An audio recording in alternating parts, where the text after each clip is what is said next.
Little Women by Louisa May Alcott, Part 1. Chapter 1. Playing Pilgrims. "Christmas won't be Christmas without any presents," grumbled Joe, lying on the rug. "It's so dreadful to be poor," sighed Meg, looking down at her old dress. "I don't think it's fair for some girls to have plenty of pretty things and other girls nothing at all," added little Amy with an injured sniff. "We've got father and mother and each other," said Beth contentedly from her corner. The four young faces on which the firelight shone brightened at the cheerful words, but darkened again as Joe said sadly, "We haven't got father, and shall not have him for a long time."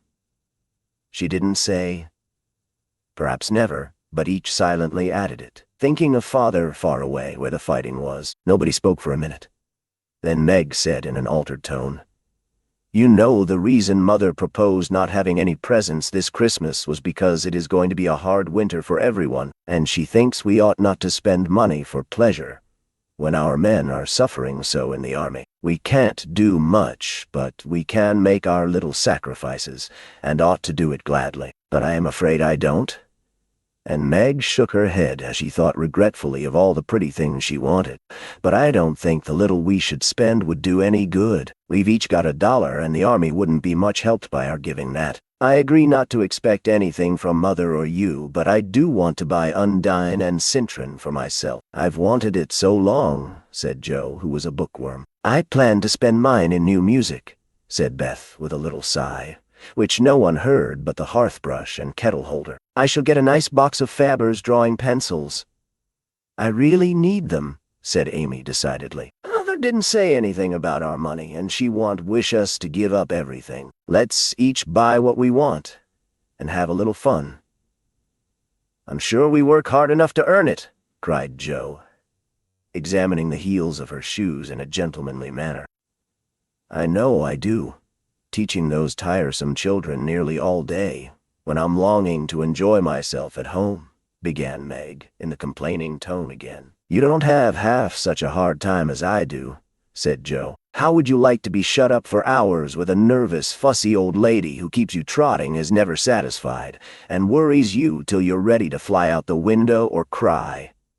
It's naughty to fret, but I do think washing dishes and keeping things tidy is the worst work in the world. It makes me cross, and my hands get so stiff I can't practice well at all."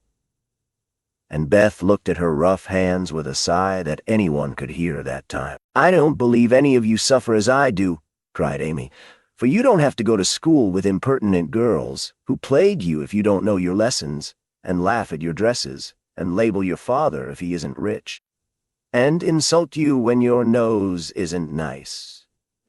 If you mean libel, I'd say so, and not talk about labels, as if Papa was a pickle bottle," advised Joe, laughing. "I know what I mean, and you needn't be satirical about it. It's proper to use good words, and improve your vocabulary," returned Amy, with dignity. "Don't peck at one another, children. Don't you wish we had the money Papa lost when we were little, Joe? Dear me, how happy and good we'd be if we had no worries," said Meg, who could remember better times. "You said the other day you thought we were a deal happier than the King children, for they were fighting and fretting all the time, in spite of their money." "So I did, Beth." "Well, I think we are, for though we do have to work, we make fun of ourselves, and are a pretty jolly set, as Joe would say." "Joe does use such slang words," observed Amy, with a reproving look at the long figure stretched on the rug. Joe immediately sat up, put her hands in her pockets, and began to whistle. "Don't, Joe. It's so boyish. That's why I do it. I detest rude, unladylike girls. I hate affected, niminy-piminy chits." "Birds in their little nests agree," sang Beth, the peacemaker, with such a funny face that both sharp voices softened to a laugh, and the pecking ended for that time. "Really, girls, you are both to be blamed," said Meg, beginning to lecture in her elder sisterly fashion. "You are old enough to leave off boyish tricks and to behave better, Josephine. It didn't matter so much when you were a little girl, but now you are so tall. And turn up your hair. You should remember that you are a young lady." "I'm not. And if turning up my hair makes me one, I'll wear it in 2 tails till I'm 20, cried Joe, pulling off her net and shaking down a chestnut mane. "I hate to think I've got to grow up and be Miss March and wear long gowns and look as prim as a China aster. It's bad enough to be a girl anyway, when I like boys' games and work and manners. I can't get over my disappointment in not being a boy. And it's worse than ever now, for I'm dying to go and fight with Papa, and I can only stay home and knit like a poky old woman." And Joe shook the blue army sock till the needles rattled like castanets, and her ball bounded across the room. "Poor Joe. It's too bad, but it can't be helped. So you must try to be contented with making your name boyish and playing brother to us girls," said Beth, stroking the rough head with a hand that all the dishwashing and dusting in the world could not make ungentle in its touch. "As for you, Amy," continued Meg, "you are altogether too particular and prim. Your airs are funny now, but you'll grow up an affected little goose if you don't take care. I like your nice manners and refined ways of speaking when you don't try to be elegant, but your absurd words are as bad as Joe's slang." "If Joe is a tomboy and Amy a goose, what am I, please?" asked Beth, ready to share the lecture. "You're a dear, and nothing else," answered Meg warmly, and no one contradicted her, for the mouse was the pet of the family. As young readers like to know how people look, we will take this moment to give them a little sketch of the four sisters who sat knitting away in the twilight, while the December snow fell quietly without, and the fire crackled cheerfully within. It was a comfortable room, though the carpet was faded and the furniture very plain, for a good picture or two hung on the walls. Books filled the recesses, chrysanthemums and Christmas roses bloomed in the windows, and a pleasant atmosphere of home peace pervaded it. Margaret, the eldest of the four, was 16 and very pretty, being plump and fair, with large eyes, plenty of soft brown hair, a sweet mouth, and white hands, of which she was rather vain. 15-year-old Joe was very tall, thin, and brown, and reminded one of a colt, for she never seemed to know what to do with her long limbs, which were very much in her way. She had a decided mouth, a comical nose, and sharp gray eyes which appeared to see everything, and were by turns fierce, funny, or thoughtful. Her long, thick hair was her one beauty, but it was usually bundled into a net to be out of her way. Round shoulders had Joe, big hands and feet, a flyaway look to her clothes, and the uncomfortable appearance of a girl who was rapidly shooting up into a woman and didn't like it. Elizabeth, or Beth, as everyone called her, was a rosy, smooth-haired, bright-eyed girl of 13, with a shy manner, a timid voice, and a peaceful expression which was seldom disturbed. Her father called her Little Miss Tranquility, and the name suited her excellently, for she seemed to live in a happy world of her own, only venturing out to meet the few whom she trusted and loved. Amy, though the youngest, was a most important person, in her own opinion at least. A regular snow maiden, with blue eyes and yellow hair curling on her shoulders, pale and slender, and always carrying herself like a young lady mindful of her manners. What the characters of the four sisters were, we will leave to be found out. The clock struck 6, and having swept up the hearth, Beth put a pair of slippers down to warm. Somehow the sight of the old shoes had a good effect upon the girls, for Mother was coming, and everyone brightened to welcome her. Meg stopped lecturing and lighted the lamp. Amy got out of the easy-chair without being asked, and Joe forgot how tired she was as she sat up to hold the slippers nearer to the blaze. "They are quite worn out. Marmee must have a new pair." "I thought I'd get her some with my dollar," said Beth. "No, I shall," cried Amy. "I'm the oldest," began Meg, but Joe cut in with a decided, "I'm the man of the family now Papa is away, and I shall provide the slippers, for he told me to take special care of Mother while he was gone. Let's each get her something for Christmas, and not get anything for ourselves." "That's like you, dear. What will we get?" exclaimed Joe. Everyone thought soberly for a minute. Then Meg announced, as if the idea was suggested by the sight of her own pretty hands, "I shall give her a nice pair of gloves. Army shoes, best to be had," cried Joe. "Some handkerchiefs all hemmed," said Beth. "I'll get a little bottle of cologne. She likes it, and it won't cost much, so I'll have some left to buy my pencils," added Amy. "How will we give the things?" asked Meg. "Put them on the table, and bring her in and see her open the bundles. Don't you remember how we used to do on our birthdays? Answered Joe. I used to be so frightened when it was my turn to sit in the chair with the crown on, and see you all come marching round to give the presents with a kiss. I liked the things and the kisses, but it was dreadful to have you sit looking at me while I opened the bundles, said Beth, who was toasting her face and the bread for tea at the same time. Let Marmee think we are getting things for ourselves, and then surprise her. We must go shopping tomorrow afternoon, Meg. There is so much to do about the play for Christmas night, said Joe, marching up and down with her hands behind her back and her nose in the air. I don't mean to act any more after this time. I'm getting too old for such things, observed Meg, who was as much a child as ever about dressing up frolics. You won't stop, I know, as long as you can trail round in a white gown with your hair down and wear gold-paper jewelry. You are the best actress we've got, and there'll be an end of everything if you quit the boards, said Joe. We ought to rehearse tonight. Come here, Amy, and do the fainting scene, for you are as stiff as a poker in that. I can help it. I never saw anyone faint, and I don't choose to make myself all black and blue, tumbling flat as you do. If I can go down easily, I'll drop. If I can't, I shall fall into a chair and be graceful. I don't care if Hugo does come at me with a pistol, returned Amy, who was not gifted with dramatic power, but was chosen because she was small enough to be borne out shrieking by the villain of the piece. Do it this way. Clasp your hands so, and stagger across the room, crying frantically, Roderigo! Save me! Save me! And away went Joe, with a melodramatic scream which was truly thrilling. Amy followed, but she poked her hands out stiffly before her, and jerked herself along as if she went by machinery, and her "Ow!" was more suggestive of pins being run into her than of fear and anguish. Joe gave a despairing groan, and Meg laughed outright, while Beth let her bread burn as she watched the fun with interest. It's no use. Do the best you can when the time comes, and if the audience laughs, don't blame me. Come on, Meg. Then things went smoothly, for Don Pedro defied the world in a speech of 2 pages without a single break. Hagar, the witch, chanted an awful incantation over her kettleful of simmering toads with weird effect. Rodrigo rent his chains asunder manfully, and Hugo died in agonies of remorse and arsenic, with a wild "Ha! Ha!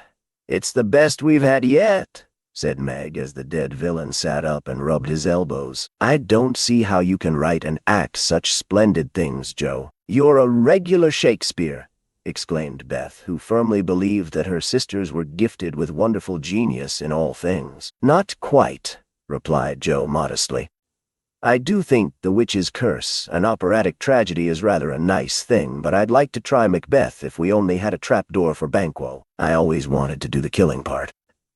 Is that a dagger that I see before me? Muttered Joe, rolling her eyes and clutching at the air, as she had seen a famous tragedian do. No, it's the toasting fork, with Mother's shoe on it instead of the bread. Beth stage-struck, cried Meg, and the rehearsal ended in a general burst of laughter. Glad to find you so merry, my girls, said a cheery voice at the door, and actors and audience turned to welcome a tall, motherly lady with a can I help you look about her, which was truly delightful. She was not elegantly dressed, but a noble-looking woman, and the girls thought the gray cloak and unfashionable bonnet covered the most splendid mother in the world. Well, dearies, how have you got on today?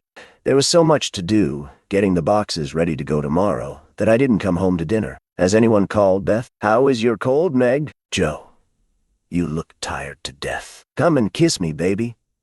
While making these maternal inquiries, Mrs. March got her wet things off, her warm slippers on, and sitting down in the easy chair, drew Amy to her lap, preparing to enjoy the happiest hour of her busy day. The girls flew about, trying to make things comfortable, each in her own way. Meg arranged the tea table. Joe brought wood and set chairs, dropping, overturning, and clattering everything she touched.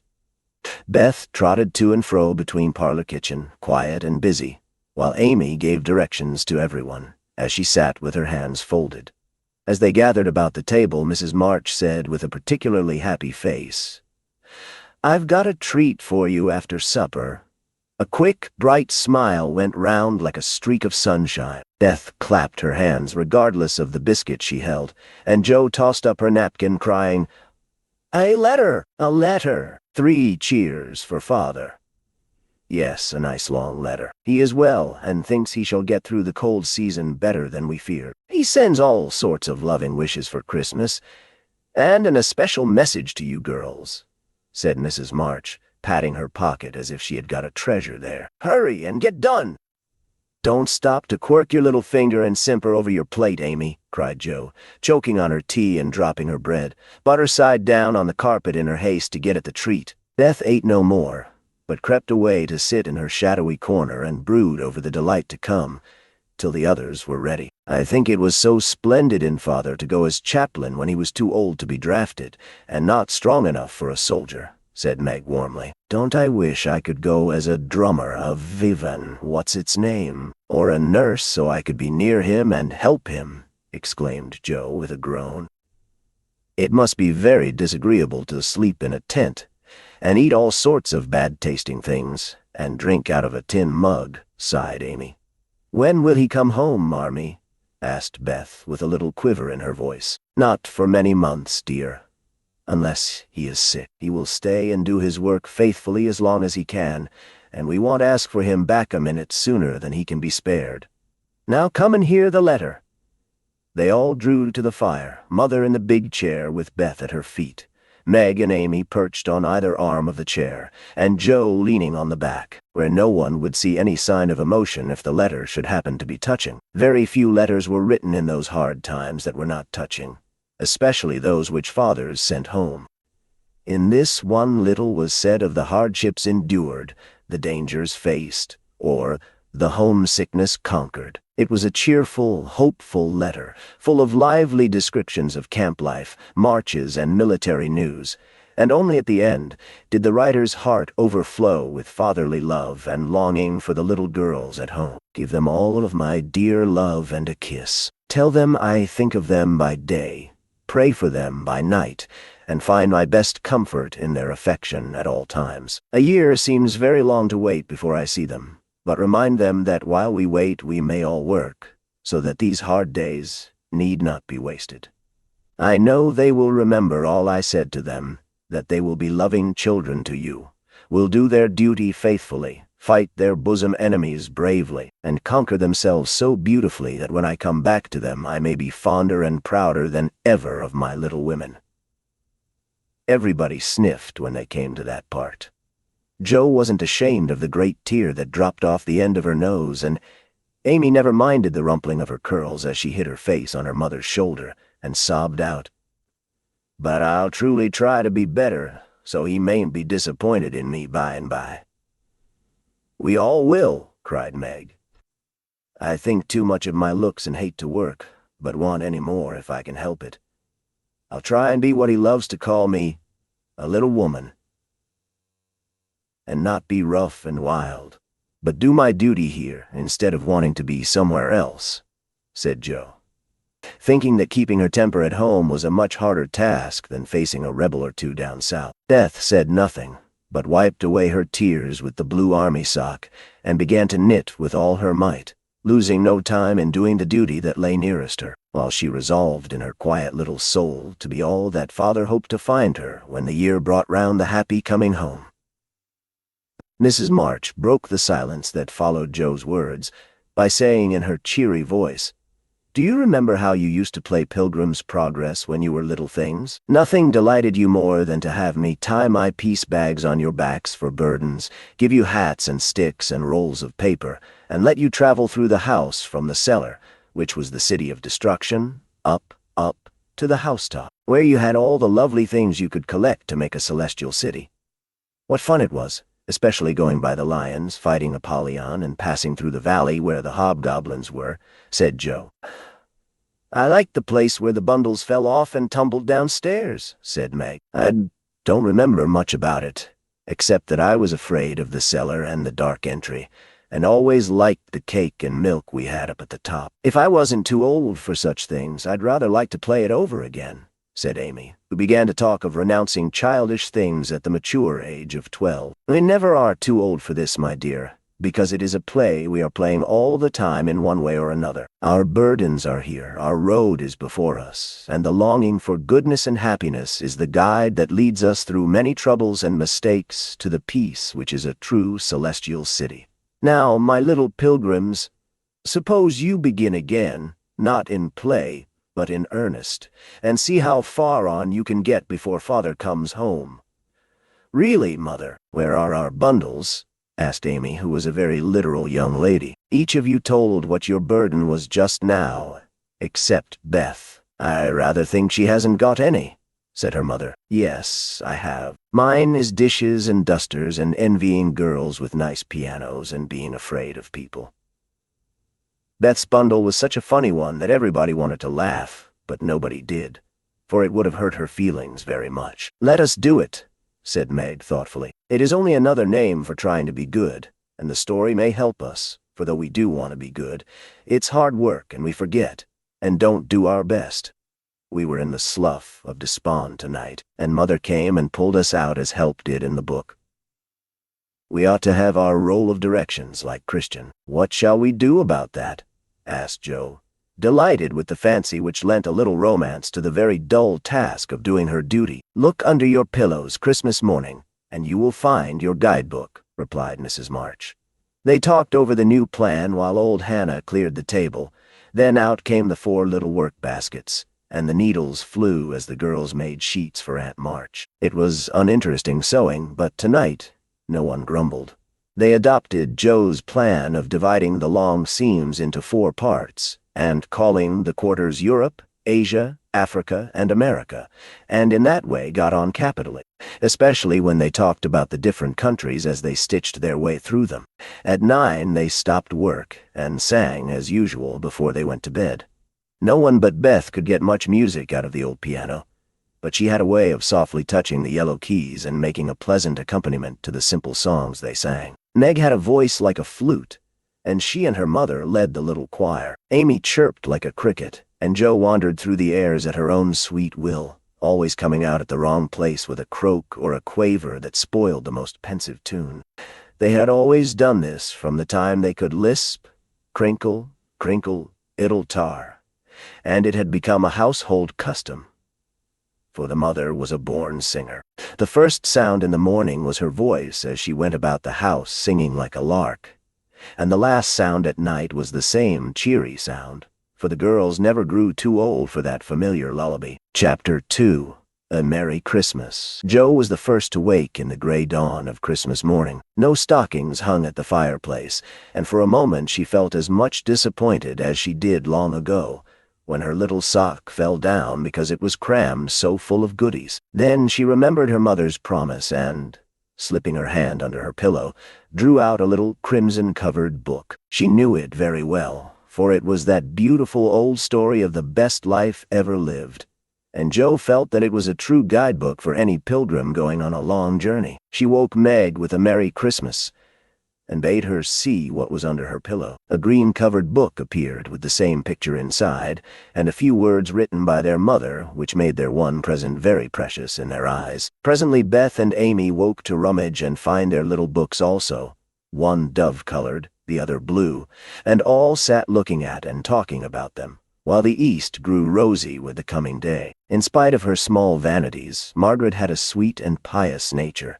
which unconsciously influenced her sisters, especially Joe, who loved her very tenderly and obeyed her because her advice was so gently given. "Girls," said Meg seriously, looking from the tumbled head beside her to the 2 little night-capped ones in the room beyond, "Mother wants us to read and love and mind these books, and we must begin at once. We used to be faithful about it, but since Father went away and all this war trouble unsettled us, we have neglected many things. You can do as you please, but I shall keep my book on the table here and read a little every morning as soon as I wake, for I know it will do me good and help me through the day." Then she opened her new book and began to read.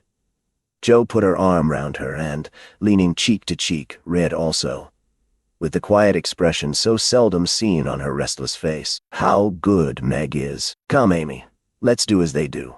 I'll help you with the hard words, and they'll explain things if we don't understand," whispered Beth, very much impressed by the pretty books and her sister's example. "I'm glad mine is blue," said Amy. And then the rooms were very still while the pages were softly turned, and the winter sunshine crept in to touch the bright heads and serious faces with a Christmas greeting. "Where's Mother?"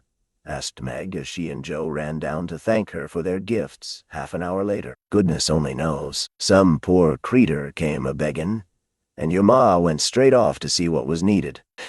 There never was such a woman for giving away victuals and drink, clothes and firin'," replied Hannah, who had lived with the family since Meg was born and was considered by them all more as a friend than a servant. "She will be back soon, I think, so fry your cakes and have everything ready," said Meg, looking over the presents which were collected in a basket and kept under the sofa, ready to be produced at the proper time. "Why, where is Amy's bottle of cologne?" she added, as the little flask did not appear. "She took it out a minute ago and went off with it to put a ribbon on it, or some such notion," replied Joe, dancing about the room to take the first stiffness off the new army slippers. "How nice my handkerchiefs look, don't they? Hannah washed and ironed them for me, and I marked them all myself," said Beth, looking proudly at the somewhat uneven letters which had cost her such labor. "Bless the child. She's gone and put Mother on them instead of E.M. March ... How funny!" cried Joe, taking one up. "Isn't that right? I thought it was better to do it so because Meg's initials are M.M., and I don't want anyone to use these but Marmee," said Beth, looking troubled. "It's all right, dear, and a very pretty idea.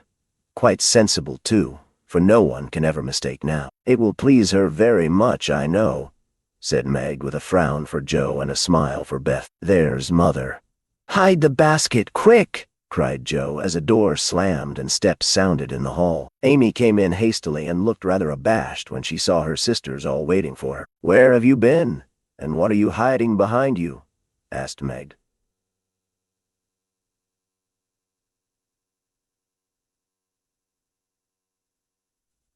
Surprised to see, by her hood and cloak, that lazy Amy had been out so early. "Don't laugh at me, Joe. I didn't mean anyone should know till the time came. I only meant to change the little bottle for a big one, and I gave all my money to get it, and I'm truly trying not to be selfish anymore." As she spoke, Amy showed the handsome flask which replaced the cheap one, and looked so earnest and humble in her little effort to forget herself that Meg hugged her on the spot, and Joe pronounced her A.A. Trump, while Beth ran to the window and picked her finest rose to ornament the stately bottle. "You see, I felt ashamed of my present after reading and talking about being good this morning, so I ran round the corner and changed it the minute I was up, and I'm so glad, for mine is the handsomest now." Another bang of the street door sent the basket under the sofa, and the girls to the table, eager for breakfast. "Merry Christmas, Marmee, many of them. Thank you for our books. We read some and mean to every day," they all cried in chorus. "Merry Christmas, little daughters. I'm glad you began at once and hope you will keep on. But I want to say one word before we sit down. Not far away from here lies a poor woman with a little newborn baby. 6 children are huddled into one bed to keep from freezing, for they have no fire. There is nothing to eat over there, and the oldest boy came to tell me they were suffering hunger and cold. My girls, will you give them your breakfast as a Christmas present?" They were all unusually hungry, having waited nearly an hour, and for a minute no one spoke, only a minute. For Joe exclaimed impetuously, "I'm so glad you came before we began. May I go and help carry the things to the poor little children?" asked Beth eagerly. "I shall take the cream and the muffins," added Amy, heroically giving up the article she most liked. Meg was already covering the buckwheats and piling the bread into one big plate. "I thought you'd do it," said Mrs. March, smiling as if satisfied. "You shall all go and help me, and when we come back, we will have bread and milk for breakfast and make it up at dinner time." They were soon ready, and the procession set out. Fortunately, it was early, and they went through back streets, so few people saw them, and no one laughed at the queer party. A poor, bare, miserable room it was, with broken windows, no fire, ragged bedclothes, a sick mother wailing baby, and a group of pale, hungry children cuddled under one old quilt, trying to keep warm.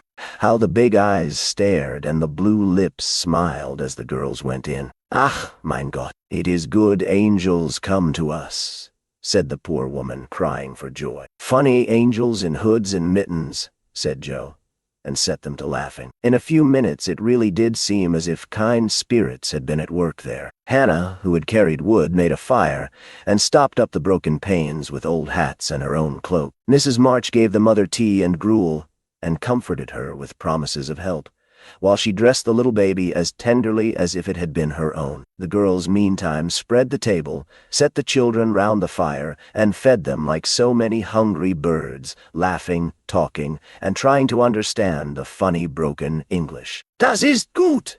Die Engelkinder!" cried the poor things as they ate and warmed their purple hands at the comfortable blaze. The girls had never been called angel children before, and thought it very agreeable, especially Joe, who had been considered a Sancho ever since she was born. That was a very happy breakfast, though they didn't get any of it. And when they went away, leaving comfort behind, I think there were not in all the city 4 merrier people than the hungry little girls who gave away their breakfasts and contented themselves with bread and milk on Christmas morning.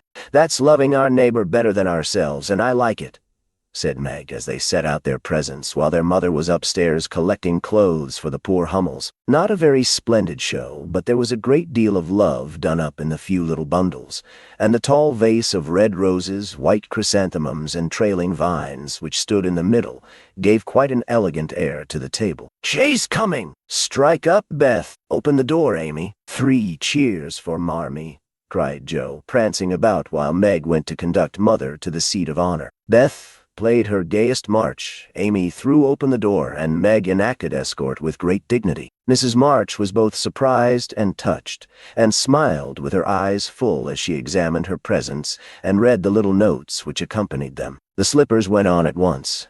A new handkerchief was slipped into her pocket, well scented with Amy's cologne.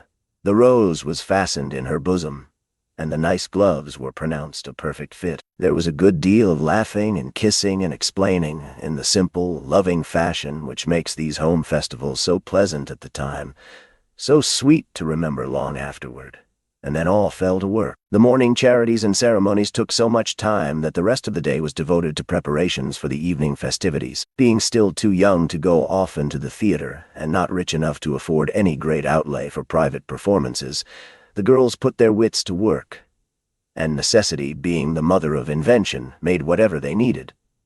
Very clever were some of their productions: pasteboard guitars, antique lamps made of old-fashioned butter boats covered with silver paper, gorgeous robes of old cotton, glittering with tin spangles from a pickle factory, and armor covered with the same useful diamond-shaped bits left in sheets when the lids of preserve pots were cut out. The big chamber was the scene of many innocent revels. No gentlemen were admitted, so Joe played male parts to her heart's content and took immense satisfaction in a pair of russet leather boots given her by a friend, who knew a lady who knew an actor. These boots, an old foil, and a slashed doublet, once used by an artist for some picture, were Joe's chief treasures, and appeared on all occasions. The smallness of the company made it necessary for the 2 principal actors to take several parts apiece, and they certainly deserved some credit for the hard work they did in learning 3 or 4 different parts, whisking in and out of various costumes,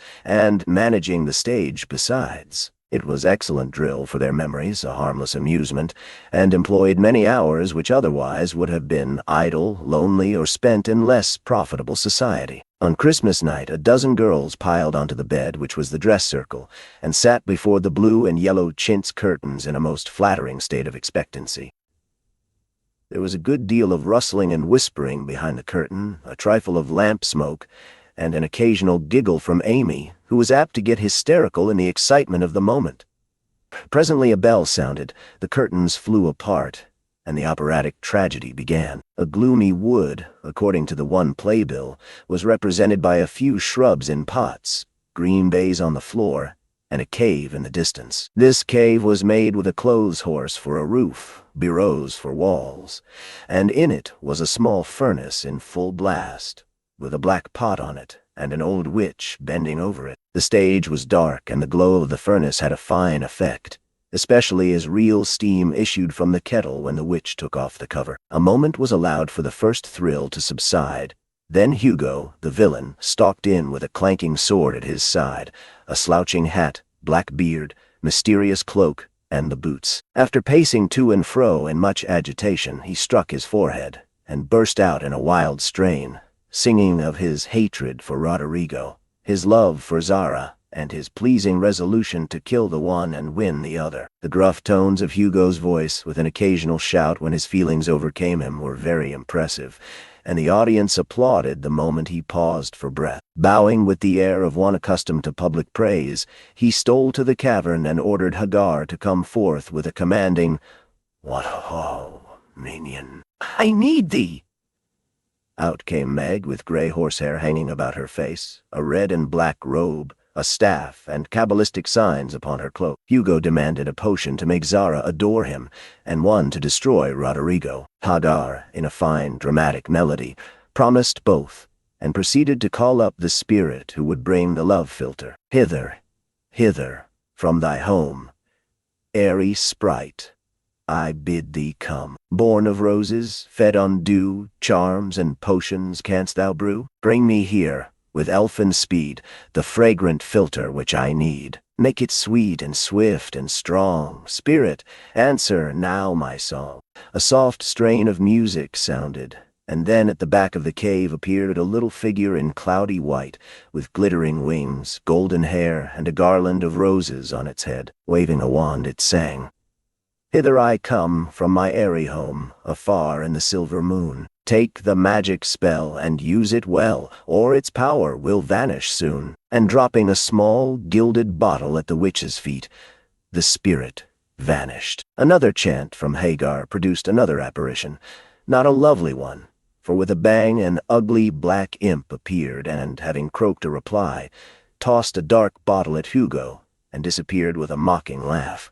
Having warbled his thanks and put the potions in his boots, Hugo departed, and Hagar informed the audience that as he had killed a few of her friends in times past, she had cursed him and intends to thwart his plans and be revenged on him. Then the curtain fell, and the audience reposed and ate candy while discussing the merits of the play.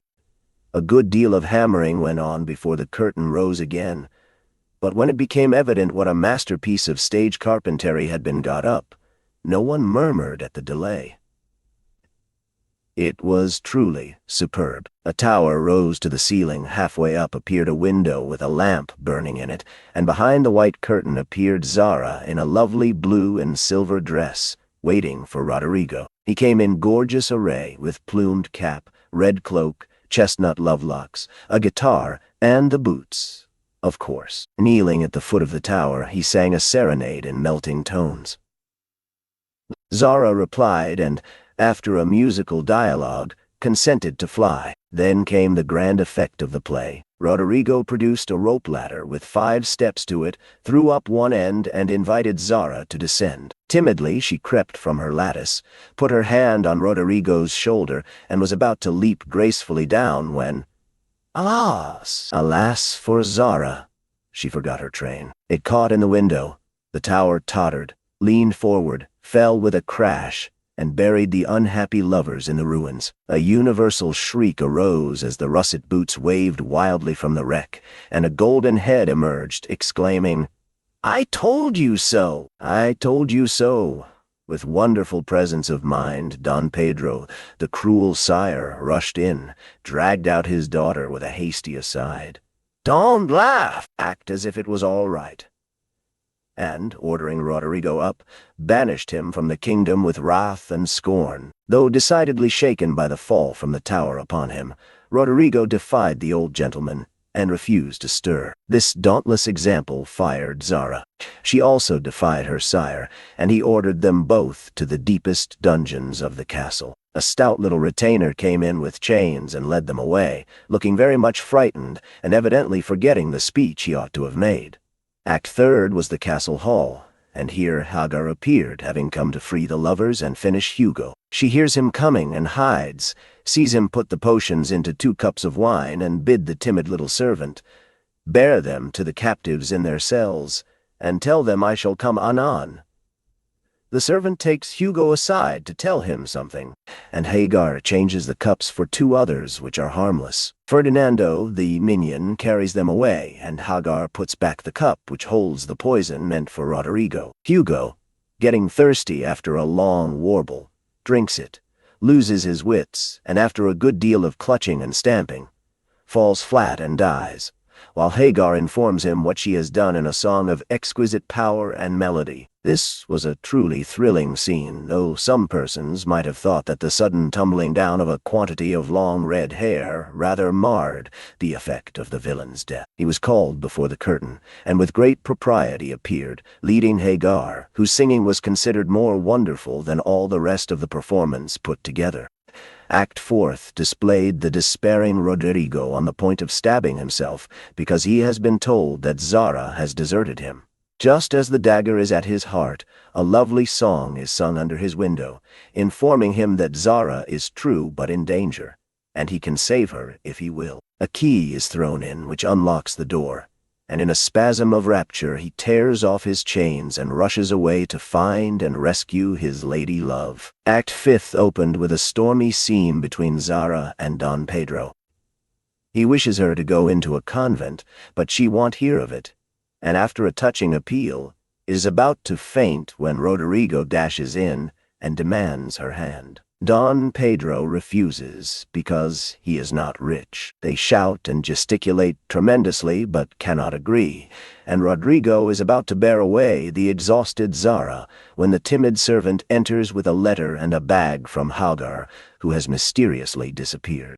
The latter informs the party that she bequeaths untold wealth to the young pair and an awful doom to Don Pedro if he doesn't make them happy. The bag is opened, and several quarts of tin money shower down upon the stage, till it is quite glorified with the glitter. This entirely softens the stern sire. He consents without a murmur. All join in a joyful chorus, and the curtain falls upon the lovers kneeling to receive Don Pedro's blessing in attitudes of the most romantic grace. Tumultuous applause followed, but received an unexpected check, for the cot bed, on which the dress circle was built, suddenly shut up and extinguished the enthusiastic audience. Roderigo and Don Pedro flew to the rescue, and all were taken out unhurt, though many were speechless with laughter. The excitement had hardly subsided when Hannah appeared with Mrs. March's compliments, and would the ladies walk down to supper. This was a surprise even to the actors, and when they saw the table, they looked at one another in rapturous amazement. It was like Marmee to get up a little treat for them, but anything so fine as this was unheard of since the departed days of plenty. There was ice cream, actually 2 dishes of it, pink and white, and cake and fruit and distracting French bonbons, and, in the middle of the table, 4 great bouquets of hothouse flowers. It quite took their breath away, and they stared first at the table and then at their mother, who looked as if she enjoyed it immensely. "Is it fairies?" asked Amy. "Santa Claus," said Beth. "Mother did it." And Meg smiled her sweetest, in spite of her gray beard and white eyebrows. "Aunt March had a good fit and sent the supper," cried Joe, with a sudden inspiration. "All wrong. Old Mr. Lawrence sent it," replied Mrs. March. "The Lawrence boy's grandfather." "What in the world put such a thing into his head?" "We don't know him," exclaimed Meg. "Hannah told one of his servants about your breakfast party. He's an odd old gentleman, but that pleased him. He knew my father years ago, and he sent me a polite note this afternoon, saying he hoped I would allow him to express his friendly feeling toward my children by sending them a few trifles in honor of the day. I could not refuse. And so you have a little feast at night to make up for the bread and milk breakfast. That boy put it into his head. I know he did. He's a capital fellow, and I wish we could get acquainted. He looks as if he'd like to know us, but he's bashful, and Meg is so prim she won't let me speak to him when we pass," said Joe, as the plates went round, and the ice began to melt out of sight, with ohs and ahs of satisfaction. "You mean the people who live in the big house next door, don't you?" asked one of the girls. "My mother knows old Mr. Lawrence, but says he's very proud and doesn't like to mix with his neighbors. He keeps his grandson shut up when he isn't riding or walking with his tutor, and makes him study very hard. We invited him to our party, but he didn't come. Mother says he's very nice, though he never speaks to us girls. Our cat ran away once, and he brought her back, and we talked over the fence, and we're getting on capitally. All about cricket and so on when he saw Meg coming and walked off. I mean to know him someday, for he needs fun, I'm sure he does, said Joe decidedly. I like his manners, and he looks like a little gentleman, so I've no objection to your knowing him if a proper opportunity comes. He brought the flowers himself, and I should have asked him in, if I had been sure what was going on upstairs. He looked so wistful as he went away, hearing the frolic and evidently having none of his own. It's a mercy you didn't, Mother, laughed Joe, looking at her boots. But we'll have another play sometime that he can see. Perhaps he'll help act. Wouldn't that be jolly? I never had such a fine bouquet before. How pretty it is. And Meg examined her flowers with great interest. They are lovely, but Beth's roses are sweeter to me, said Mrs. March, smelling the half-dead posy in her belt. Beth nestled up to her and whispered softly, I wish I could send my bunch to Father. I'm afraid he isn't having such a Merry Christmas as we are. Chapter 3. The Lawrence Boy. Joe! Joe! Where are you? Cried Meg at the foot of the garret stairs. Here! Answered a husky voice from above, and, running up, Meg found her sister eating apples and crying over the heir of Redcliffe, wrapped up in a comforter on an old three-legged sofa by the sunny window. This was Joe's favorite refuge, and here she loved to retire with half a dozen russets and a nice book, to enjoy the quiet and the society of a pet rat who lived nearby and didn't mind her a particle. As Meg appeared, Scrabble whisked into his hole. Joe shook the tears off her cheeks and waited to hear the news. Such fun! Only see! A regular note of invitation from Mrs. Gardner for tomorrow night, cried Meg, waving the precious paper and then proceeding to read it with girlish delight.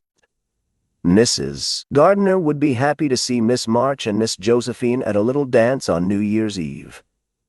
Marmee is willing we should go. Now what shall we wear? What's the use of asking that, when you know we shall wear our poplins, because we haven't got anything else? Answered Joe with her mouth full. If I only had a silk, sighed Meg. Mother says I may when I'm 18, perhaps.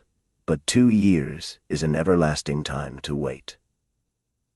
I'm sure our pops look like silk, and they are nice enough for us. Yours is as good as new, but I forgot the burn and the tear in mine. Whatever shall I do? The burn shows badly, and I can't take any out. You must sit still all you can and keep your back out of sight. The front is all right. I shall have a new ribbon for my hair, and Marmee will lend me her little pearl pin, and my new slippers are lovely, and my gloves will do, though they aren't as nice as I'd like. Mine are spoiled with lemonade, and I can't get any new ones, so I shall have to go without, said Joe, who never troubled herself much about dress. You must have gloves, or I won't go, cried Meg decidedly. Gloves are more important than anything else. You can't dance without them, and if you don't I should be so mortified. Then I'll stay still. I don't care much for company dancing. It's no fun to go sailing round. I like to fly about and cut capers. You can't ask Mother for new ones, they are so expensive. And you are so careless, she said, when you spoiled the others, that she shouldn't get you any more this winter. Can't you make them do? I can hold them crumpled up in my hand, so no one will know how stained they are. That's all I can do. No! I'll tell you how we can manage. Each wear one good one, and carry a bad one. Don't you see? Your hands are bigger than mine, and you will stretch my glove dreadfully, began Meg, whose gloves were a tender point with her. Then I'll go without. I don't care what people say, cried Joe, taking up her book. You may have it, you may, only don't stain it, and do behave nicely. Don't put your hands behind you or stare or say, Christopher Columbus, will you? Don't worry about me. I'll be as prim as I can and not get into any scrapes if I can help it. Now, go and answer your note, and let me finish this splendid story. So Meg went away to accept with thanks, look over her dress, and sing blithely as she did up her one real lace frill, while Jo finished her story, her 4 apple, and had a game of romps with Scrabble. On New Year's Eve the parlor was deserted, for the 2 younger girls played dressing maids, and the 2 elder were absorbed in the all-important business of getting ready for the party. Simple as the toilets were, there was a great deal of running up and down, laughing and talking, and at one time a strong smell of burned hair pervaded the house. Meg wanted a few curls about her face, and Jo undertook to pinch the papered locks with a pair of hot tongs. "Ought they to smoke like that?" asked Beth from her perch on the bed. "It's the dampness drying," replied Jo. "What a queer smell." "It's like burned feathers," observed Amy, smoothing her own pretty curls with a superior air. "There! Now I'll take off the papers and you'll see a cloud of little ringlets," said Jo, putting down the tongs. She did take off the papers, but no cloud of ringlets appeared, for the hair came with the papers, and the horrified hairdresser laid a row of little scorched bundles on the bureau before her victim. Oh, what have you done? I'm spoiled. I can't go. My hair, oh my hair," wailed Meg, looking with despair at the uneven frizzle on her forehead. "Just my luck. You shouldn't have asked me to do it. I always spoil everything. I'm so sorry, but the tongs were too hot. And so I've made a mess," groaned poor Jo, regarding the little black pancakes with tears of regret. "It isn't spoiled. Just frizzle it and tie your ribbon so the ends come on your forehead a bit, and it will look like the last fashion." "I've seen many girls do it so," said Amy consolingly. "Serves me right for trying to be fine. I wish I'd let my hair alone," cried Meg petulantly. "So do I. It was so smooth and pretty. But it will soon grow out again," said Beth, coming to kiss and comfort the shorn sheep. After various lesser mishaps, Meg was finished at last, and by the united exertions of the entire family, Jo's hair was got up and her dress on. They looked very well in their simple suits, Meg's in silvery drab, with a blue velvet snood, lace frills, and the pearl pin. Jo in maroon, with a stiff, gentlemanly linen collar, and a white chrysanthemum or 2 for her only ornament. Each put on one nice light glove, and carried one soiled one, and all pronounced the effect quite easy and fine. Meg's high-heeled slippers were very tight and hurt her, though she would not own it, and Jo's 19 hairpins all seemed stuck straight into her head, which was not exactly comfortable. But, dear me, let us be elegant or die. "Have a good time, dearies," said Mrs. March, as the sisters went daintily down the walk. "Don't eat much supper, and come away at 11 when I send Hannah for you." As the gate clashed behind them, a voice cried from a window, "Girls, girls, have you both got nice pocket handkerchiefs?" Yes, spandy nice, and Meg has cologne on hers," cried Jo, adding with a laugh as they went on, "I do believe Marmee would ask that if we were all running away from an earthquake. It is one of her aristocratic tastes, and quite proper, for a real lady is always known by neat boots, gloves, and handkerchief," replied Meg, who had a good many little aristocratic tastes of her own. "Now don't forget to keep the bad breath out of sight, Jo. Is my sash right, and does my hair look very bad?" said Meg as she turned from the glass in Mrs. Gardner's dressing room after a prolonged prink. "I know I shall forget. If you see me doing anything wrong, just remind me by a wink, will you?" returned Jo, giving her collar a twitch and her head a hasty brush. "No, winking isn't ladylike. I'll lift my eyebrows if anything is wrong, and nod if you are all right. Now hold your shoulders straight, and take short steps, and don't shake hands if you are introduced to anyone. It isn't the thing. How do you learn all the proper ways? I never can. Isn't that music gay?"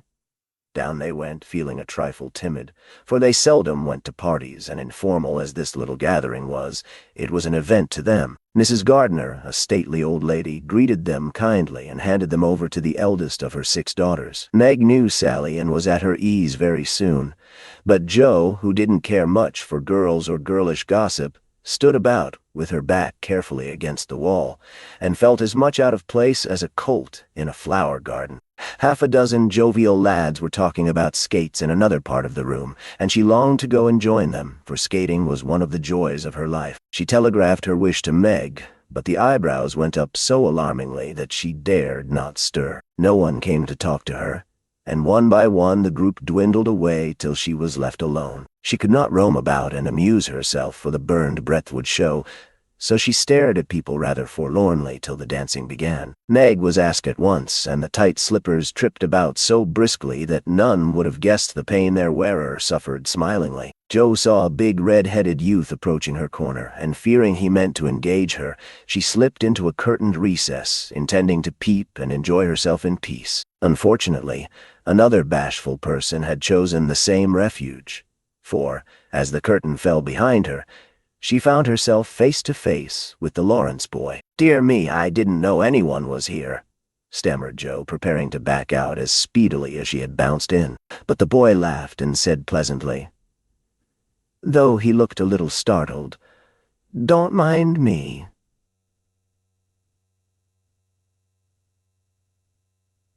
"Shan't I disturb you?" "Not a bit. I only came here because I don't know many people and felt rather strange at first, you know." "So did I. Don't go away. Please, unless you'd rather." The boy sat down again and looked at his pumps, till Joe said, trying to be polite and easy, "I think I've had the pleasure of seeing you before. You live near us, don't you? Next door." And he looked up and laughed outright. For Joe's prim manner was rather funny when he remembered how they had chatted about cricket when he brought the cat home. That put Joe at her ease, and she laughed too, as she said, in her heartiest way, "We did have such a good time over your nice Christmas present. Grandpa sent it. But you put it into his head, didn't you now? How is your cat, Miss March?" asked the boy, trying to look sober while his black eyes shone with fun. "Nicely, thank you, Mr. Lawrence." "But I am not Miss March. I'm only Joe," returned the young lady. "I'm not Mr. Lawrence. I'm only Laurie." "Laurie Lawrence. What an odd name. My first name is Theodore, but I don't like it, for the fellows called me Dora, so I made them say Laurie instead. I hate my name, too. So sentimental. I wish everyone would say Joe instead of Josephine." "How did you make the boys stop calling you Dora?" "I thrashed them. I can't thrash Aunt March, so I suppose I shall have to bear it." And Joe resigned herself with a sigh. "Don't you like to dance, Miss Joe?" asked Laurie, looking as if he thought the name suited her. "I like it well enough if there is plenty of room, and everyone is lively. In a place like this I'm sure to upset something, tread on people's toes, or do something dreadful, so I keep out of mischief and let Meg sail about." "Don't you dance?" "Sometimes. You see, I've been abroad a good many years and haven't been into company enough yet to know how you do things here." "Abroad!" cried Joe. "Oh, tell me about it. I love dearly to hear people describe their travels." Laurie didn't seem to know where to begin, but Joe's eager questions soon set him going, and he told her how he had been at school in Vevey, where the boys never wore hats and had a fleet of boats on the lake, and for holiday fun went on walking trips about Switzerland with their teachers. "Don't I wish I'd been there?" cried Joe. "Did you go to Paris? We spent last winter there. Can you talk French? We were not allowed to speak anything else at Vevey. Do say some. I can read it, but can't pronounce. Quel nom a cette jeune demoiselle en les pantoufles jolies? How nicely you do it. Let me see, you said, who is the young lady in the pretty slippers, didn't you?" "Oui, mademoiselle. It's my sister Margaret, and you knew it was." "Do you think she is pretty?" "Yes. She makes me think of the German girls. She looks so fresh and quiet, and dances like a lady." Joe quite glowed with pleasure at this boyish praise of her sister, and stored it up to repeat to Meg. Both peeped and criticized and chatted till they felt like old acquaintances. Laurie's bashfulness soon wore off, for Joe's gentlemanly demeanor amused and set him at his ease, and Joe was her merry self again, because her dress was forgotten, and nobody lifted their eyebrows at her. She liked the Lawrence boy better than ever, and took several good looks at him, so that she might describe him to the girls, for they had no brothers, very few male cousins, and boys were almost unknown creatures to them. Curly black hair, brown skin, big black eyes, handsome nose, fine teeth, small hands and feet, taller than I am, very polite, for a boy, and altogether jolly. Wonder how old he is. It was on the tip of Joe's tongue to ask, but she checked herself in time and, with unusual tact, tried to find out in a roundabout way. I suppose you are going to college soon? I see you pegging away at your books. No, I mean studying hard. And Joe blushed at the dreadful pegging which had escaped her. Laurie smiled, but didn't seem shocked, and answered with a shrug. Not for a year or two. I won't go before 17 anyway. Aren't you but 15? Asked Joe, looking at the tall lad, whom she had imagined 17 already. 16, next month. How I wish I was going to college. You don't look as if you liked it. I hate it. Nothing but grinding or skylarking. And I don't like the way fellows do either in this country. What do you like? To live in Italy, and to enjoy myself in my own way. Joe wanted very much to ask what his own way was, but his black brows looked rather threatening as he knit them. So she changed the subject by saying, as her foot kept time, "That's a splendid polka. Why don't you go and try it?" "If you will come too," he answered with a gallant little bow. "I can't, for I told Meg I wouldn't because—" There Joe stopped and looked undecided whether to tell or to laugh. "Because what? You won't tell?" "Never. Well, I have a bad trick of standing before the fire, and so I burned my frocks, and I scorched this one. And though it's nicely mended, it shows, and Meg told me to keep still, so no one would see it. You may laugh, if you want to. It is funny, I know." But Laurie didn't laugh. He only looked down a minute, and the expression of his face puzzled Joe when he said very gently, "I'll tell you how we can manage. There's a long hall out there, and we can dance grandly, and no one will see us." "Please come." Joe thanked him and gladly went, wishing she had 2 neat gloves when she saw the nice pearl-colored ones her partner wore. The hall was empty, and they had a grand polka, for Laurie danced well, and taught her the German step, which delighted Joe, being full of swing and spring. When the music stopped, they sat down on the stairs to get their breath, and Laurie was in the midst of an account of a students' festival at Heidelberg when Meg appeared in search of her sister. She beckoned, and Joe reluctantly followed her into a side room, where she found her on a sofa, holding her foot, and looking pale. "I've sprained my ankle. That stupid high heel turned and gave me a sad wrench. It aches so I can hardly stand, and I don't know how I'm ever going to get home," she said, rocking to and fro in pain. "I knew you'd hurt your feet with those silly shoes. I'm sorry. But I don't see what you can do, except get a carriage, or stay here all night," answered Joe, softly rubbing the poor ankle as she spoke. "I can't have a carriage without its costing ever so much. I dare say I can't get one at all, for most people come in their own, and it's a long way to the stable, and no one to send. It's past 9, and dark as Egypt. I can't stop here, for the house is full. Sally has some girls staying with her. I'll rest till Hannah comes, and then do the best I can." "I'll ask Lord." "He will go," said Joe, looking relieved as the idea occurred to her. "Mercy, no! Don't ask or tell anyone. Get me my rubbers and put these slippers with our things. I can't dance any more, but as soon as supper is over, watch for Hannah and tell me the minute she comes. They are going out to supper now. I'll stay with you. I'd rather." "No, dear, run along and bring me some coffee. I'm so tired I can't stir." So Meg reclined, with rubbers well hidden, and Joe went blundering away to the dining room, which she found after going into a china closet and opening the door of a room where old Mr. Gardner was taking a little private refreshment. Making a dart at the table, she secured the coffee, which she immediately spilled, thereby making the front of her dress as bad as the back. "Oh dear, what a blunderbuss I am," exclaimed Joe, finishing Meg's glove by scrubbing her gown with it. "Can I help you?" said a friendly voice, and there was Laurie, with a full cup in one hand and a plate of ice in the other. "I was trying to get something for Meg, who is very tired, and someone shook me. And here I am in a nice state," answered Joe, glancing dismally from the stained skirt to the coffee-colored glove. "Too bad. I was looking for someone to give this to. May I take it to your sister?" "Oh, thank you. I'll show you where she is. I don't offer to take it myself, for I should only get into another scrape if I did." Joe led the way, and as if used to waiting on ladies, Laurie drew up a little table, brought a second installment of coffee and ice for Joe, and was so obliging that even particular Meg pronounced him a nice boy. They had a merry time over the bonbons and mottos, and were in the midst of a quiet game of buzz with 2 or 3 other young people who had strayed in when Hannah appeared.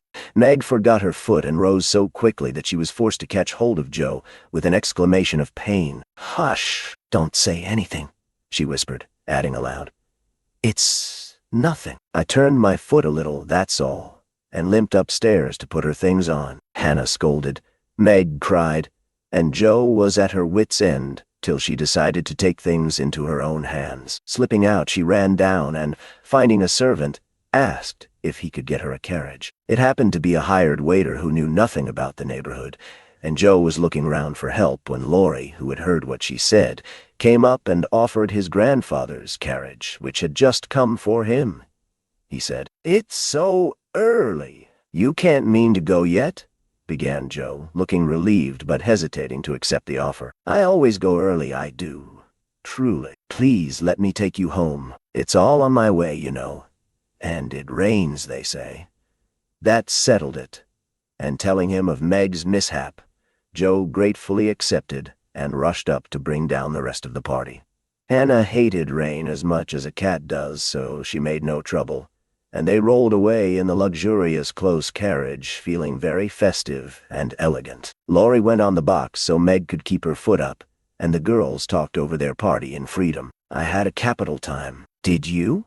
asked Joe, rumpling up her hair and making herself comfortable. "Yes, till I hurt myself. Sally's friend, Annie Moffat, took a fancy to me, and asked me to come and spend a week with her when Sally does. She is going in the spring when the opera comes, and it will be perfectly splendid. If Mother only lets me go," answered Meg, cheering up at the thought. "I saw you dancing with the red-headed man I ran away from. Was he nice?" "Oh, very. His hair is auburn, not red. And he was very polite, and I had a delicious redowa with him. He looked like a grasshopper in a fit when he did the new step." Laurie and I couldn't help laughing. "Did you hear us?" "No, but it was very rude." "What were you about all that time, hidden away there?" Joe told her adventures, and by the time she had finished, they were at home. With many thanks, they said good night and crept in, hoping to disturb no one. But the instant their door creaked, 2 little nightcaps bobbed up, and 2 sleepy but eager voices cried out, "Tell about the party." With what Meg called a great want of manners, Joe had saved some bonbons for the little girls, and they soon subsided after hearing the most thrilling events of the evening. "I declare, it really seems like being a fine young lady to come home from the party in a carriage and sit in my dressing gown with a maid to wait on me," said Meg, as Joe bound up her foot with arnica and brushed her hair. "I don't believe fine young ladies enjoy themselves a bit more than we do, in spite of our burned hair, old gowns, 1 glove apiece, and tight slippers that sprain our ankles when we are silly enough to wear them." And I think Joe was quite right. Chapter 4. Burdens. "Oh dear, how hard it does seem to take up our packs and go on," sighed Meg the morning after the party. For now the holidays were over, the week of merrymaking did not fit her for going on easily with the task she never liked. "I wish it was Christmas or New Year's all the time. Wouldn't it be fun?" answered Joe, yawning dismally. "We shouldn't enjoy ourselves half so much as we do now. But it does seem so nice to have little suppers and bouquets and go to parties and drive home and read and rest and not work.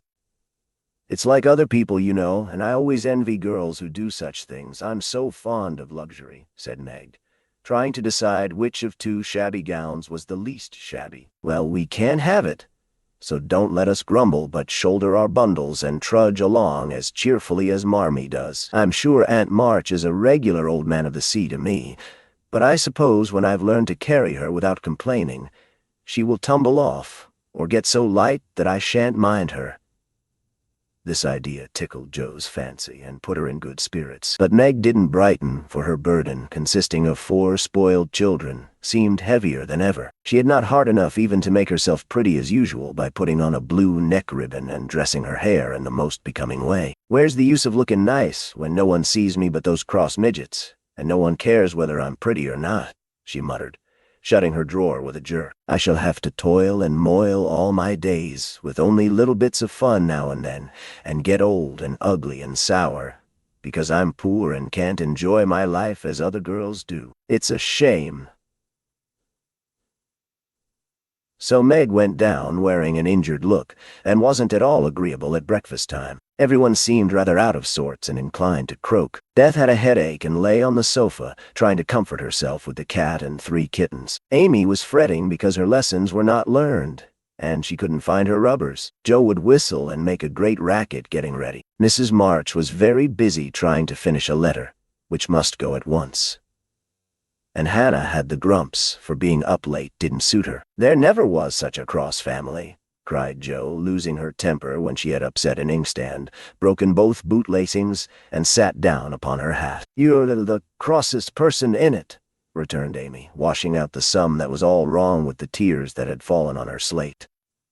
"Beth, if you don't keep these horrid cats down cellar, I'll have them drowned," exclaimed Meg angrily, as she tried to get rid of the kitten which had scrambled up her back and stuck like a burr just out of reach. Joe laughed. Meg scolded. Beth implored, and Amy wailed because she couldn't remember how much 9 times 12 was. Girls, do be quiet 1 minute. I must get this off by the early mail, and you drive me distracted with your worry," cried Mrs. March, crossing out the 3rd spoiled sentence in her letter. There was a momentary lull, broken by Hannah, who stalked in, laid 2 hot turnovers on the table, and stalked out again. These turnovers were an institution, and the girls called them muffs, for they had no others, and found the hot pies very comforting to their hands on cold mornings. Hannah never forgot to make them, no matter how busy or grumpy she might be, for the walk was long and bleak. The poor things got no other lunch, and were seldom home before 2. "Cuddle your cats and get over your headache, Bethy. Goodbye, Marmee. We are a set of rascals this morning, but we'll come home regular angels. Now then, Meg." And Joe tramped away, feeling that the Pilgrims were not setting out as they ought to do. They always looked back before turning the corner, for their mother was always at the window to nod and smile, and wave her hand to them. Somehow it seemed as if they couldn't have got through the day without that, for whatever their mood might be, the last glimpse of that motherly face was sure to affect them like sunshine. If Marmee shook her fist instead of kissing her hand to us, it would serve us right.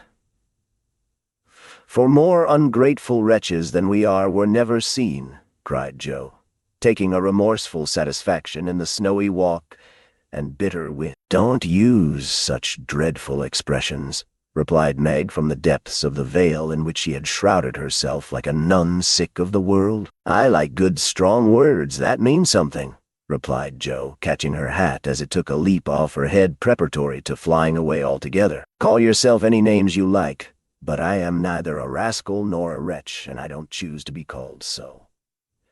You're a blighted being, and decidedly cross today because you can't sit in the lap of luxury all the time. Poor dear, just wait till I make my fortune, and you shall revel in carriages and ice cream and high-heeled slippers, and posies, and red-headed boys to dance with." "How ridiculous you are, Joe!"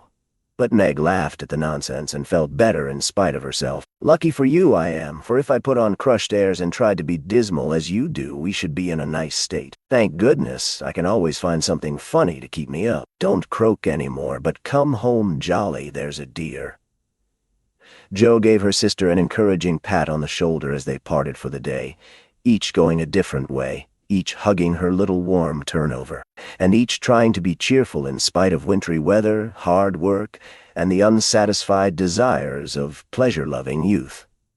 When Mr. March lost his property in trying to help an unfortunate friend, the two oldest girls begged to be allowed to do something toward their own support, at least. Believing that they could not begin too early to cultivate energy, industry, and independence, their parents consented, and both fell to work with the hearty good will which, in spite of all obstacles, is sure to succeed at last. Margaret found a place as nursery governess and felt rich with her small salary. As she said, she was fond of luxury, and her chief trouble was poverty. She found it harder to bear than the others, because she could remember a time when home was beautiful, life full of ease and pleasure, and want of any kind unknown. She tried not to be envious or discontented, but it was very natural that the young girl should long for pretty things, gay friends, accomplishments, and a happy life. At the Kings' she daily saw all she wanted, for the children's older sisters were just out, and Meg caught frequent glimpses of dainty ball dresses and bouquets, heard lively gossip about theaters, concerts, sleighing parties, and merrymakings of all kinds, and saw money lavished on trifles which would have been so precious to her. Poor Meg seldom complained, but a sense of injustice made her feel bitter toward everyone sometimes, for she had not yet learned to know how rich she was in the blessings which alone can make life happy. Jo happened to suit Aunt March, who was lame and needed an active person to wait upon her. The childless old lady had offered to adopt one of the girls when the troubles came, and was much offended because her offer was declined. Other friends told the Marches that they had lost all chance of being remembered in the rich old lady's will, but the unworldly Marches only said, "We can't give up our girls for a dozen fortunes. Rich or poor, we will keep together and be happy in one another." The old lady wouldn't speak to them for a time, but happening to meet Jo at a friend's, something in her comical face and blunt manners struck the old lady's fancy, and she proposed to take her for a companion. This did not suit Jo at all, but she accepted the place since nothing better appeared and, to everyone's surprise, got on remarkably well with her irascible relative. There was an occasional tempest, and once Jo marched home, declaring she couldn't bear it longer, but Aunt March always cleared up quickly, and sent for her to come back again with such urgency that she could not refuse, for in her heart she rather liked the peppery old lady. I suspect that the real attraction was a large library of fine books, which was left to dust and spiders since Uncle March died. Jo remembered the kind old gentleman who used to let her build railroads and bridges with his big dictionaries, tell her stories about queer pictures in his Latin books, and buy her cards of gingerbread whenever he met her in the street. The dim, dusty room with the busts staring down from the tall bookcases, the cozy chairs, the globes, and best of all, the wilderness of books in which she could wander where she liked, made the library a region of bliss to her. The moment Aunt March took her nap or was busy with company, Jo hurried to this quiet place and, curling herself up in the easy-chair, devoured poetry, romance, history, travels, and pictures like a regular bookworm. But, like all happiness, it did not last long, for as sure as she had just reached the heart of the story, the sweetest verse of a song, or the most perilous adventure of her traveler, a shrill voice called, "Josephine!" And she had to leave her paradise to wind yarn, wash the poodle, or read Belsham's essays by the hour together. Jo's ambition was to do something very splendid. What it was, she had no idea as yet, but left it for time to tell her, and meanwhile found her greatest affliction in the fact that she couldn't read, run, and ride as much as she liked. A quick temper, sharp tongue, and restless spirit were always getting her into scrapes, and her life was a series of ups and downs which were both comic and pathetic. But the training she received at Aunt March was just what she needed, and the thought that she was doing something to support herself made her happy in spite of the perpetual Josephine. Beth was too bashful to go to school. It had been tried, but she suffered so much that it was given up, and she did her lessons at home with her father. Even when he went away, and her mother was called to devote her skill and energy to soldiers' aid societies, Beth went faithfully on by herself and did the best she could. She was a housewifely little creature and helped Hannah keep home neat and comfortable for the workers, never thinking of any reward but to be loved. Long, quiet days she spent, not lonely nor idle, for her little world was peopled with imaginary friends, and she was by nature a busy bee. There were 6 dolls to be taken up and dressed every morning, for Beth was a child still and loved her pets as well as ever. Not one whole or handsome one among them. All were outcasts till Beth took them in, for when her sisters outgrew these idols, they passed to her because Amy would have nothing old or ugly. Beth cherished them all the more tenderly for that very reason, and set up a hospital for infirm dolls. No pins were ever stuck into their cotton vitals. No harsh words or blows were ever given them. No neglect ever saddened the heart of the most repulsive, but all were fed and clothed, nursed and caressed with an affection which never failed. One forlorn fragment of dullanity had belonged to Joe and, having led a tempestuous life, was left a wreck in the rag-bag, from which dreary poorhouse it was rescued by Beth and taken to her refuge. Having no top to its head, she tied on a neat little cap, and as both arms and legs were gone, she hid these deficiencies by folding it in a blanket and devoting her best bed to this chronic invalid. If anyone had known the care lavished on that dolly, I think it would have touched their hearts, even while they laughed. She brought it bits of bouquets, she read to it, took it out to breathe fresh air hidden under her coat. She sang it lullabies and never went to bed without kissing its dirty face and whispering tenderly, "I hope you'll have a good night, my poor dear."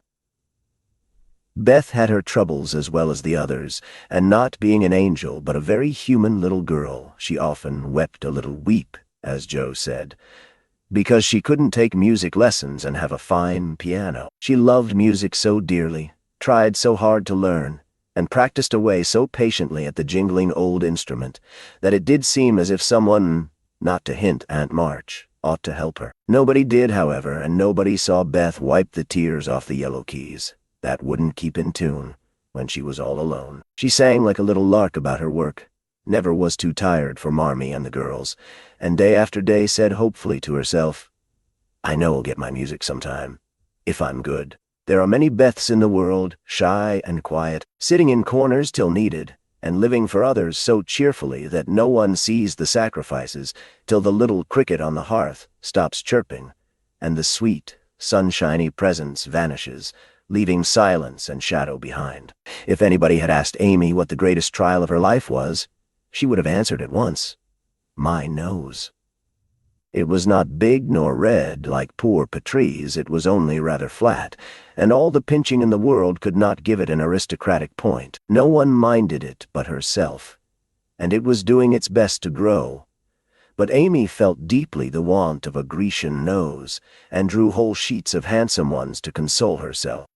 Little Raphael, as her sisters called her, had a decided talent for drawing, and was never so happy as when copying flowers, designing fairies, or illustrating stories with queer specimens of art. Her teachers complained that instead of doing her sums, she covered her slate with animals. The blank pages of her atlas were used to copy maps on, and caricatures of the most ludicrous description came fluttering out of all her books at unlucky moments.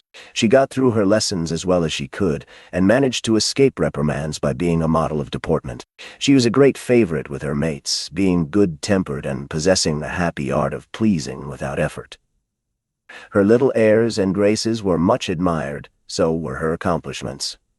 For besides her drawing, she could play 12 tunes, crochet, and read French without mispronouncing more than 2/3 of the words. She had a plaintive way of saying, "When Papa was rich we did so and so," which was very touching, and her long words were considered perfectly elegant by the girls. Amy was in a fair way to be spoiled, for everyone petted her, and her small vanities and selfishnesses were growing nicely. One thing, however, rather quenched the vanities. She had to wear her cousin's clothes. Now, Florence's mamma hadn't a particle of taste, and Amy suffered deeply at having to wear a red instead of a blue bonnet, unbecoming gowns, and fussy aprons that did not fit. Everything was good, well made, and little worn.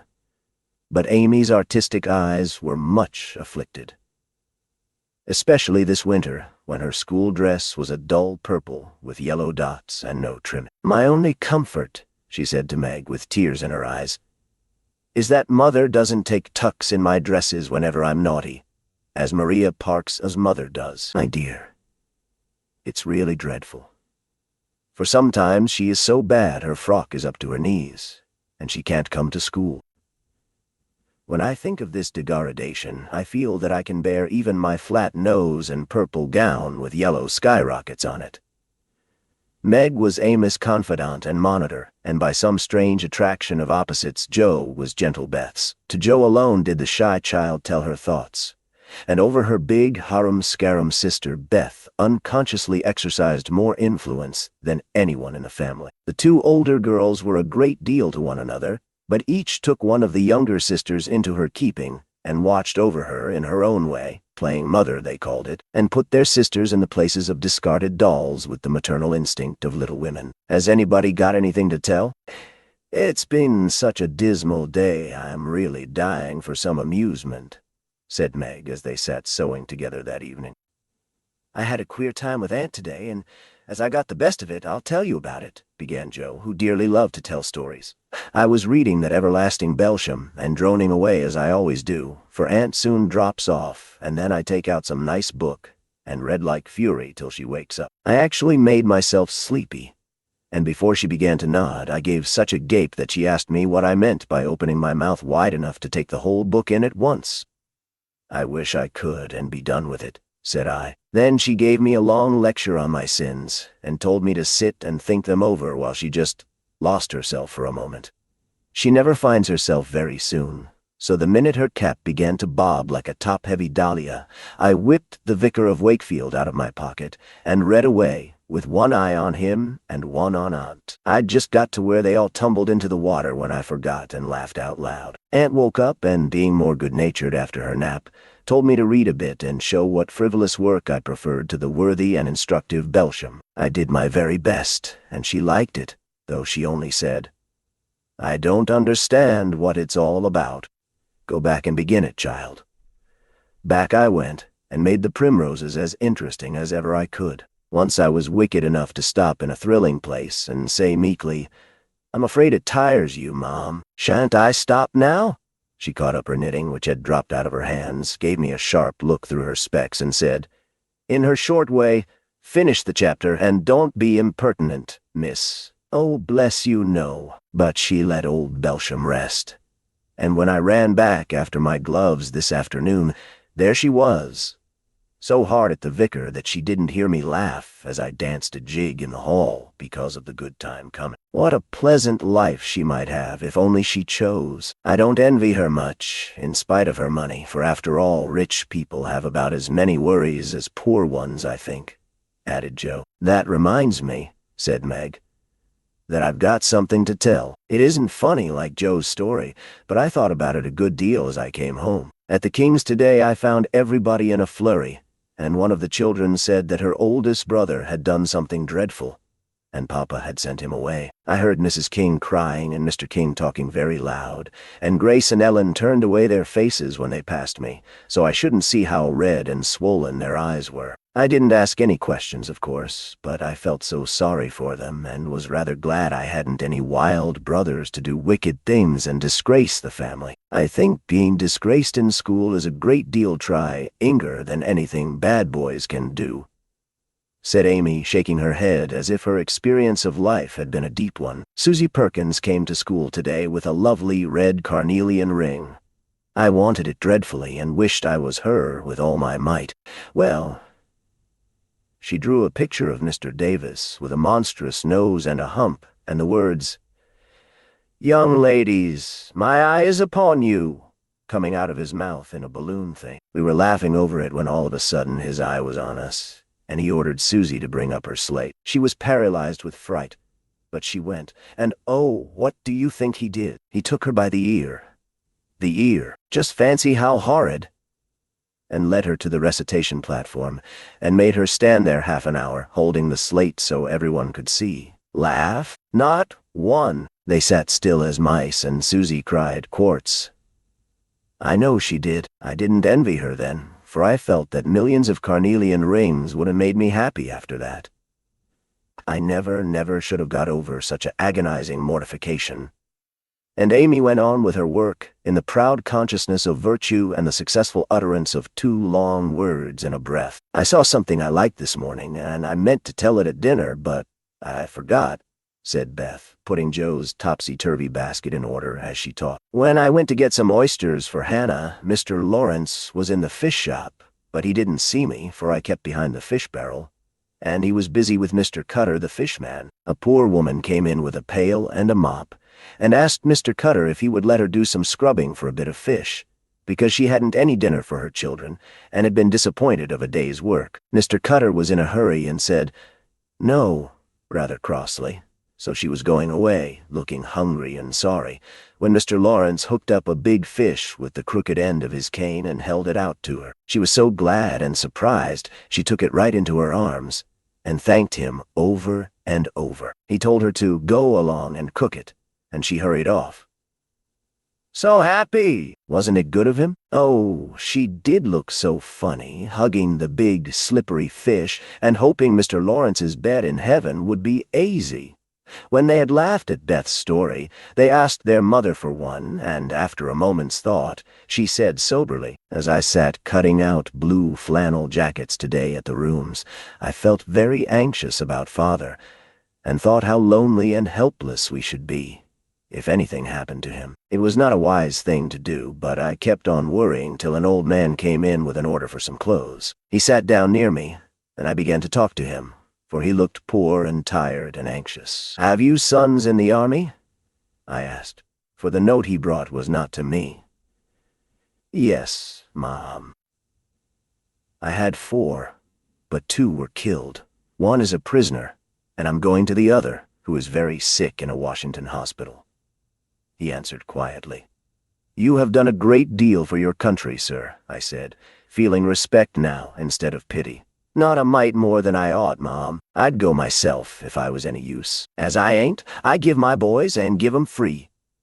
He spoke so cheerfully, looked so sincere, and seemed so glad to give his all, that I was ashamed of myself. I'd given 1 man and thought it too much, while he gave 4 without grudging them. I had all my girls to comfort me at home, and his last son was waiting, miles away, to say goodbye to him. Perhaps. I felt so rich, so happy thinking of my blessings, that I made him a nice bundle, gave him some money, and thanked him heartily for the lesson he had taught me. Tell another story, Mother, one with a moral to it, like this. I like to think about them afterward if they are real and not too preachy, said Joe, after a minute's silence. Mrs. March smiled and began at once, for she had told stories to this little audience for many years and knew how to please them. Once upon a time there were 4 girls who had enough to eat and drink and wear, a good many comforts and pleasures, kind friends and parents who loved them dearly, and yet they were not contented. Here the listeners stole sly looks at one another and began to sew diligently. These girls were anxious to be good and made many excellent resolutions, but they did not keep them very well, and were constantly saying, "If only we had this," or "If we could only do that," quite forgetting how much they already had, and how many things they actually could do. So they asked an old woman what spell they could use to make them happy, and she said, "When you feel discontented, think over your blessings and be grateful." Here Joe looked up quickly, as if about to speak, but changed her mind, seeing that the story was not done yet. Being sensible girls, they decided to try her advice, and soon were surprised to see how well off they were. One discovered that money couldn't keep shame and sorrow out of rich people's houses. Another that, though she was poor, she was a great deal happier, with her youth, health, and good spirits, than a certain fretful, feeble old lady who couldn't enjoy her comforts. A third that, disagreeable as it was to help get dinner, it was harder still to go begging for it, and the fourth, that even carnelian rings were not so valuable as good behavior. So they agreed to stop complaining, to enjoy the blessings already possessed, and try to deserve them, lest they should be taken away entirely instead of increased. And I believe they were never disappointed or sorry that they took the old woman's advice. "Now, Marmee, that is very cunning of you to turn our own stories against us, and give us a sermon instead of a romance," cried Meg. "I liked that kind of sermon." "It's the sort Father used to tell us," said Beth thoughtfully, putting the needles straight on Joe's cushion. "I don't complain near as much as the others do, and I shall be more careful than ever now, for I've had warning from Susie's downfall." said Amy morally. "We needed that lesson and we won't forget it. If we do so, you just say to us, as old Chloe did in Uncle Tom, 'Tink ob yer marcies, chillin', tink ob yer marcies,'" added Joe, who could not, for the life of her, help getting a morsel of fun out of the little sermon, though she took it to heart as much as any of them. Chapter 5. Being neighborly. "What in the world are you going to do now, Joe?" asked Meg one snowy afternoon as her sister came tramping through the hall, in rubber boots, old sack, and hood, with a broom in one hand and a shovel in the other. "Going out for exercise," answered Joe with a mischievous twinkle in her eyes. "I should think 2 long walks this morning would have been enough. It's cold and dull out, and I advise you to stay warm and dry by the fire as I do," said Meg with a shiver. "Never take advice. Can't keep still all day, and not being a pussycat, I don't like to doze by the fire. I like adventures, and I'm going to find some."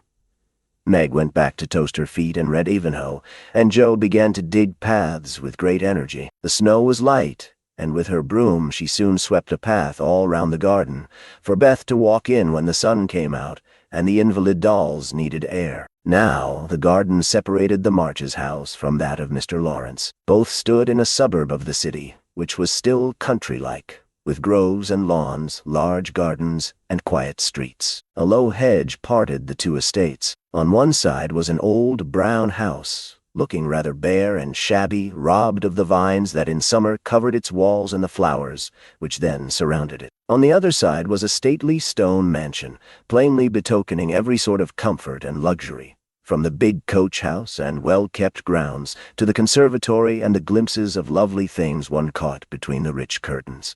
Yet it seemed a lonely, lifeless sort of house, for no children frolicked on the lawn, no motherly face ever smiled at the windows, and few people went in and out, except the old gentleman and his grandson. To Joe's lively fancy, this fine house seemed a kind of enchanted palace, full of splendors and delights which no one enjoyed. She had long wanted to behold these hidden glories, and to know the Lawrence boy, who looked as if he would like to be known if he only knew how to begin. Since the party she had been more eager than ever, and had planned many ways of making friends with him.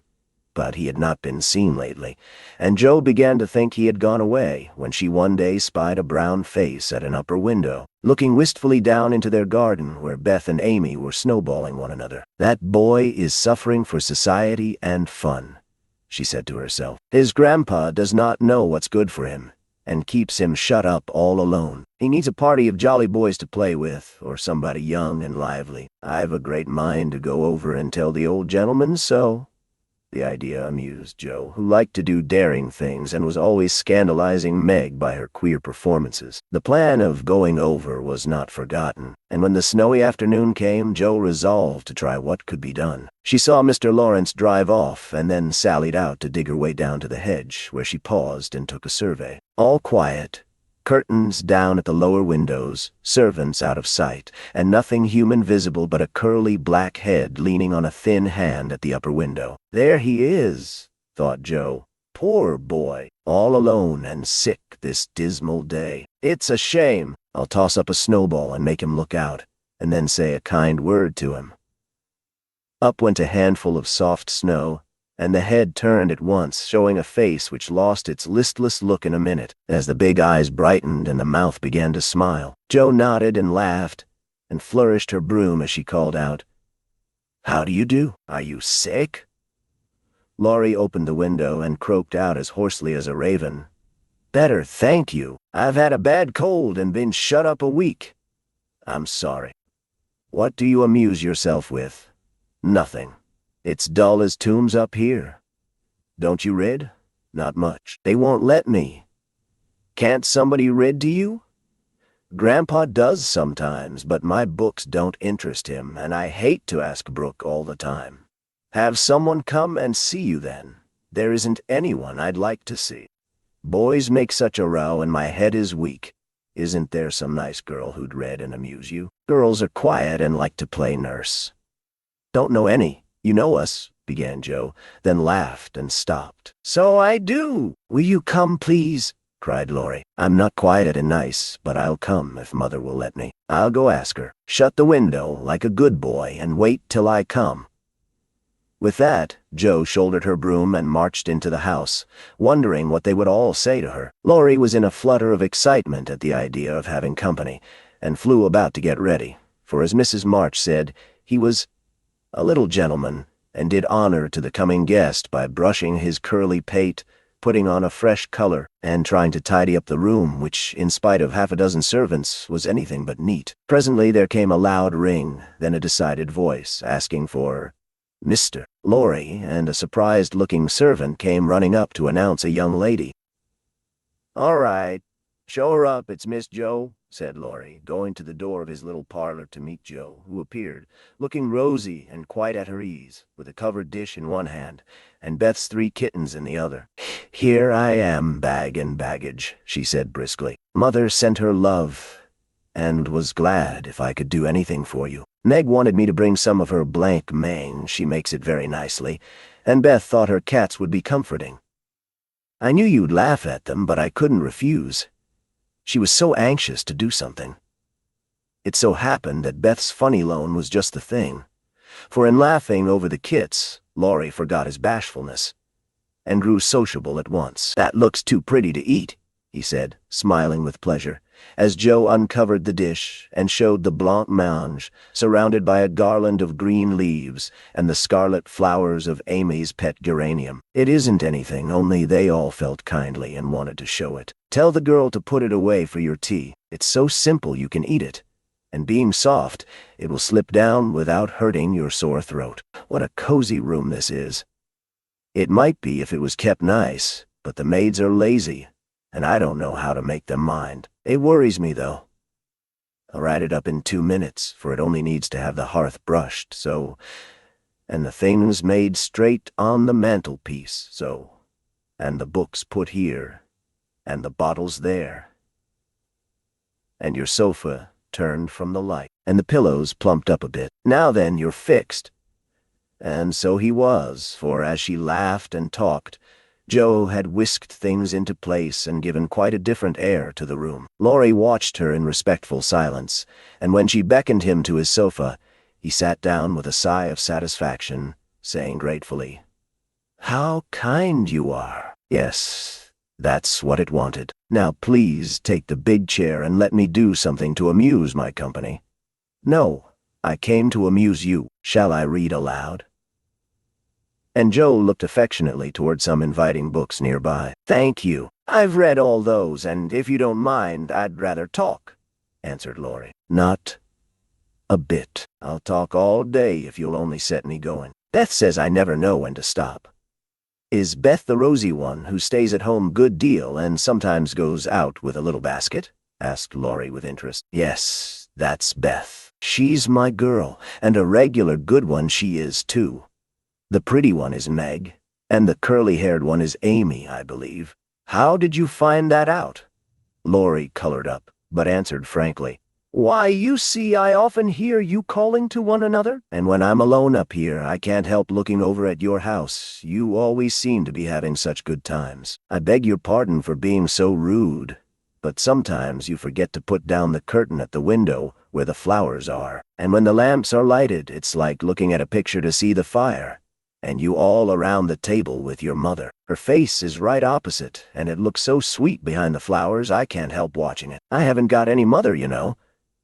And Laurie poked the fire to hide a little twitching of the lips that he could not control. The solitary, hungry look in his eyes went straight to Jo's warm heart. She had been so simply taught that there was no nonsense in her head, and at 15 she was as innocent and frank as any child. Laurie was sick and lonely, and feeling how rich she was in home and happiness, she gladly tried to share it with him. Her face was very friendly, and her sharp voice unusually gentle as she said, "We'll never draw that curtain any more, and I give you leave to look as much as you like. I just wish, though, instead of peeping, you'd come over and see us. Mother is so splendid, she'd do you heaps of good, and Beth would sing to you if I begged her to, and Amy would dance. Meg and I would make you laugh over our funny stage properties, and we'd have jolly times. Wouldn't your grandpa let you?"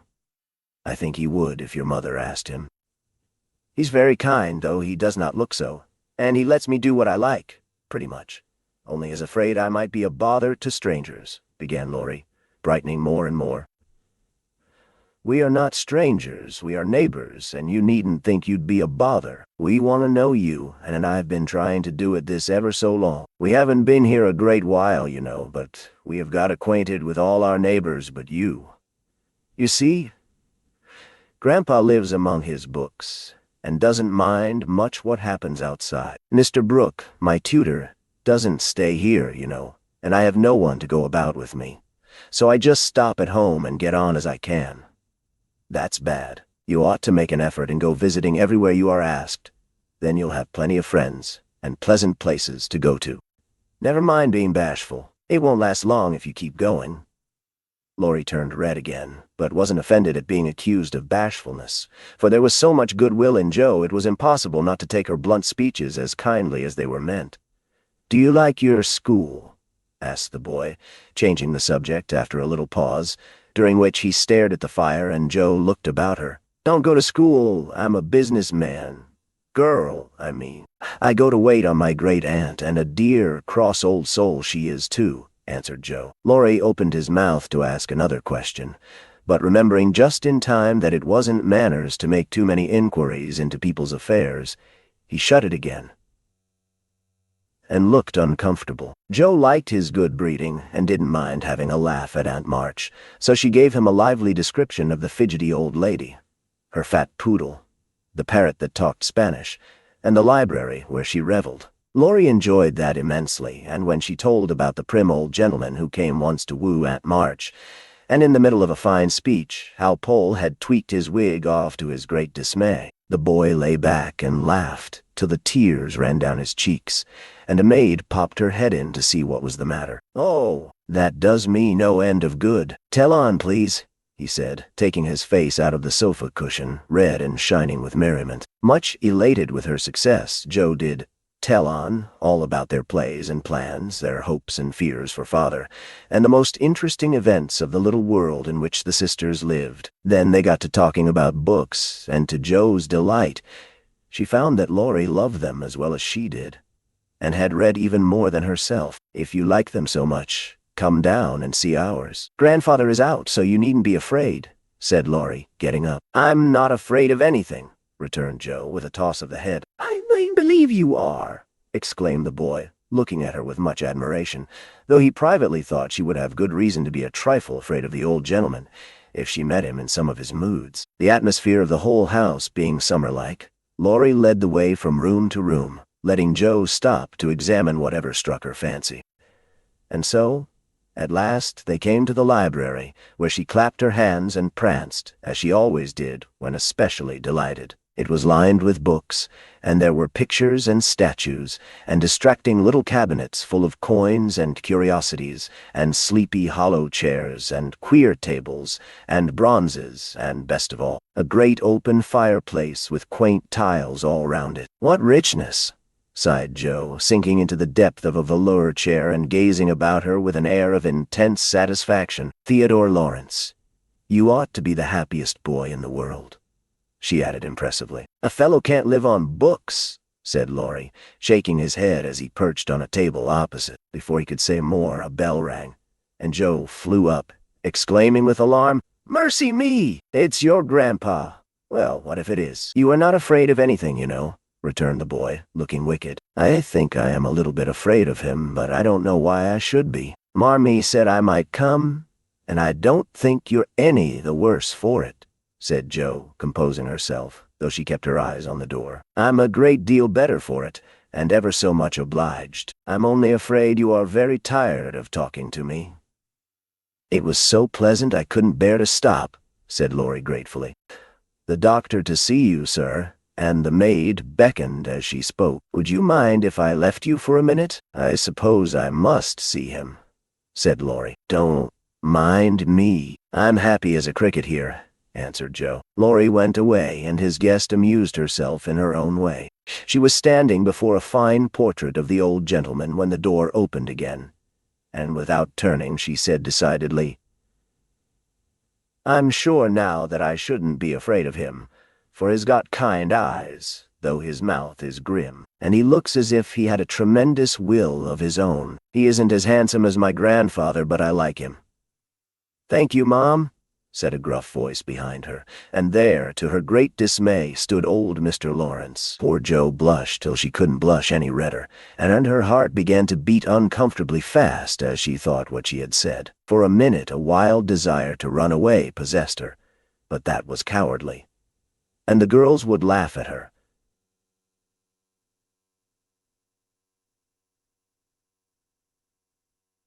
So she resolved to stay and get out of the scrape as she could. A second look showed her that the living eyes under the bushy eyebrows were kinder even than the painted ones, and there was a sly twinkle in them which lessened her fear a good deal. The gruff voice was gruffer than ever as the old gentleman said abruptly, after the dreadful pause, "So you're not afraid of me, hey?"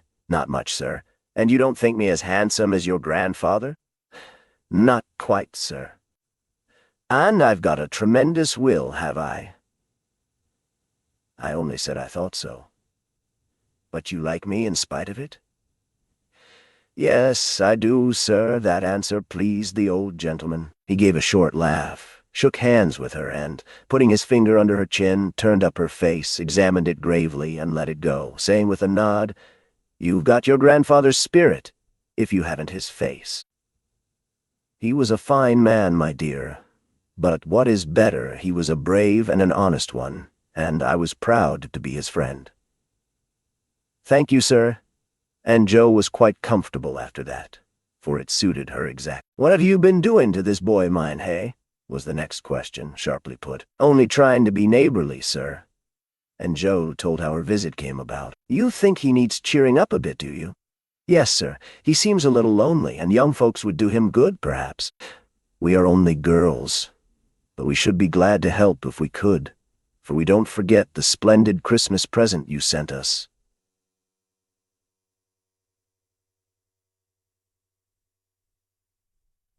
Said Jo eagerly. "Tut, tut, tut. That was the boy's affair. How is the poor woman?"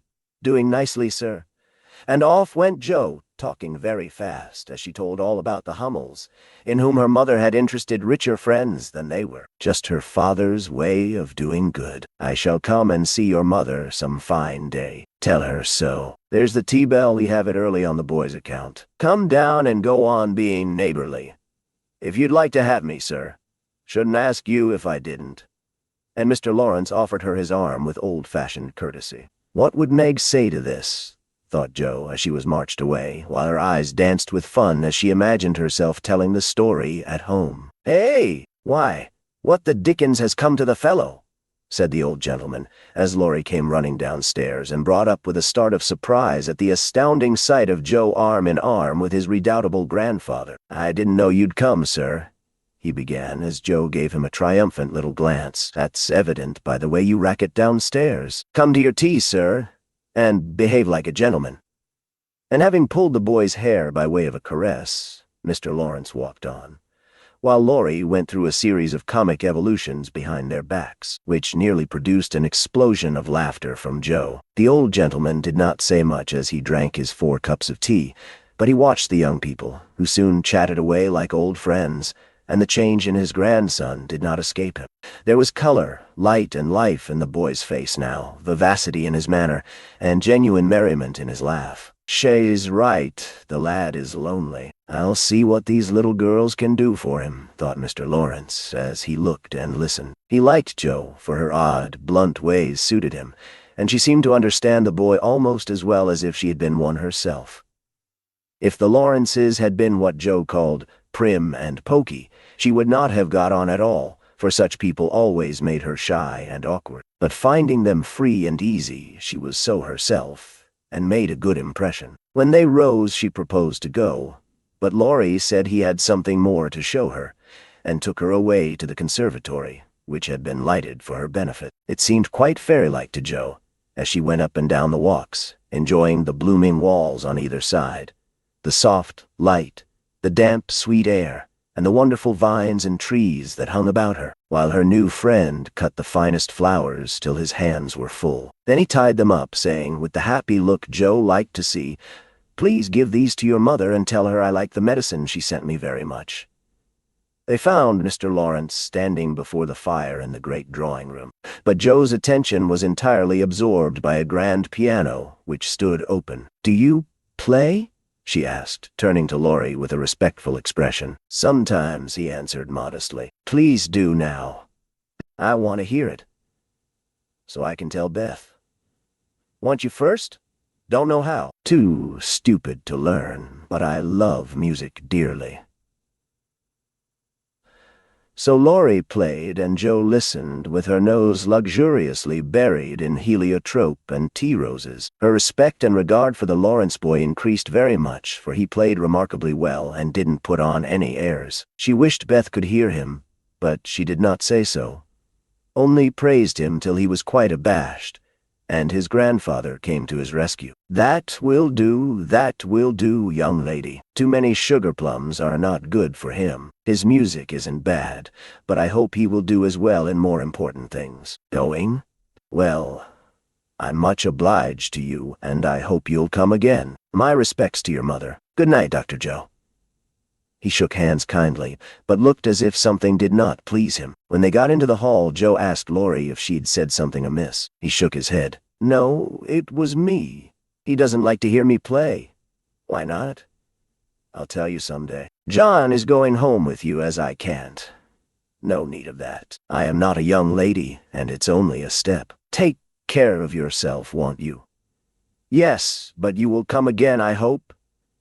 If you promise to come and see us after you are well." The family felt inclined to go visiting in a body, for each found something very attractive in the big house on the other side of the hedge. Mrs. March wanted to talk of her father with the old man who had not forgotten him. Meg longed to walk in the conservatory. Beth sighed for the grand piano, and Amy was eager to see the fine pictures and statues. "Mother, why didn't Mr. Lawrence like to have Laurie play?" asked Joe, who was of an inquiring disposition. "I am not sure, but I think it was because his son, Laurie's father, married an Italian lady, a musician, which displeased the old man, who is very proud. The lady was good and lovely and accomplished, but he did not like her, and never saw his son after he married. They both died when Laurie was a little child, and then his grandfather took him home. I fancy the boy, who was born in Italy, is not very strong, and the old man is afraid of losing him, which makes him so careful. Laurie comes naturally by his love of music, for he is like his mother, and I dare say his grandfather fears that he may want to be a musician. At any rate, his skill reminds him of the woman he did not like, and so he glowered as Joe said, "Dear me, how romantic!" exclaimed Meg. "How silly," said Joe. "Let him be a musician if he wants to, and not plague his life out sending him to college when he hates to go. That's why he has such handsome black eyes and pretty manners, I suppose." "Italians are always nice," said Meg, who was a little sentimental. "What do you know about his eyes and his manners?" "You never spoke to him hardly," cried Joe, who was not sentimental. "I saw him at the party, and what you tell shows that he knows how to behave. That was a nice little speech about the medicine mother sent him. He meant the blancmange, I suppose." "How stupid you are, child. He meant you, of course. Did he?" And Joe opened her eyes as if it had never occurred to her before. "I never saw such a girl. You don't know a compliment when you get it," said Meg, with the air of a young lady who knew all about the matter. "I think they are great nonsense, and I'll thank you not to be silly and spoil my fun. Laurie's a nice boy, and I like him, and I won't have any sentimental stuff about compliments and such rubbish. We'll all be good to him because he hasn't got any mother, and he may come over and see us, mayn't he, Marmee?" "Yes, Joe, your little friend is very welcome, and I hope Meg will remember that children should be children as long as they can." "I don't call myself a child, and I'm not in my teens yet," observed Amy. "What do you say, Beth?"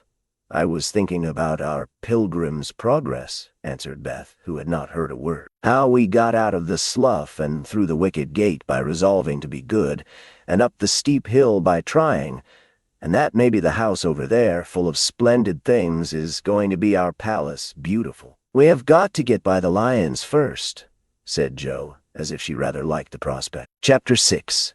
Beth finds the palace beautiful. The big house did prove a palace beautiful, though it took some time for all to get in, and Beth found it very hard to pass the lions. Old Mr. Lawrence was the biggest one, but after he had called, said something funny or kind to each one of the girls, and talked over old times with their mother, nobody felt much afraid of him, except timid Beth. The other lion was the fact that they were poor and Laurie rich, for this made them shy of accepting favors which they could not return. But after a while, they found that he considered them the benefactors, and could not do enough to show how grateful he was for Mrs. March's motherly welcome, their cheerful society, and the comfort he took in that humble home of theirs. So they soon forgot their pride and interchanged kindnesses without stopping to think which was the greater. All sorts of pleasant things happened about that time, for the new friendship flourished like grass in spring.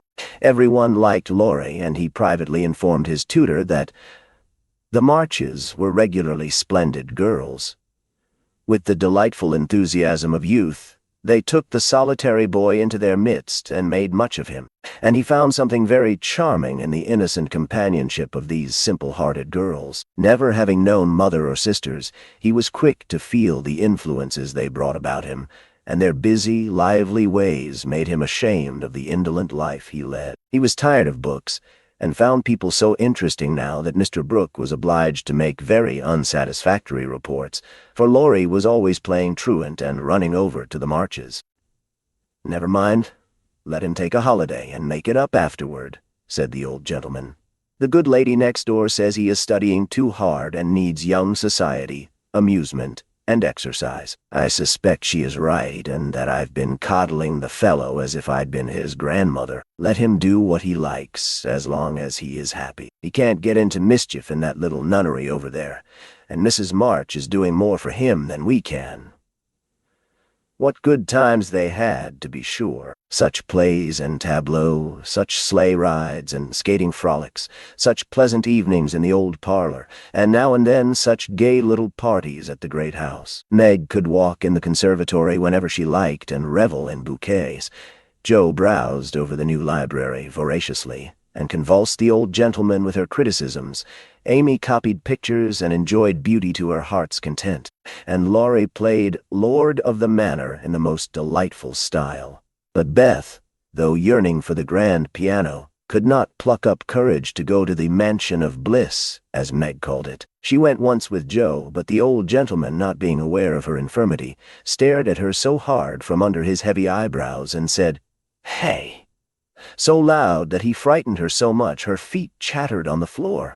She never told her mother, and she ran away, declaring she would never go there any more, not even for the dear piano. No persuasions or enticements could overcome her fear, till the fact coming to Mr. Lawrence's ear in some mysterious way, he set about mending matters. During one of the brief calls he made, he artfully led the conversation to music, and talked away about great singers whom he had seen, fine organs he had heard, and told such charming anecdotes that Beth found it impossible to stay in her distant corner, but crept nearer and nearer as if fascinated. At the back of his chair she stopped and stood listening, with her great eyes wide open and her cheeks red with excitement of this unusual performance. Taking no more notice of her than if she had been a fly, Mr. Lawrence talked on about Laurie's lessons and teachers, and presently, as if the idea had just occurred to him, he said to Mrs. March, "The boy neglects his music now, and I'm glad of it, for he was getting too fond of it. But the piano suffers for want of use. Wouldn't some of your girls like to run over and practice on it now and then, just to keep it in tune, you know, Mom?" Beth took a step forward and pressed her hands tightly together to keep from clapping them, for this was an irresistible temptation, and the thought of practicing on that splendid instrument quite took her breath away. Before Mrs. March could reply, Mr. Lawrence went on with an odd little nod and smile. "They needn't see or speak to anyone, but run in at any time, for I'm shut up in my study at the other end of the house. Laurie is out a great deal, and the servants are never near the drawing-room after 9 o'clock. Here he rose as if going, and Beth made up her mind to speak, for that last arrangement left nothing to be desired. "Please, tell the young ladies what I say, and if they don't care to come, why, never mind." Here a little hand slipped into his, and Beth looked up at him with a face full of gratitude as she said, in her earnest yet timid way, "Oh, sir, they do care, very, very much. Are you the musical girl?" he asked, without any startling. "Hey," as he looked down at her very kindly, "I'm Beth. I love it dearly, and I'll come, if you are quite sure nobody will hear me and be disturbed," she added, fearing to be rude and trembling at her own boldness as she spoke. "Not a soul, my dear. The house is empty half the day, so come and drum away as much as you like, and I shall be obliged to you." "How kind you are, sir." Beth blushed like a rose under the friendly look he wore, but she was not frightened now, and gave the hand a grateful squeeze because she had no words to thank him for the precious gift he had given her. The old gentleman softly stroked the hair off her forehead, and, stooping down, he kissed her, saying, in a tone few people ever heard, "I had a little girl once, with eyes like these. God bless you, my dear. Good day, madam." And away he went, in a great hurry. Beth had a rapture with her mother, and then rushed up to impart the glorious news to her family of invalids, as the girls were not home. How blithely she sang that evening, and how they all laughed at her because she woke Amy in the night by playing the piano on her face in her sleep. Next day, having seen both the old and young gentlemen out of the house, Beth, after 2 or 3 retreats, fairly got in at the side door, and made her way as noiselessly as any mouse to the drawing-room where her idol stood. Quite by accident, of course, some pretty easy music lay on the piano, and with trembling fingers and frequent stops to listen and look about, Beth at last touched the great instrument, and straightway forgot her fear herself, and everything else but the unspeakable delight which the music gave her, for it was like the voice of a beloved friend. She stayed till Hannah came to take her home to dinner, but she had no appetite, and could only sit and smile upon everyone in a general state of beatitude. After that, the little brown hood slipped through the hedge nearly every day, and the great drawing-room was haunted by a tuneful spirit that came and went unseen. She never knew that Mr. Lawrence opened his study door to hear the old-fashioned airs he liked. She never saw Laurie mount guard in the hall to warn the servants away. She never suspected that the exercise books and new songs which she found in the rack were put there for her especial benefit. And when he talked to her about music at home, she only thought how kind he was to tell things that helped her so much. So she enjoyed herself heartily and found, what isn't always the case, that her granted wish was all she had hoped. Perhaps it was because she was so grateful for this blessing that a greater was given her. At any rate, she deserved both. "Mother, I'm going to work Mr. Lawrence a pair of slippers. He is so kind to me. I must thank him, and I don't know any other way." "Can I do it?" asked Beth, a few weeks after that eventful call of his. "Yes, dear. It will please him very much, and be a nice way of thanking him. The girls will help you about them, and I will pay for the making up," replied Mrs. March, who took peculiar pleasure in granting Beth's requests because she so seldom asked anything for herself. After many serious discussions with Meg and Joe, the pattern was chosen, the materials bought, and the slippers begun. A cluster of grave yet cheerful pansies on a deeper purple ground was pronounced very appropriate and pretty, and Beth worked away early and late, with occasional lifts over hard parts. She was a nimble little needlewoman, and they were finished before anyone got tired of them. Then she wrote a short, simple note, and with Laurie's help, got them smuggled onto the study table one morning before the old gentleman was up. When this excitement was over, Beth waited to see what would happen. All day passed and a part of the next before any acknowledgment arrived, and she was beginning to fear she had offended her crochetty friend. On the afternoon of the second day, she went out to do an errand, and give poor Joanna, the invalid doll, her daily exercise. As she came up the street on her return, she saw 4 heads popping in and out of the parlor windows, and the moment they saw her, several hands were waved, and several joyful voices screamed, "Here's a letter from the old gentleman. Come quick and read it." "Oh, Beth, he sent you," began Amy, gesticulating with unseemly energy, but she got no further, for Joe quenched her by slamming down the window. Beth hurried on in a flutter of suspense. At the door, her sisters seized and bore her to the parlor in a triumphal procession, all pointing and all saying at once, "Look there! Look there!" Beth did look, and turned pale with delight and surprise, for there stood a little cabinet piano, with a letter lying on the glossy lid, directed like a signboard to Miss Elizabeth March. "For me," gasped Beth, holding on to Joe and feeling as if she should tumble down. It was such an overwhelming thing altogether. "Yes, all for you, my precious. Isn't it splendid of him? Don't you think he's the dearest old man in the world? Here's the key in the letter. We didn't open it, but we are dying to know what he says," cried Joe, hugging her sister and offering the note. "You read it." "I can't, I feel so queer." "Oh, it is too lovely." And Beth hid her face in Joe's apron, quite upset by her present. Joe opened the paper and began to laugh, for the first words she saw were, "Miss March, dear madam. How nice it sounds. I wish someone would write to me so," said Amy, who thought the old-fashioned address very elegant. "I have had many pairs of slippers in my life, but I never had any that suited me so well as yours," continues Joe.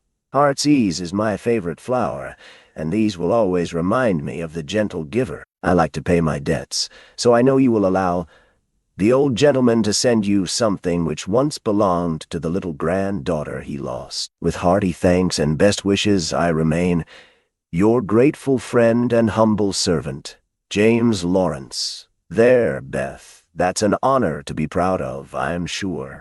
Laurie told me how fond Mr. Lawrence used to be of the child who died, and how he kept all her little things carefully. Just think, he's given you her piano. That comes of having big blue eyes and loving music, said Joe, trying to soothe Beth, who trembled and looked more excited than she had ever been before. "See the cunning brackets to hold candles, and the nice green silk puckered up with a gold rose in the middle, and the pretty rack and stool, all complete," added Meg, opening the instrument and displaying its beauties. "Your humble servant, James Lawrence. Only think of his writing that to you. I'll tell the girls. They'll think it's splendid," said Amy, much impressed by the note. "Try it, honey. Let's hear the sound of the baby piano," said Hannah, who always took a share in the family joys and sorrows. So Beth tried it, and everyone pronounced it the most remarkable piano ever heard. It had evidently been newly tuned and put in apple pie order, but, perfect as it was, I think the real charm lay in the happiest of all happy faces which leaned over it, as Beth lovingly touched the beautiful black and white keys and pressed the bright pedals. "You'll have to go and thank him," said Joe, by way of a joke, for the idea of the child's really going never entered her head. "Yes, I mean to. I guess I'll go now before I get frightened thinking about it."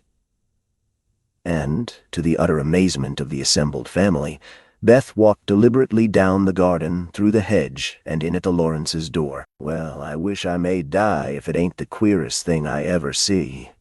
The peony has turned her head. She'd never have gone in her right mind," cried Hannah, staring after her, while the girls were rendered quite speechless by the miracle. They would have been still more amazed if they had seen what Beth did afterward. If you will believe me, she went and knocked at the study door before she gave herself time to think, and when a gruff voice called out, "Come in," she did go in, right up to Mr. Lawrence, who looked quite taken aback and held out her hand, saying, with only a small quaver in her voice, "I came to thank you, sir, for—" But she didn't finish, for he looked so friendly that she forgot her speech, and, only remembering that he had lost the little girl he loved, she put both arms round his neck and kissed him.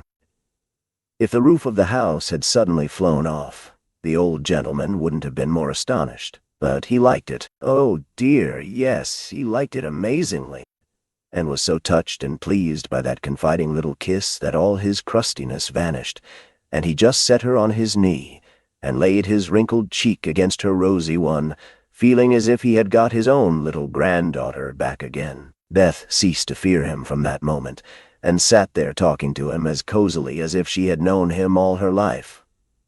For love casts out fear, and gratitude can conquer pride. When she went home, he walked with her to her own gate, shook hands cordially, and touched his hat as he marched back again, looking very stately and erect, like a handsome, soldierly old gentleman as he was. When the girls saw that performance, Joe began to dance a jig, by way of expressing her satisfaction, Amy nearly fell out of the window in her surprise, and Meg exclaimed, with uplifted hands, "Well, I do believe the world is coming to an end." Chapter 7. Amy's Valley of Humiliation. "That boy is a perfect cyclops, isn't he?" said Amy one day as Laurie clattered by on horseback with a flourish of his whip as he passed. "How dare you say so when he's got both his eyes? And very handsome ones they are, too," cried Jo, who resented any slighting remarks about her friend. "I didn't say anything about his eyes, and I don't see why you need fire up when I admire his riding." "Oh, my goodness! That little goose means a centaur, and she called him a cyclops," exclaimed Jo, with a burst of laughter. "You needn't be so rude, it's only a lapse of linguae, as Mr. Davis says," retorted Amy, finishing Jo with her Latin. "I just wish I had a little of the money Laurie spends on that horse," she added, as if to herself, yet hoping her sisters would hear. "Why?" asked Meg kindly, for Jo had gone off in another laugh at Amy's second blunder. "I need it so much. I'm dreadfully in debt, and it won't be my turn to have the rag money for a month." "In debt, Amy? What do you mean?" And Meg looked sober. "Why, I owe at least a dozen pickled limes, and I can't pay them, you know, till I have money. For Marmee forbade my having anything charged at the shop. Tell me all about it. Are limes the fashion now? It used to be pricking bits of rubber to make balls." And Meg tried to keep her countenance. Amy looked so grave and important. "Why, you see, the girls are always buying them, and unless you want to be thought mean, you must do it too. It's nothing but limes now, for everyone is sucking them in their desks in school time, and trading them off for pencils, bead rings, paper dolls, or something else at recess. If one girl likes another, she gives her a lime. If she's mad with her, she eats one before her face, and doesn't offer even a suck. They treat by turns, and I've had ever so many but haven't returned them. And I ought, for they are debts of honor, you know." "How much will pay them off and restore your credit?" asked Meg, taking out her purse. "A quarter would more than do it, and leave a few cents over for a treat for you. Don't you like limes?" "Not much. You may have my share. Here's the money. Make it last as long as you can, for it isn't very plenty, you know." "Oh, thank you. It must be so nice to have pocket money. I'll have a grand feast, for I haven't tasted a lime this week. I felt delicate about taking any, as I couldn't return them. And I'm actually suffering for one." Next day Amy was rather late at school, but could not resist the temptation of displaying, with pardonable pride, a moist brown paper parcel, before she consigned it to the inmost recesses of her desk. During the next few minutes, the rumor that Amy March had got 24 delicious limes. She ate one on the way, and was going to treat circulated through her set, and the attentions of her friends became quite overwhelming. Katie Brown invited her to her next party on the spot. Mary Kingsley insisted on lending her watch till recess, and Jenny Snow, a satirical young lady who had basely twitted Amy upon her limeless state, promptly buried the hatchet and offered to furnish answers to certain appalling sums. But Amy had not forgotten Miss Snow's cutting remarks about some persons whose noses were not too flat to smell other people's limes, and stuck-up people who were not too proud to ask for them, and she instantly crushed that Snow girl's hopes by the withering telegram, "You needn't be so polite all of a sudden, for you won't get any." A distinguished personage happened to visit the school that morning, and Amy's beautifully drawn maps received praise, which honor to her foe rankled in the soul of Miss Snow, and caused Miss March to assume the airs of a studious young peacock. But, alas, alas, pride goes before a fall, and the revengeful Snow turned the tables with disastrous success. No sooner had the guest paid the usual stale compliments and bowed himself out, than Jenny, under pretense of asking an important question, informed Mr. Davis, the teacher, that Amy March had pickled limes in her desk. Now Mr. Davis had declared limes a contraband article, and solemnly vowed to publicly ferule the first person who was found breaking the law. This much-enduring man had succeeded in banishing chewing gum after a long and stormy war, had made a bonfire of the confiscated novels and newspapers, had suppressed a private post office, had forbidden distortions of the face, nicknames, and caricatures, and done all that one man could do to keep 100 rebellious girls in order. Boys are trying enough to human patience, goodness knows, but girls are infinitely more so, especially to nervous gentlemen with tyrannical tempers and no more talent for teaching than Dr. Blimmer. Mr. Davis knew any quantity of Greek, Latin, algebra, and ologies of all sorts, so he was called a fine teacher, and manners, morals, feelings, and examples were not considered of any particular importance. It was a most unfortunate moment for denouncing Amy, and Jenny knew it. Mr. Davis had evidently taken his coffee too strong that morning. There was an east wind, which always affected his neuralgia, and his pupils had not done him the credit which he felt he deserved. Therefore, to use the expressive, if not elegant, language of a schoolgirl, he was as nervous as a witch and as cross as a bear. The word limes was like fire to Powder. His yellow face flushed, and he rapped on his desk with an energy which made Jenny skip to her seat with unusual rapidity. "Young ladies, attention, if you please." At the stern order, the buzz ceased, and 50 pairs of blue, black, gray, and brown eyes were obediently fixed upon his awful countenance. "Miss March, come to the desk." Amy rose to comply with outward composure, but a secret fear oppressed her, for the limes weighed upon her conscience. "Bring with you the limes you have in your desk," was the unexpected command which arrested her before she got out of her seat. "Don't take all," whispered her neighbor, a young lady of great presence of mind. Amy hastily shook out 6 and laid the rest down before Mr. Davis, feeling that any man possessing a human heart would relent when that delicious perfume met his nose. Unfortunately, Mr. Davis particularly detested the odor of the fashionable pickle, and disgust added to his wrath. "Is that all?" "Not quite," stammered Amy. "Bring the rest immediately." With a despairing glance at her set, she obeyed. "You are sure there are no more?" "I never lie, sir. So I see. Now take these disgusting things 2 by 2 and throw them out of the window."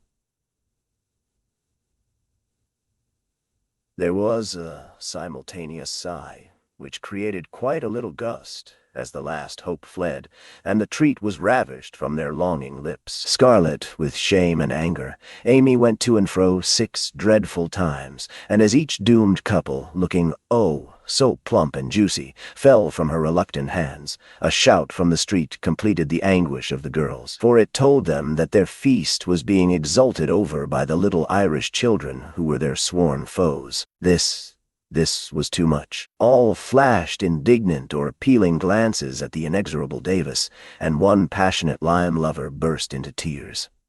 As Amy returned from her last trip, Mr. Davis gave a portentous "Ham," and said in his most impressive manner, "Young ladies, you remember what I said to you a week ago. I am sorry this has happened, but I never allow my rules to be infringed, and I never break my word. Miss March, hold out your hand." Amy started, and put both hands behind her, turning on him an imploring look which pleaded for her better than the words she could not utter. She was rather a favorite with old Davis, as of course he was called, and it's my private belief that he would have broken his word if the indignation of one irrepressible young lady had not found vent in a hiss. That hiss, faint as it was, irritated the irascible gentleman, and sealed the culprit's fate. "Your hand, Miss March," was the only answer her mute appeal received, and, too proud to cry or beseech, Amy set her teeth, threw back her head defiantly, and bore without flinching several tingling blows on her little palm. They were neither many nor heavy, but that made no difference to her. For the first time in her life she had been struck, and the disgrace in her eyes was as deep as if he had knocked her down. "You will now stand on the platform till recess," said Mr. Davis, resolved to do the thing thoroughly, since he had begun. was dreadful. It would have been bad enough to go to her seat and see the pitying faces of her friends or the satisfied ones of her few enemies, but to face the whole school with that shame fresh upon her seemed impossible. And for a second she felt as if she could only drop down where she stood and break her heart with crying. A bitter sense of wrong and the thought of Jenny Snow helped her to bear it, and, taking the ignominious place, she fixed her eyes on the stove funnel above what now seemed a sea of faces, and stood there, so motionless and white that the girls found it hard to study with that pathetic figure before them. During the 15 minutes that followed, the proud and sensitive little girl suffered a shame and pain which she never forgot. To others it might seem a ludicrous or trivial affair, but to her it was a hard experience. For during the 12 years of her life she had been governed by love alone, and a blow of that sort had never touched her before. The smart of her hand and the ache of her heart were forgotten in the sting of the thought, "I shall have to tell at home, and they will be so disappointed in me." The 15 minutes seemed an hour, but they came to an end at last. And the word recess had never seemed so welcome to her before. "You can go, Miss March," said Mr. Davis, looking as he felt uncomfortable. He did not soon forget the reproachful glance Amy gave him as she went, without a word to anyone, straight into the anteroom, snatched her things, and left the place forever, as she passionately declared to herself. She was in a sad state when she got home, and when the older girls arrived, some time later, an indignation meeting was held at once. Mrs. March did not say much, but looked disturbed, and comforted her afflicted little daughter in her tenderest manner. Meg bathed the insulted hand with glycerine and tears. Beth felt that even her beloved kittens would fail as a balm for griefs like this.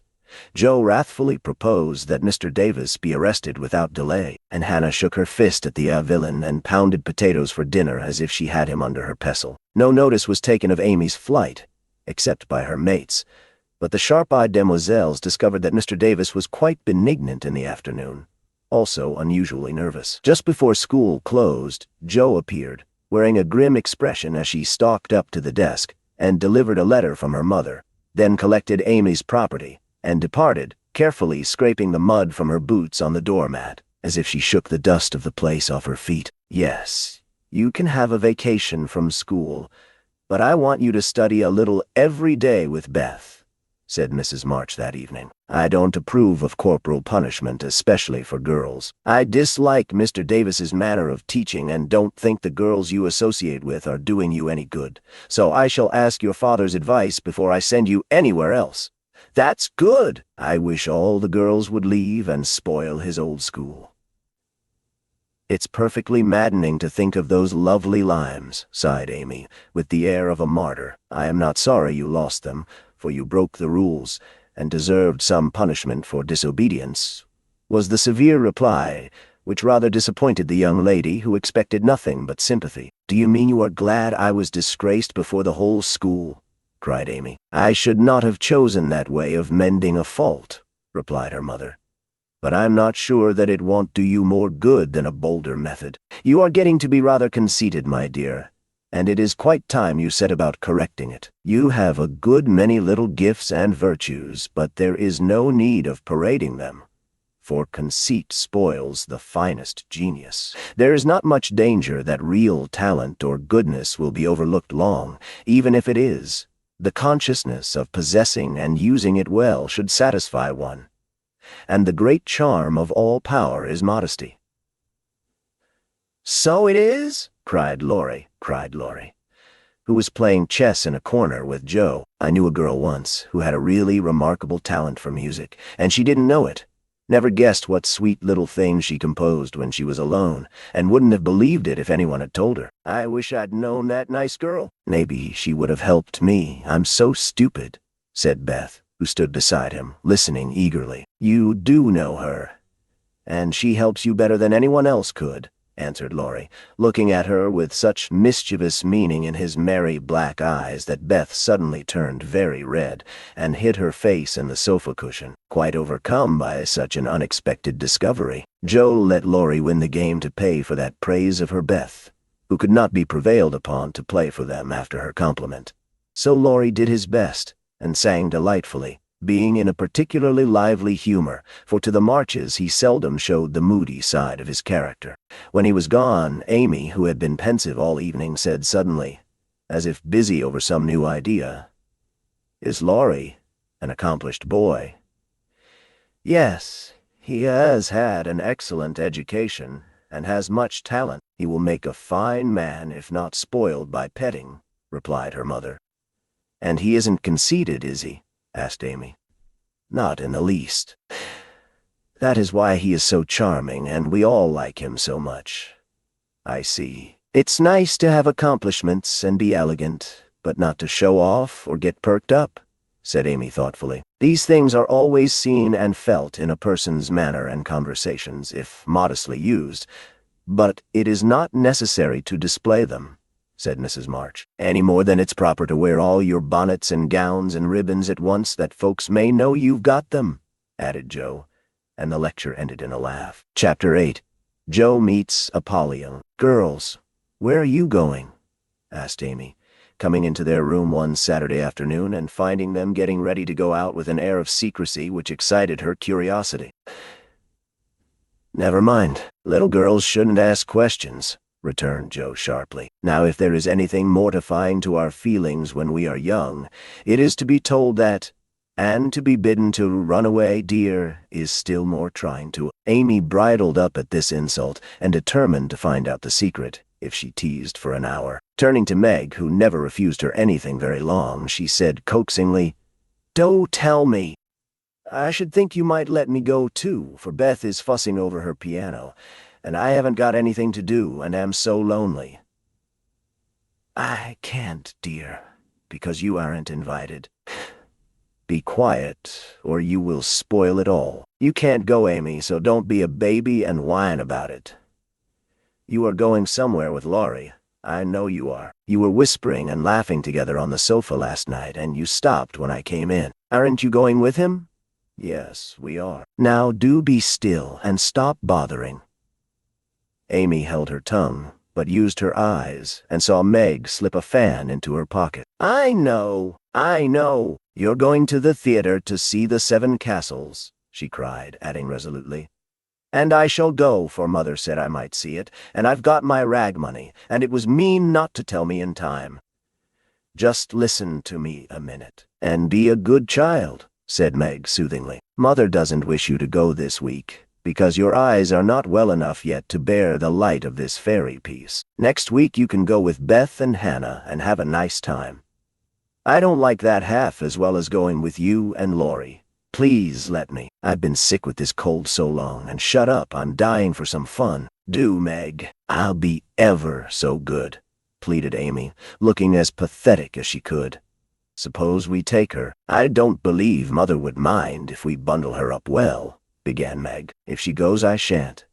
And if I don't, Laurie won't like it.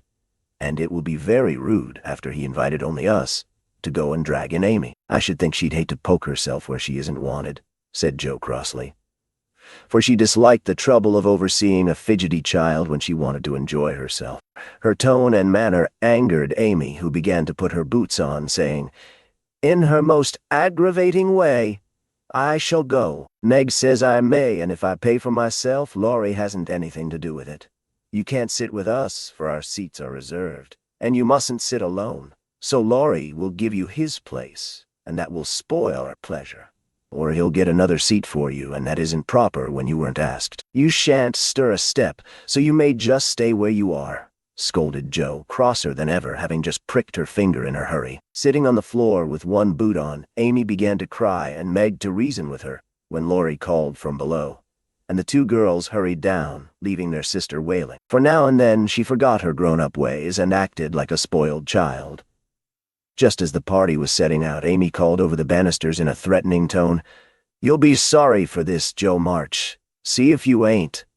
"Fiddlesticks," returned Joe, slamming the door. They had a charming time, for the Seven Castles of the Diamond Lake was as brilliant and wonderful as heart could wish. But in spite of the comical red imps, sparkling elves, and the gorgeous princes and princesses, Joe's pleasure had a drop of bitterness in it. The fairy queen's yellow curls reminded her of Amy, and between the acts she amused herself with wondering what her sister would do to make her sorry for it. She and Amy had had many lively skirmishes in the course of their lives, for both had quick tempers and were apt to be violent when fairly roused. Amy teased Joe, and Joe irritated Amy, and semi-occasional explosions occurred, of which both were much ashamed afterward. Although the oldest, Joe had the least self-control, and had hard times trying to curb the fiery spirit which was continually getting her into trouble. Her anger never lasted long, and having humbly confessed her fault, she sincerely repented and tried to do better. Her sisters used to say that they rather liked to get Joe into a fury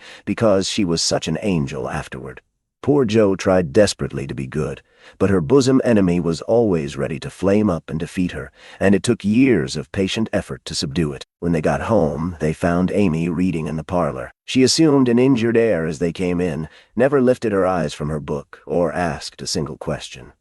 Perhaps curiosity might have conquered resentment if Beth had not been there to inquire and receive a glowing description of the play. On going up to put away her best hat, Joe's first look was toward the bureau. For in their last quarrel, Amy had soothed her feelings by turning Joe's top drawer upside down on the floor. Everything was in its place, however, and after a hasty glance into her various closets, bags, and boxes, Joe decided that Amy had forgiven and forgotten her wrongs. Joe was mistaken, for next day she made a discovery which produced a tempest. Meg, Beth, and Amy were sitting together, late in the afternoon, when Joe burst into the room, looking excited and demanding breathlessly, "Has anyone taken my book?" Meg and Beth said. "No," at once, and looked surprised. Amy poked the fire and said nothing. Joe saw her color rise and was down upon her in a minute. "Amy, you've got it." "No, I haven't." "You know where it is, then." "No, I don't." "That's a fib," cried Joe, taking her by the shoulders and looking fierce enough to frighten a much braver child than Amy. "It isn't. I haven't got it, don't know where it is now, and don't care. You know something about it, and you'd better tell at once, or I'll make you." And Joe gave her a slight shake. "Scold as much as you like, you'll never see your silly old book again," cried Amy, getting excited in her turn. "Why not?" "I burned it up." "What?" "My little book I was so fond of, and worked over, and meant to finish before Father got home." "Have you really burned it?"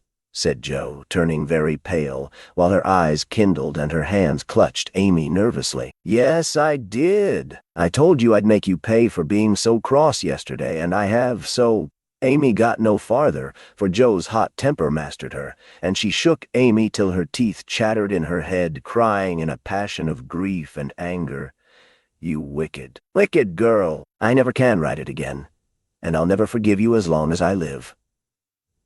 Meg flew to rescue Amy and Beth to pacify Joe, but Joe was quite beside herself, and with a parting box on her sister's ear, she rushed out of the room up to the old sofa in the garret, and finished her fight alone. The storm cleared up below, for Mrs. March came home, and, having heard the story, soon brought Amy to a sense of the wrong she had done her sister. Joe's book was the pride of her heart, and was regarded by her family as a literary sprout of great promise. It was only half a dozen little fairy tales, but Joe had worked over them patiently, putting her whole heart into her work, hoping to make something good enough to print. She had just copied them with great care, and had destroyed the old manuscript, so that Amy's bonfire had consumed the loving work of several years.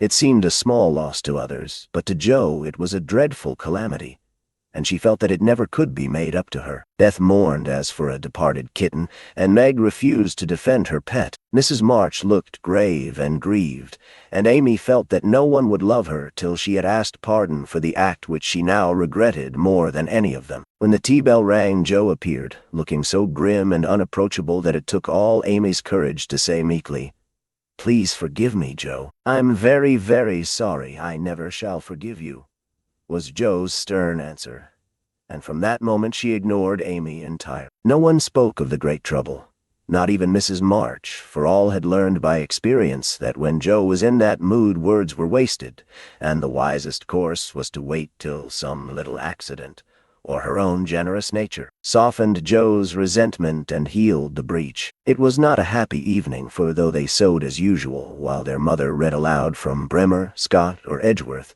something was wanting, and the sweet home peace was disturbed. They felt this most when singing time came, for Beth could only play, Joe stood dumb as a stone, and Amy broke down, so Meg and Mother sang alone. But in spite of their efforts to be as cheery as larks, the flute-like voices did not seem to chord as well as usual, and all felt out of tune. As Joe received her goodnight kiss, Mrs. March whispered gently, "My dear, don't let the sun go down upon your anger. Forgive each other, help each other, and begin again tomorrow." Joe wanted to lay her head down on that motherly bosom and cry her grief and anger all away. But tears were an unmanly weakness, and she felt so deeply injured that she really couldn't quite forgive yet. So she winked hard, shook her head, and said gruffly, because Amy was listening, "It was an abominable thing, and she doesn't deserve to be forgiven." With that she marched off to bed, and there was no merry or confidential gossip that night. Amy was much offended that her overtures of peace had been repulsed, and began to wish she had not humbled herself, to feel more injured than ever, and to plume herself on her superior virtue in a way which was particularly exasperating. Joe still looked like a thundercloud, and nothing went well all day. It was bitter cold in the morning. She dropped her precious turnover in the gutter. Aunt March had an attack of the fidgets. Meg was sensitive. Beth would look grieved and wistful when she got home. And Amy kept making remarks about people who were always talking about being good and yet wouldn't even try, when other people set them a virtuous example. "Everybody is so hateful, I'll ask Laurie to go skating. He is always kind and jolly and will put me to rights, I know," said Jo to herself, and off she went. Amy heard the clash of skates and looked out with an impatient exclamation. "There! She promised I should go next time, for this is the last ice we shall have. But it's no use to ask such a crosspatch to take me." "Don't say that. You were very naughty, and it is hard to forgive the loss of her precious little book. But I think she might do it now, and I guess she will, if you try her at the right minute."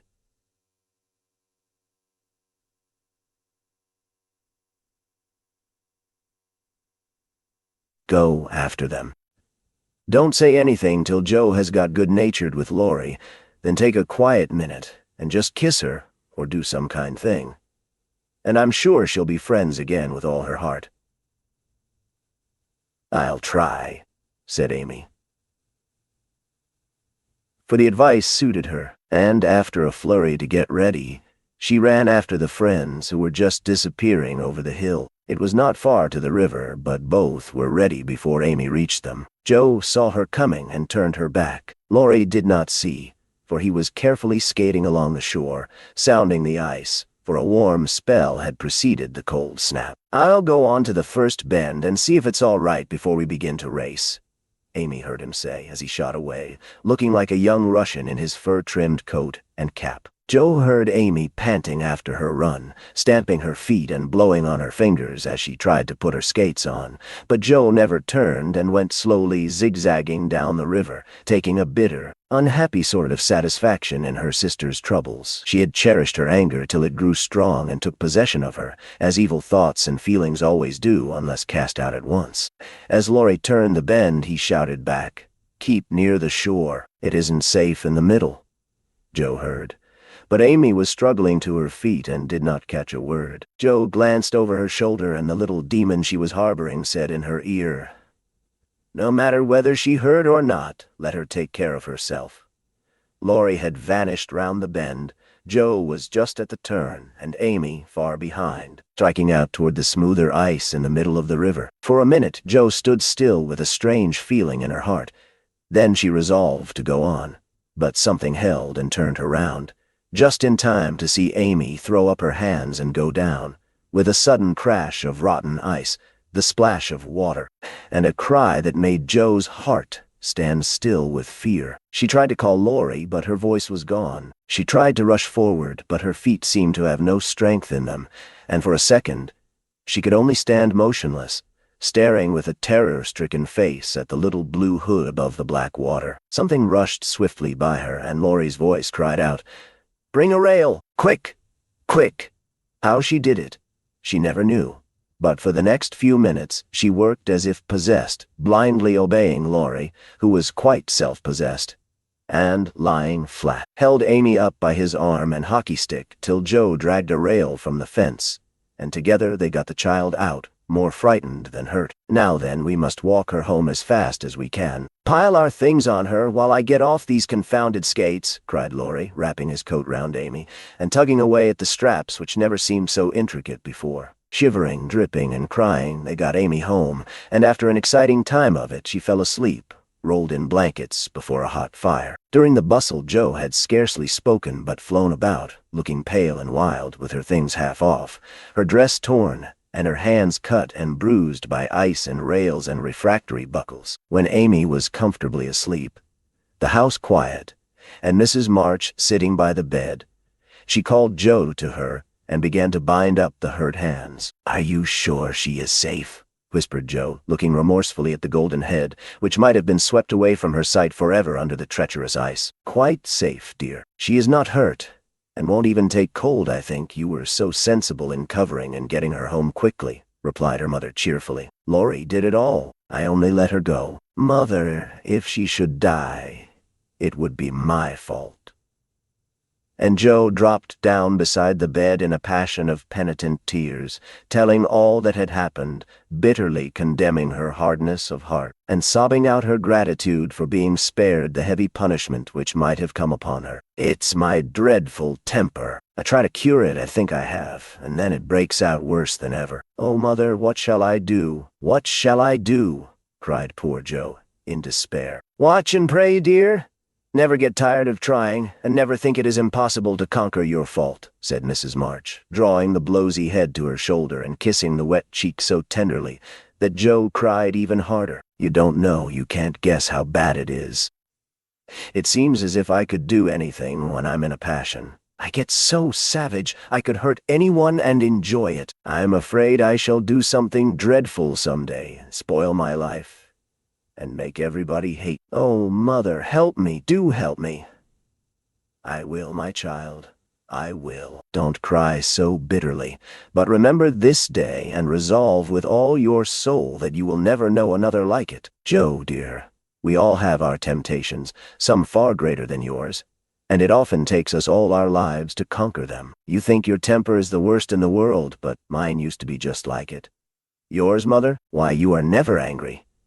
And for the moment Joe forgot remorse in surprise. "I've been trying to cure it for 40 years, and have only succeeded in controlling it. I am angry nearly every day of my life, Joe, but I have learned not to show it, and I still hope to learn not to feel it, though it may take me another 40 years to do so." The patience and the humility of the face she loved so well was a better lesson to Joe than the wisest lecture, the sharpest reproof. She felt comforted at once by the sympathy and confidence given her. The knowledge that her mother had a fault like hers, and tried to mend it, made her own easier to bear, and strengthened her resolution to cure it. Though 40 years seemed rather a long time to watch and pray to a girl of 15. "Mother, are you angry when you fold your lips tight together and go out of the room sometimes, when Aunt March scolds or people worry you?"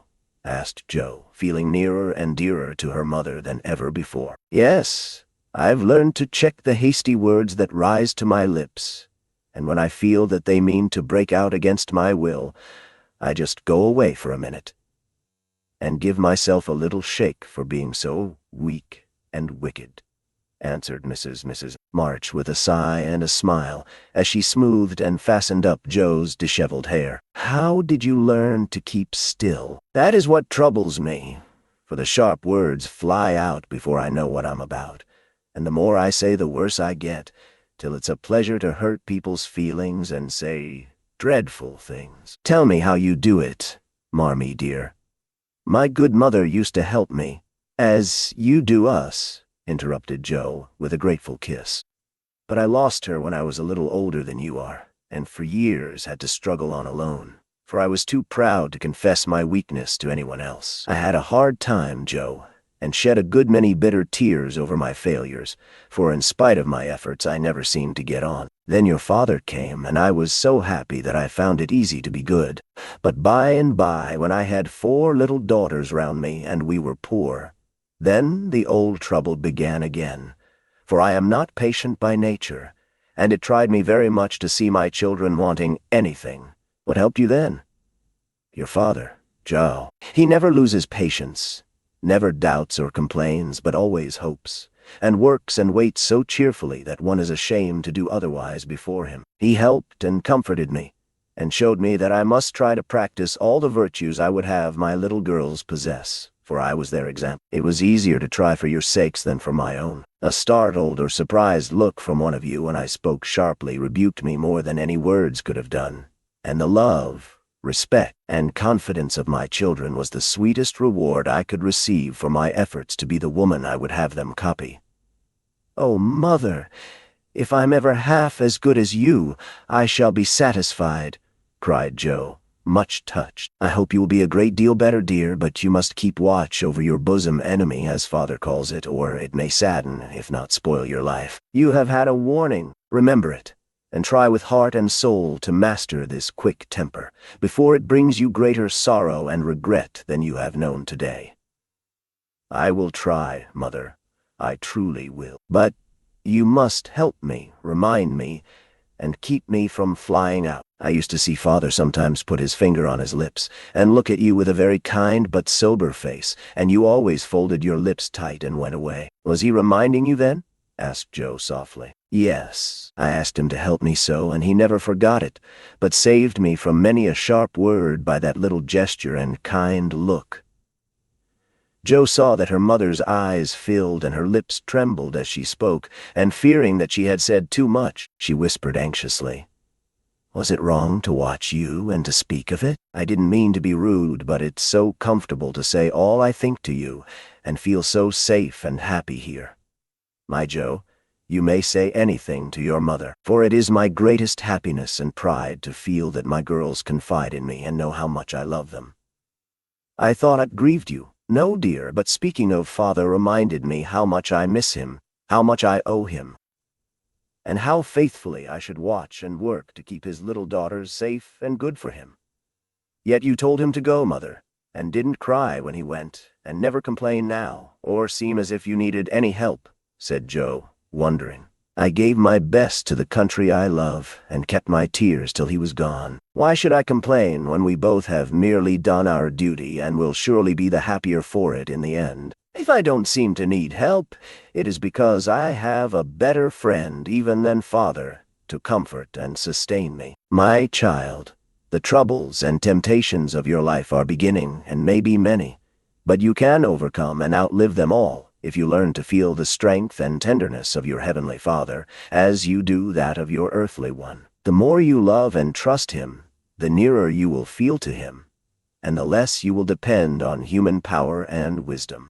His love and care never tire or change, can never be taken from you, but may become the source of lifelong peace, happiness, and strength. Believe this heartily, and go to God with all your little cares and hopes and sins and sorrows as freely and confidingly as you come to your mother." Joe's only answer was to hold her mother close, and in the silence which followed the sincerest prayer she had ever prayed, left her heart without words. For in that sad yet happy hour she had learned not only the bitterness of remorse and despair, but the sweetness of self-denial and self-control, and led by her mother's hand, she had drawn nearer to the friend who always welcomes every child with a love stronger than that of any father, tenderer than that of any mother. Amy stirred and sighed in her sleep, and as if eager to begin at once to mend her fault, Joe looked up with an expression on her face which it had never worn before. "I let the sun go down on my anger. I wouldn't forgive her, and today, if it hadn't been for Laurie, it might have been too late. How could I be so wicked?" said Joe, half aloud, as she leaned over her sister softly, stroking the wet hair scattered on the pillow. As if she heard, Amy opened her eyes and held out her arms, with a smile that went straight to Joe's heart. Neither said a word, but they hugged one another close, in spite of the blankets, and everything was forgiven and forgotten in one hearty kiss. Chapter 9. Meg goes to Vanity Fair. I do think it was the most fortunate thing in the world that those children should have the measles just now," said Meg. One April day, as she stood packing the Shigeo Brody trunk in her room, surrounded by her sisters, and so nice of Annie Moffat not to forget her promise. "A whole fortnight of fun will be regularly splendid," replied Jo, looking like a windmill as she folded skirts with her long arms. "And such lovely weather." "I'm so glad of that," added Beth, tidily sorting neck and hair ribbons in her best box, lent for the great occasion. "I wish I was going to have a fine time and wear all these nice things," said Amy with her mouth full of pins as she artistically replenished her sister's cushion. "I wish you were all going, but as you can't, I shall keep my adventures to tell you when I come back. I'm sure it's the least I can do when you have been so kind, lending me things and helping me get ready."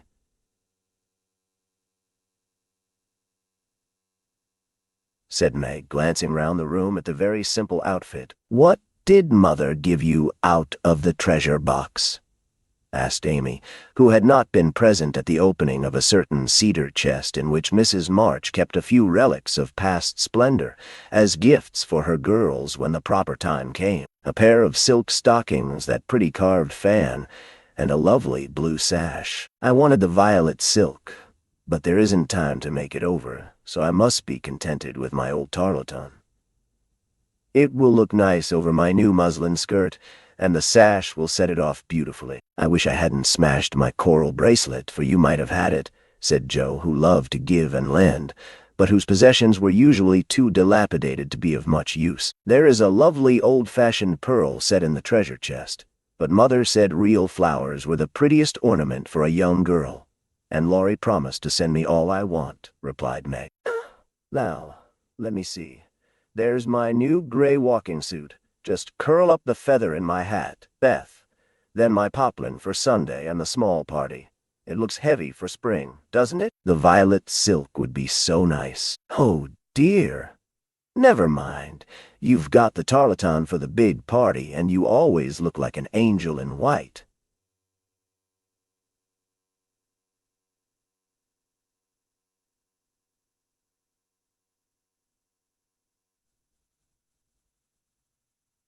"It isn't low-necked, and it doesn't sweep enough, but it will have to do. My blue house dress looks so well, turned and freshly trimmed, that I feel as if I'd got a new one.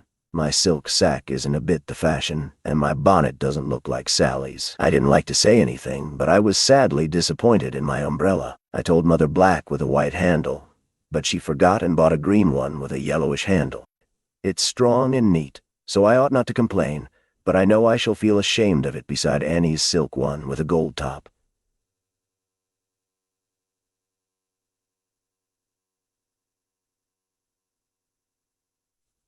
"Change it," advised Jo. "I won't be so silly or hurt Marmie's feelings when she took so much pains to get my things. It's a nonsensical notion of mine, and I'm not going to give up to it. My silk stockings and 2 pairs of new gloves are my comfort. You are a dear to lend me yours, Jo. I feel so rich and sort of elegant, with 2 new pairs, and the old ones cleaned up for common." And Meg took a refreshing peep at her glove box. "Annie Moffat has blue and pink bows on her nightcaps. Would you put some on mine?" she asked, as Beth brought up a pile of snowy muslins, fresh from Hannah's hands. "No, I wouldn't, for the smart caps won't match the plain gowns without any trimming on them. Poor folks shouldn't rig," said Jo decidedly. "I wonder if I shall ever be happy enough to have real lace on my clothes and bows on my caps," said Meg impatiently. "You said the other day that you'd be perfectly happy if you could only go to Annie Moffat's," observed Beth in her quiet way. "So I did. Well, I am happy, and I won't fret.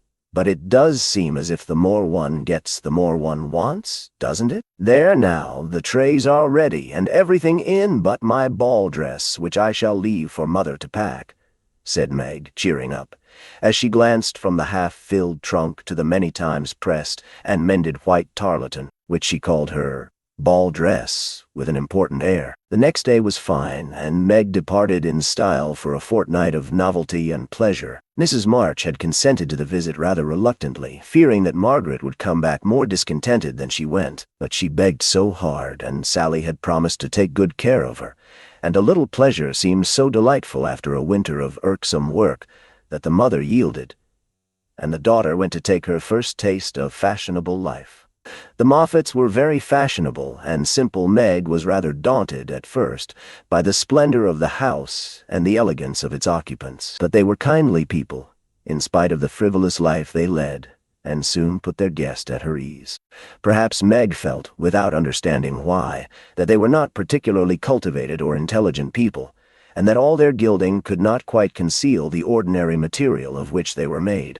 It certainly was agreeable to fare sumptuously, drive in a fine carriage, wear her best frock every day, and do nothing but enjoy herself. It suited her exactly, and soon she began to imitate the manners and conversation of those about her, to put on little airs and graces, use French phrases, crimp her hair, take in her dresses, and talk about the fashions as well as she could. The more she saw of Annie Moffat's pretty things, the more she envied her and sighed to be rich.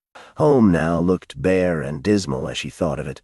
Work grew harder than ever, and she felt that she was a very destitute and much injured girl, in spite of the new gloves and silk stockings. She had not much time for repining, however, for the three young girls were busily employed in having a good time. They shopped, walked, rode, and called all day, went to theaters and operas, or frolicked at home in the evening, for Annie had many friends and knew how to entertain them. Her older sisters were very fine young ladies, and one was engaged, which was extremely interesting and romantic, Meg thought. Mr. Moffat was a fat, jolly old gentleman who knew her father, and Mrs. Moffat a fat, jolly old lady who took as great a fancy to Meg as her daughter had done. Everyone petted her, and Daisy, as they called her, was in a fair way to have her head turned. When the evening for the small party came, she found that the poplin wouldn't do at all, for the other girls were putting on thin dresses and making themselves very fine indeed. So out came the tarletan, looking older, limper, and shabbier than ever beside Sally's crisp new one. Meg saw the girls glance at it and then at one another, and her cheeks began to burn, for with all her gentleness she was very proud. No one said a word about it, but Sally offered to dress her hair, and Annie to tie her sash, and Belle, the engaged sister, praised her white arms. But in their kindness Meg saw only pity for her poverty, and her heart felt very heavy as she stood by herself, while the others laughed, chattered, and flew about like gauzy butterflies.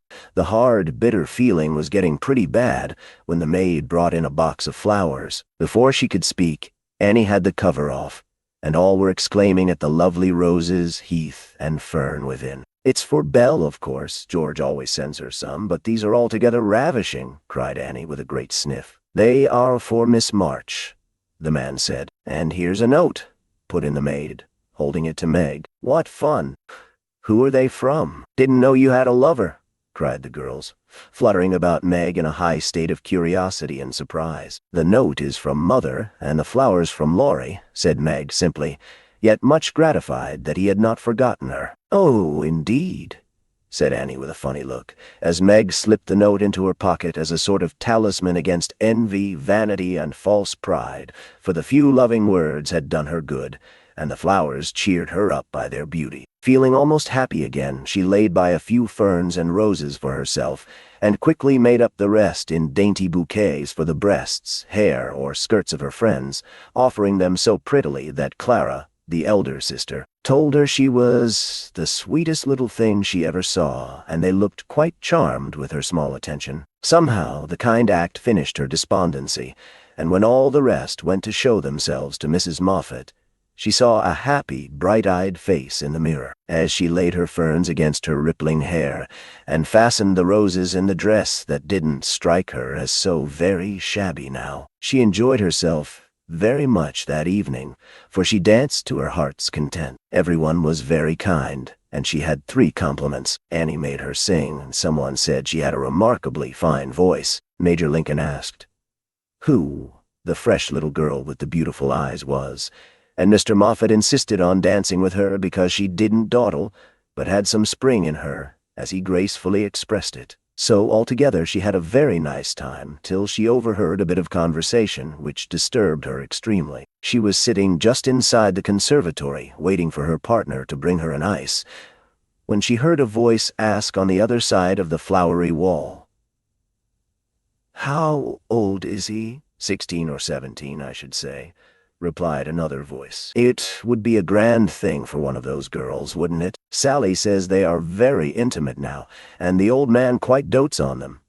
Mrs. M has made her plans, I dare say, and will play her cards well, early as it is. The girl evidently doesn't think of it yet," said Mrs. Moffat. She told that fib about her mamma, as if she did know, and colored up when the flowers came quite prettily. Poor thing, she'd be so nice if she was only got up in style. "Do you think she'd be offended if we offered to lend her a dress for Thursday?"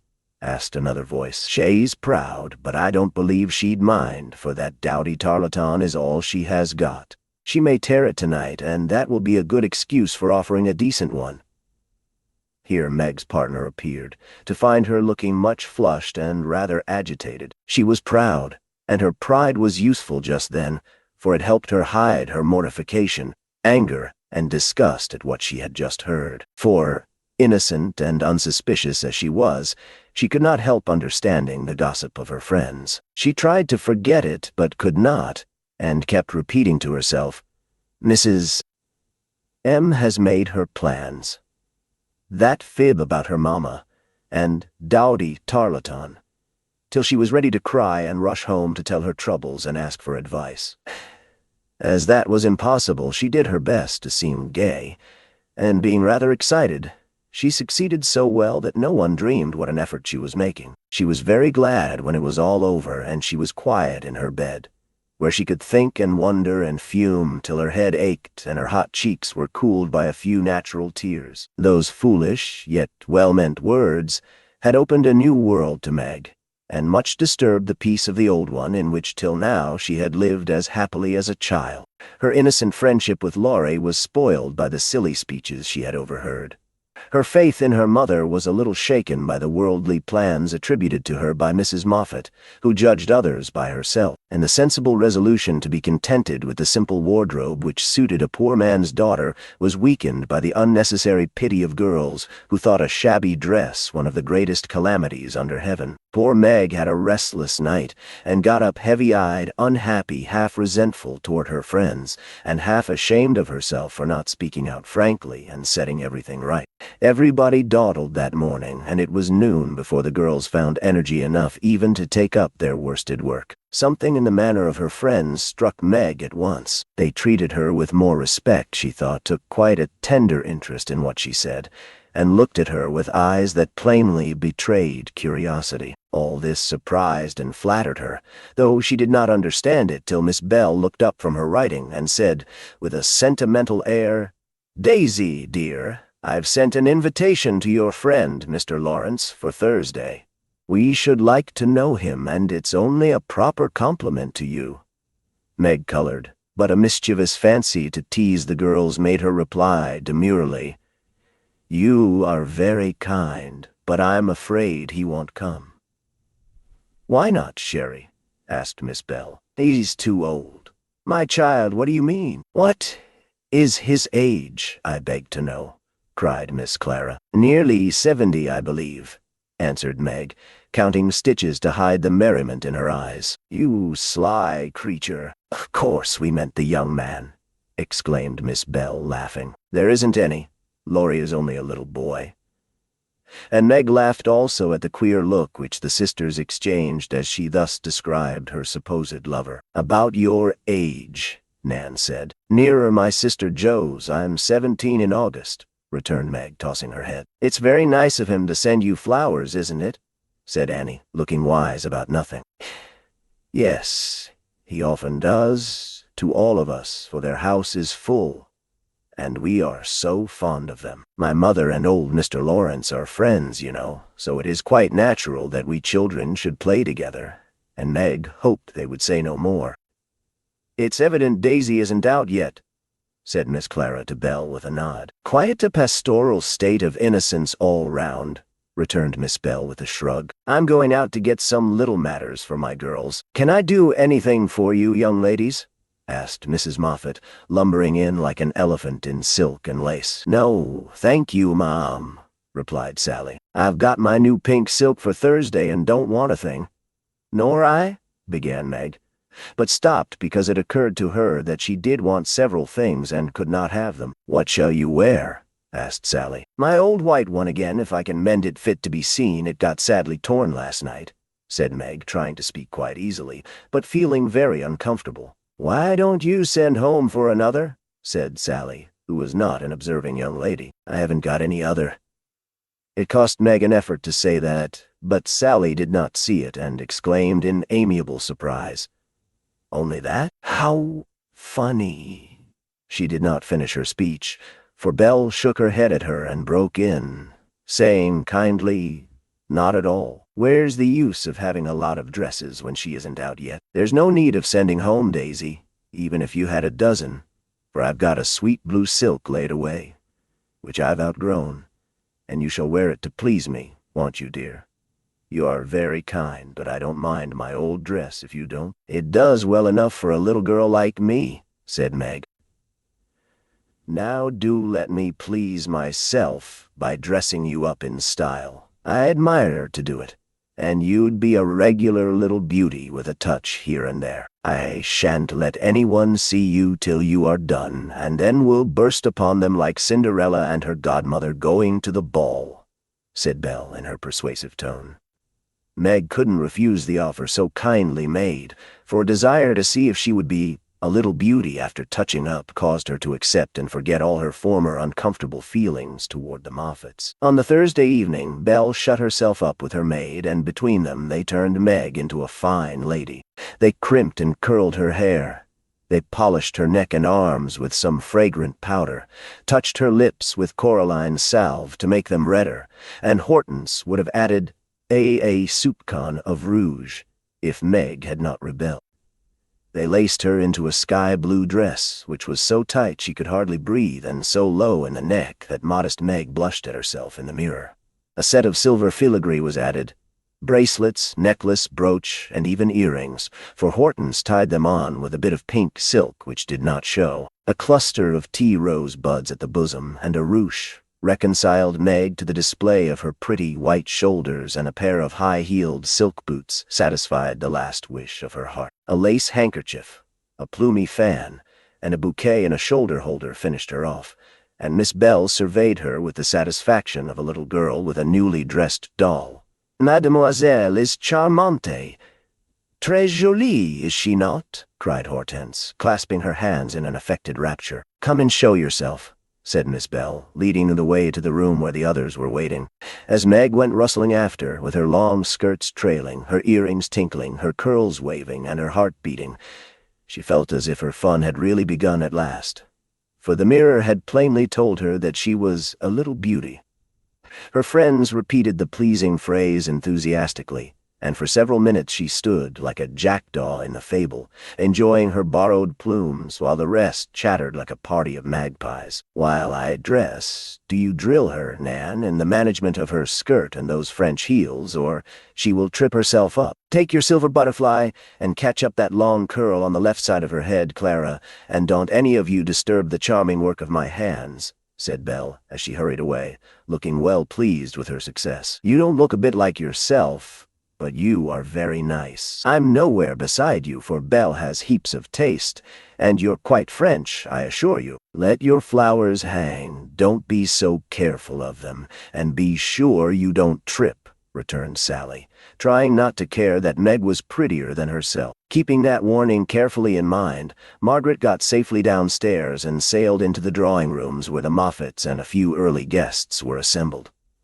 She very soon discovered that there is a charm about fine clothes which attracts a certain class of people and secures their respect.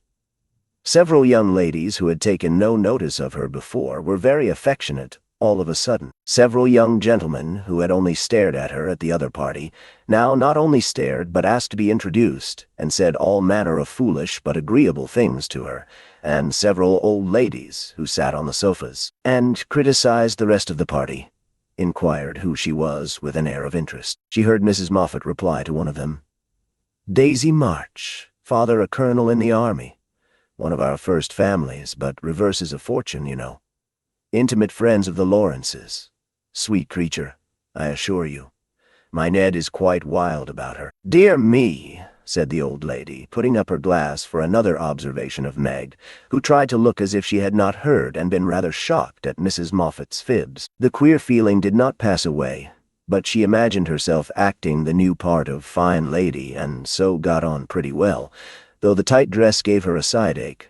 The train kept getting under her feet, and she was in constant fear lest her earrings should fly off and get lost or broken. She was flirting her fan and laughing at the feeble jokes of a young gentleman who tried to be witty, when she suddenly stopped laughing and looked confused, for just opposite, she saw Laurie. He was staring at her with undisguised surprise, and disapproval also, she thought, for though he bowed and smiled, yet something in his honest eyes made her blush and wish she had her old dress on. To complete her confusion, she saw Belle nudge Annie, and both glanced from her to Laurie, who, she was happy to see, looked unusually boyish and shy. Silly creatures to put such thoughts into my head. I won't care for it or let it change me a bit, thought Meg, and rustled across the room to shake hands with her friend. I'm glad you came. I was afraid you wouldn't, she said with her most grown-up air. Joe wanted me to come and tell her how you looked. So I did, answered Laurie, without turning his eyes upon her,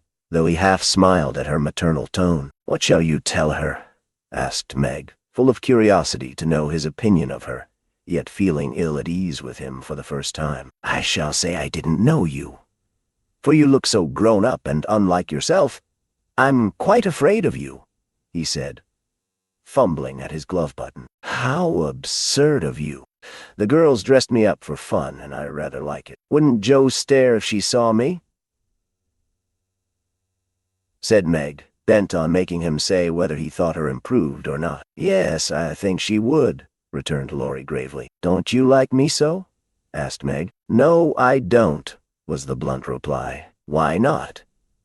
In an anxious tone, he glanced at her frizzled head, bare shoulders, and fantastically trimmed dress with an expression that abashed her more than his answer, which had not a particle of his usual politeness in it. I don't like fuss and feathers.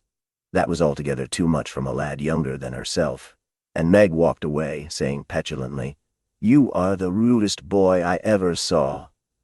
Feeling very much ruffled. She went and stood at a quiet window to cool her cheeks, for the tight dress gave her an uncomfortably brilliant color. As she stood there, Major Lincoln passed by, and a minute after she heard him saying to his mother, They are making a fool of that little girl. I wanted you to see her, but they have spoiled her entirely. She's nothing but a doll tonight. Oh, dear, sighed Meg. I wish I'd been sensible and worn my own things. Then I should not have disgusted other people, or felt so uncomfortable and ashamed of myself.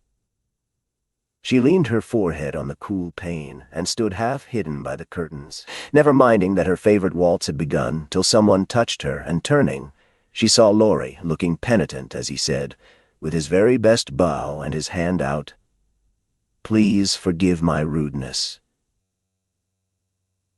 and come and dance with me. I'm afraid it will be too disagreeable to you, said Meg, trying to look offended and failing entirely. Not a bit of it. I'm dying to do it. Come, I'll be good. I don't like your gown, but I do think you are just splendid.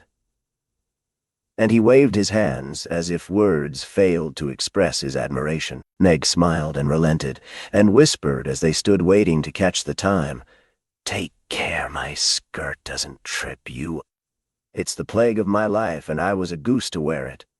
Pin it round your neck, and then it will be useful, said Laurie, looking down at the little blue boots, which he evidently approved of. Away they went fleetly and gracefully, for having practiced at home, they were well matched, and the blithe young couple were a pleasant sight to see as they twirled merrily round and round, feeling more friendly than ever after their small tiff. Laurie, I want you to do me a favor, will you? Said Meg, as he stood fanning her when her breath gave out, which it did very soon, though she would not own why. Won't I? Said Laurie with alacrity. Please don't tell them at home about my dress tonight. They won't understand the joke, and it will worry Mother." "Then why did you do it?" said Laurie's eyes, so plainly that Meg hastily added, "But I'd rather do it myself." "So you'll not tell, will you?" "I give you my word I won't, only what shall I say when they ask me? Just say I looked pretty well and was having a good time." "I'll say the first with all my heart, but how about the other?" "You don't look as if you were having a good time." "Are you?" And Laurie looked at her with an expression which made her answer in a whisper, "No, not just now. Don't think I'm horrid. I only wanted a little fun, but this sort doesn't pay, I find, and I'm getting tired of it." "Here comes Ned Moffat." "What does he want?" said Laurie, knitting his black brows as if he did not regard his young host in the light of a pleasant addition to the party. "He put his name down for 3 dances, and I suppose he's coming for them." "What a bore," said Meg, assuming a languid air which amused Laurie immensely. He did not speak to her again till supper time, when he saw her drinking champagne with Ned and his friend Fisher, who were behaving like a pair of fools, as Laurie said to himself, for he felt a brotherly sort of right to watch over the Marches and fight their battles whenever a defender was needed. "You'll have a splitting headache tomorrow if you drink much of that." "I wouldn't, Meg. Your mother doesn't like it, you know," he whispered, leaning over her chair, as Ned turned to refill her glass and Fisher stooped to pick up her fan. "I'm not Meg tonight. I'm a doll who does all sorts of crazy things. Tomorrow I shall put away my fuss and feathers and be desperately good again," she answered with an affected little laugh. "Wish tomorrow was here then," muttered Laurie, walking off, ill-pleased at the change he saw in her. Meg danced and flirted, chattered and giggled, as the other girls did. After supper she undertook the German, and blundered through it, nearly upsetting her partner with her long skirt, and romping in a way that scandalized Laurie, who looked on and meditated a lecture. But he got no chance to deliver it, for Meg kept away from him till he came to say good night. "Remember," she said, trying to smile, for the splitting headache had already begun. "Silence à l'amour," replied Laurie, with a melodramatic flourish, as he went away. This little bit of byplay excited Annie's curiosity. But Meg was too tired for gossip and went to bed, feeling as if she had been to a masquerade and hadn't enjoyed herself as much as she expected.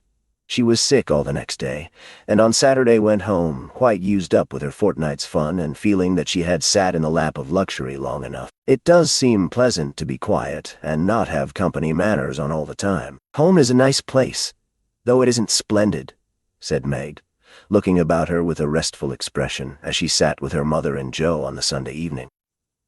"I'm glad to hear you say so, dear, for I was afraid home would seem dull and poor to you after your fine quarters," replied her mother, who had given her many anxious looks that day, for motherly eyes are quick to see any change in children's faces. Meg had told her adventures gaily and said over and over what a charming time she had had, but something still seemed to weigh upon her spirits, and when the younger girls were gone to bed, she sat thoughtfully staring at the fire, saying little and looking worried. As the clock struck 9 and Joe proposed bed, Meg suddenly left her chair and, taking Beth's stool, leaned her elbows on her mother's knee, saying bravely, "What is it, dear? Shall I go away?"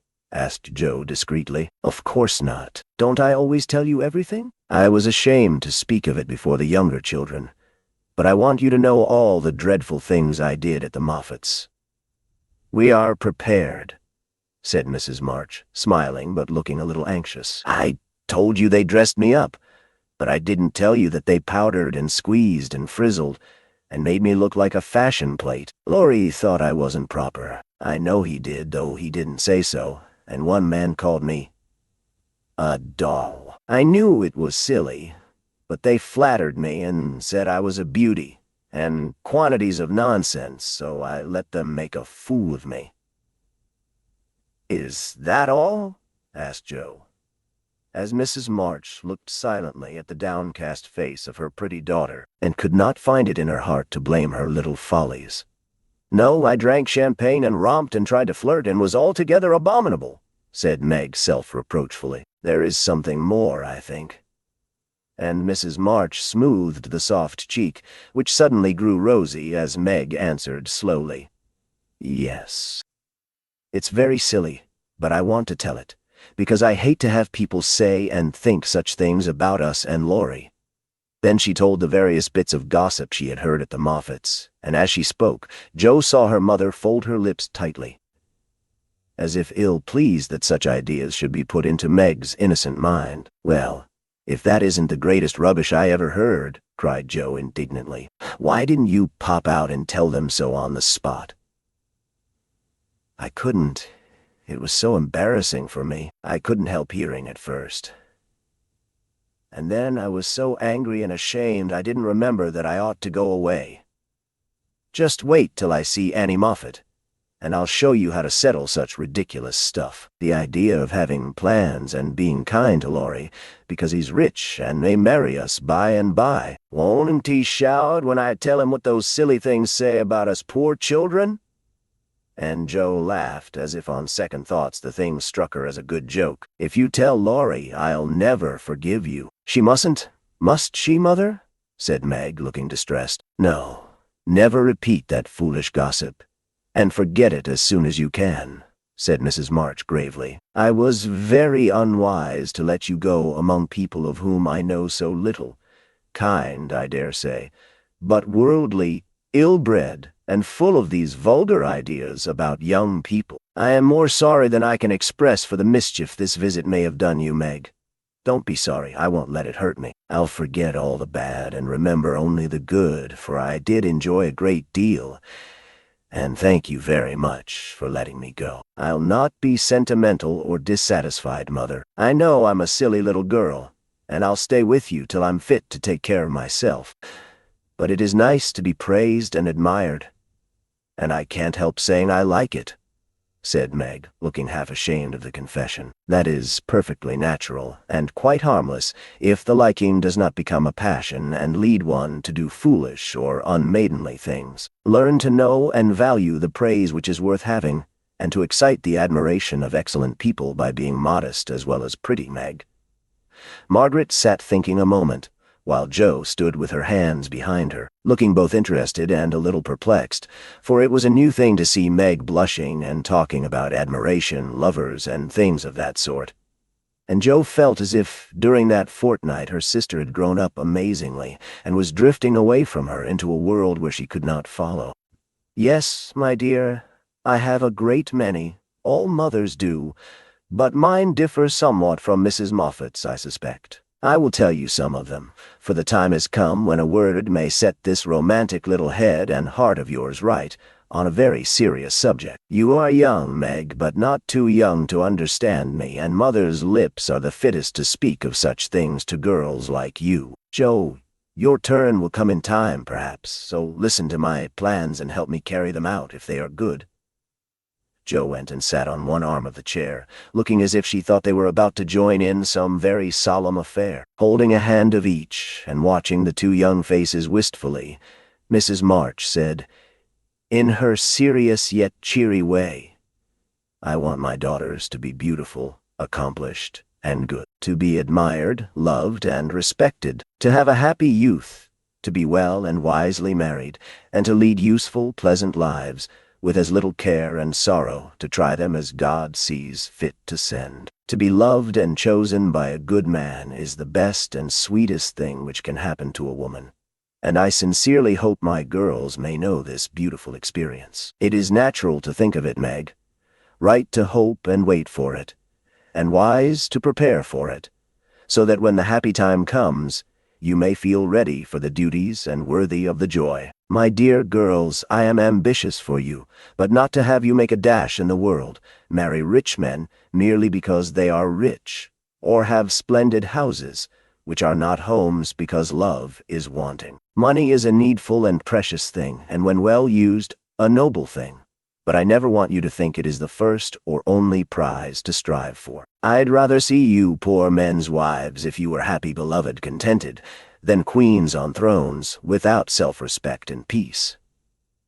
"Poor girls don't stand any chance, Belle says, unless they put themselves forward," sighed Meg. "Then we'll be old maids," said Jo stoutly. "Right, Jo. Better be happy old maids than unhappy wives. or unmaidenly girls running about to find husbands," said Mrs. March decidedly. "Don't be troubled, Meg. Poverty seldom daunts a sincere lover. Some of the best and most honored women I know were poor girls, but so love-worthy that they were not allowed to be old maids. Leave these things to time.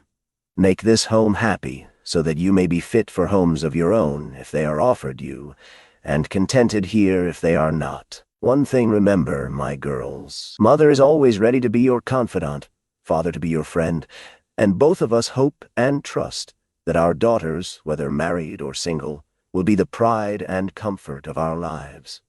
"We will, Marmee, we will," cried both, with all their hearts, as she bade them good night. Chapter 10. The PC and P.O. As spring came on, a new set of amusements became the fashion, and the lengthening days gave long afternoons for work and play of all sorts. The garden had to be put in order, and each sister had a quarter of the little plot to do what she liked with. Hannah used to say, "I'd know which each of them gardings belonged to, if I see 'em in Chiney," and so she might, for the girls' tastes differed as much as their characters. Meg's had roses and heliotrope, myrtle, and a little orange tree in it. Jo's bed was never alike 2 seasons, for she was always trying experiments. This year it was to be a plantation of sunflowers, the seeds of which cheerful and aspiring plant were to feed Aunt Cockletop and her family of chicks. Beth had old-fashioned fragrant flowers in her garden, sweet peas and mignonette, larkspur, pinks, pansies, and southernwood, with chickweed for the birds and catnip for the pussies. Amy had a bower in hers, rather small and earwiggy, but very pretty to look at, with honeysuckle and morning glories hanging their colored horns and bells in graceful wreaths all over it, tall white lilies, delicate ferns, and as many brilliant, picturesque plants as would consent to blossom there. Gardening walks rose on the river, and flower hunts employed the fine days, and for rainy ones they had house diversions, some old, some new, all more or less original. One of these was the A.P.C., for as secret societies were the fashion, it was thought proper to have one, and as all of the girls admired Dickens, they called themselves the Pickwick Club. With a few interruptions, they had kept this up for a year and met every Saturday evening in the big garret, on which occasions the ceremonies were as follows. 3 chairs were arranged in a row before a table, on which was a lamp. Also 4 white badges, with a big GPC in different colors on each, and the weekly newspaper called the Pickwick Portfolio, to which all contributed something, while Jo, who reveled in pens and ink, was the editor. At 7 o'clock, the 4 members ascended to the clubroom, tied their badges round their heads, and took their seats with great solemnity. Meg, as the eldest, was Samuel Pickwick, Jo, being of a literary turn, Augustus Snodgrass, Beth, because she was round and rosy, Tracy Tupman, and Amy, who was always trying to do what she couldn't, was Nathaniel Winkle. Pickwick, the president, read the paper, which was filled with original tales, poetry, local news, funny advertisements, and hints, in which they good-naturedly reminded each other of their faults and shortcomings. On one occasion, Mr. Pickwick put on a pair of spectacles without any glass, rapped upon the table, hemmed, and having stared hard at Mr. Snodgrass, who was tilting back in his chair till he arranged himself properly, began to read. The Pickwick Portfolio, May 20th, 18. Poet's Corner. Anniversary ode again we meet to celebrate with badge and solemn rite, our 52nd anniversary, in Pickwick Hall, tonight. We all are here in perfect health, none gone from our small band. Again we see each well-known face, and press each friendly hand. Our Pickwick, always at his post, with reverence we greet, as, spectacles on nose, he reads our well-filled weekly sheet. Although he suffers from a cold, we joy to hear him speak, for words of wisdom from him fall, in spite of croak or squeak. Old 6-foot Snodgrass looms on high with elephantine grace, and beams upon the company with brown and jovial face. Poetic fire lights up his eye, he struggles gainst his lot. Behold ambition on his brow, and on his nose a blot. Next our peaceful Tupman comes, so rosy, plump, and sweet, who chokes with laughter at the puns, and tumbles off his seat. Prim little Winkle, too, is here, with every hair in place, a model of propriety, though he hates to wash his face. The year is gone, we still unite to joke and laugh and read, and tread the path of literature that doth to glory lead. Long may our paper prosper well, our club unbroken be, and coming years their blessings pour on the useful, gay EPT. C. A. Snodgrass, The Masked Marriage, A Tale of Venice. Gondola after gondola swept up to the marble steps, and left its lovely load to swell the brilliant throng that filled the stately halls of Count Adelon. Knights and ladies, elves and pages, monks and flower girls, all mingled gaily in the dance. Sweet voices and rich melody filled the air, and so with mirth and music the masquerade went on. "Has your highness seen the Lady Viola tonight?" asked a gallant troubadour of the fairy queen who floated down the hall upon his arm. "Yes, is she not lovely, though so sad? Her dress is well chosen too, for in a week she weds Count Antonio, whom she passionately hates. By my faith, I envy him. Yonder he comes, arrayed like a bridegroom except the black mask. When that is off, we shall see how he regards the fair maid whose heart he cannot win, though her stern father bestows her hand," returned the troubadour. "T.S. whispered that she loves the young English artist who haunts her steps, and is spurned by the old count," said the lady, as they joined the dance. The revel was at its height when a priest appeared, and withdrawing the young pair to an alcove hung with purple velvet, he motioned them to kneel. Instant silence fell on the gay throng, and not a sound, but the dash of fountains or the rustle of orange groves sleeping in the moonlight, broke the hush as Count Adelon spoke thus. "My lords and ladies, pardon the ruse by which I have gathered you here to witness the marriage of my daughter. Father, we wait your services."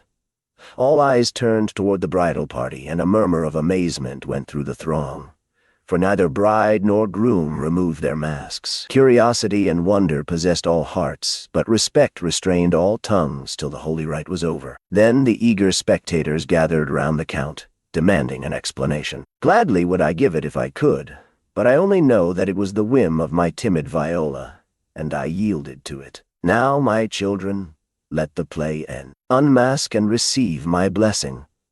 But neither bent the knee, for the young bridegroom replied in a tone that startled all listeners as the mask fell, disclosing the noble face of Ferdinand Devereux, the artist lover, and leaning on the breast where now flashed the star of an English earl was the lovely Viola, radiant with joy and beauty. "My lord, you scornfully bade me claim your daughter when I could boast as high a name and vast a fortune as the Count Antonio. I can do more, for even your ambitious soul cannot refuse the Earl of Devereux and de Vere, when he gives his ancient name and boundless wealth in return for the beloved hand of this fair lady, now my wife." The count stood like one changed to stone, and turning to the bewildered crowd, Ferdinand added, with a gay smile of triumph, "To you, my gallant friends, I can only wish that your wooing may prosper as mine has done, and that you may all win as fair a bride as I have by this masked marriage. S. Pickwick, why is the PC like the Tower of Babel?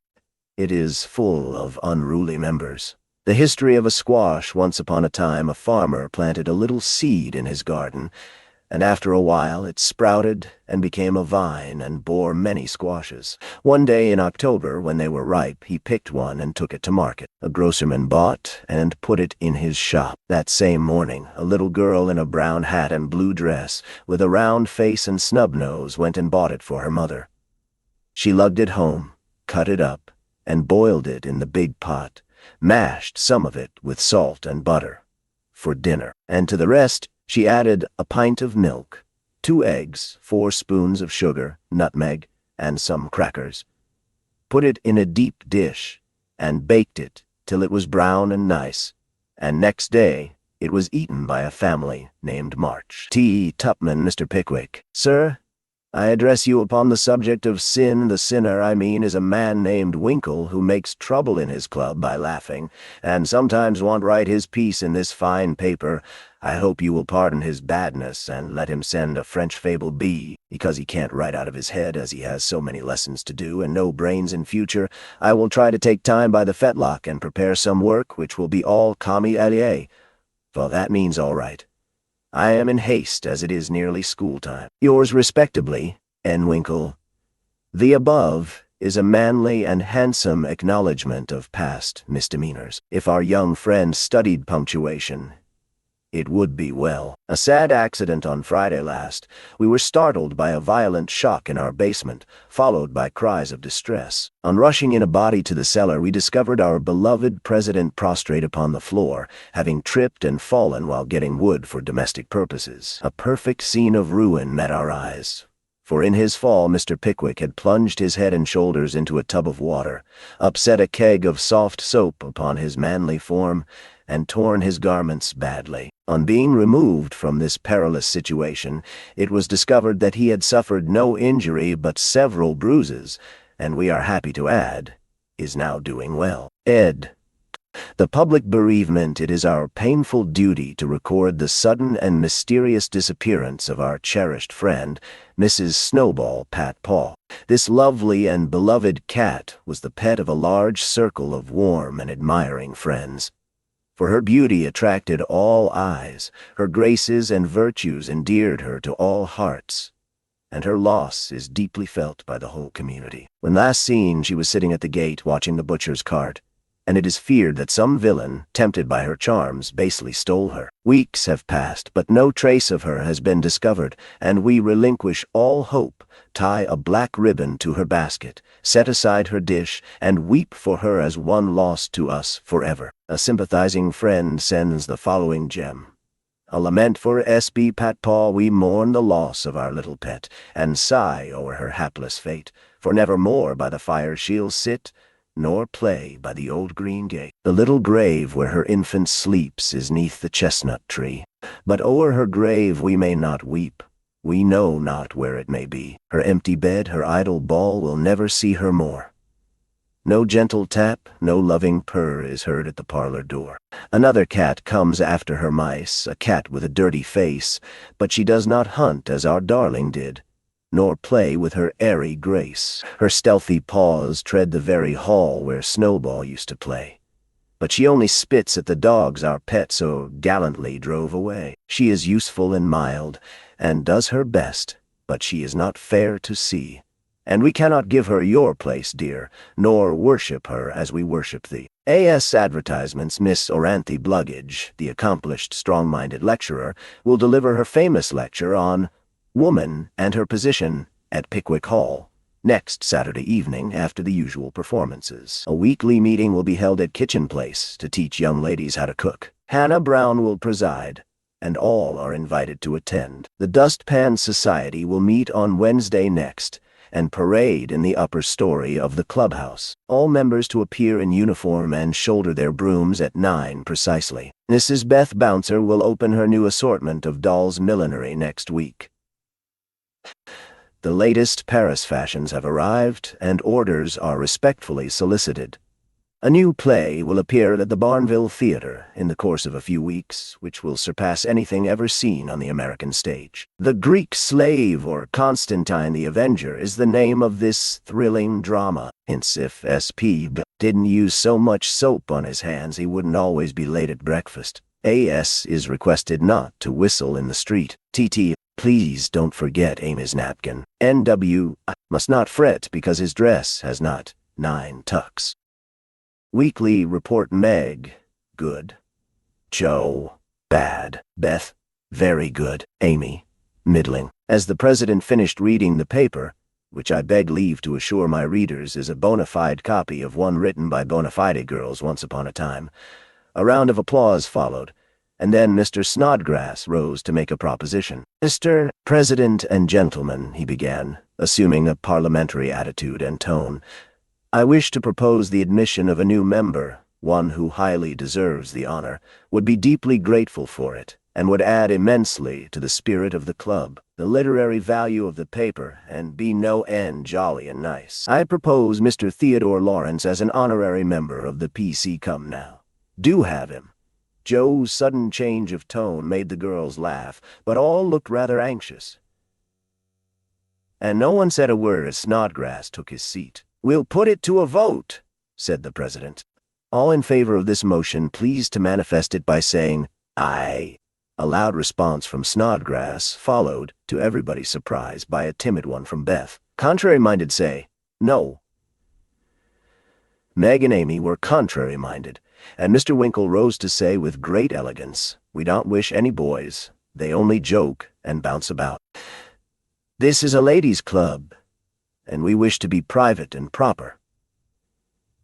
I'm afraid he'll laugh at our paper and make fun of us afterward, observed Pickwick, pulling the little curl on her forehead as she always did when doubtful. Up rose Snodgrass, very much in earnest. Sir, I give you my word as a gentleman. Laurie won't do anything of the sort. He likes to write, and he'll give a tone to our contributions and keep us from being sentimental, don't you see? We can do so little for him, and he does so much for us. I think the least we can do is to offer him a place here, and make him welcome if he comes. This artful allusion to benefits conferred brought Tupman to his feet, looking as if he had quite made up his mind. Yes, we ought to do it, even if we are afraid. I say he may come, and his grandpa, too, if he likes. This spirited burst from Beth electrified the club, and Joe left her seat to shake hands approvingly. Now then, vote again. Everybody remember it's our Laurie and say, "Ay!" cried Snodgrass excitedly. "Aye! Aye! Aye!" replied three voices at once. Good! Bless you! Now, as there's nothing like taking time by the fetlock, as Winkle characteristically observes, allow me to present the new member. And, to the dismay of the rest of the club, Joe threw open the door of the closet, and displayed Laurie sitting on a rag bag, flushed and twinkling with suppressed laughter. You rogue! You traitor! Joe, how could you? Cried the three girls, as Snodgrass led her friend triumphantly forth, and producing both a chair and a badge, installed him in a jiffy. The coolness of you two rascals is amazing, began Mr. Pickwick, trying to get up an awful frown and only succeeding in producing an amiable smile. But the new member was equal to the occasion, and rising with a grateful salutation to the chair, said in the most engaging manner, Mr. President and ladies, I beg pardon, gentlemen. Allow me to introduce myself as Sam Weller, the very humble servant of the club. Good! Cried Joe, pounding with the handle of the old warming pan on which she leaned. My faithful friend and noble patron, continued Laurie with a wave of the hand, who has so flatteringly presented me, is not to be blamed for the base stratagem of tonight. I planned it, and she only gave in after lots of teasing. Come now, don't lay it all on yourself. You know I proposed the cupboard, broke in Snodgrass, who was enjoying the joke amazingly. Never mind what she says. I'm the wretch that did it, sir, said the new member with a Welleresque nod to Mr. Pickwick. But on my honor, I never will do so again, and henceforth devote myself to the interest of this immortal club. Here, here! Cried Joe, clashing the lid of the warming pan like a cymbal. Go on, added Winkle and Tupman, while the president bowed benignly. I merely wish to say that as a slight token of my gratitude for the honor done me, and as a means of promoting friendly relations between adjoining nations, I have set up a post office in the hedge in the lower corner of the garden. A fine, spacious building with padlocks on the doors and every convenience for the males, also the females, if I may be allowed the expression. It's the old Martin house, but I've stopped up the door and made the roof open, so it will hold all sorts of things and save our valuable time. Letters, manuscripts, books, and bundles can be passed in there, and as each nation has a key, it will be uncommonly nice, I fancy. Allow me to present the club key, and with many thanks for your favor, take my seat. Great applause as Mr. Weller deposited a little key on the table and subsided. The warming pan clashed and waved wildly, and it was some time before order could be restored. A long discussion followed, and everyone came out surprising, for everyone did her best. So it was an unusually lively meeting, and did not adjourn till a late hour, when it broke up with 3 shrill cheers for the new member. No one ever regretted the admittance of Sam Weller, for a more devoted, well-behaved, and jovial member no club could have.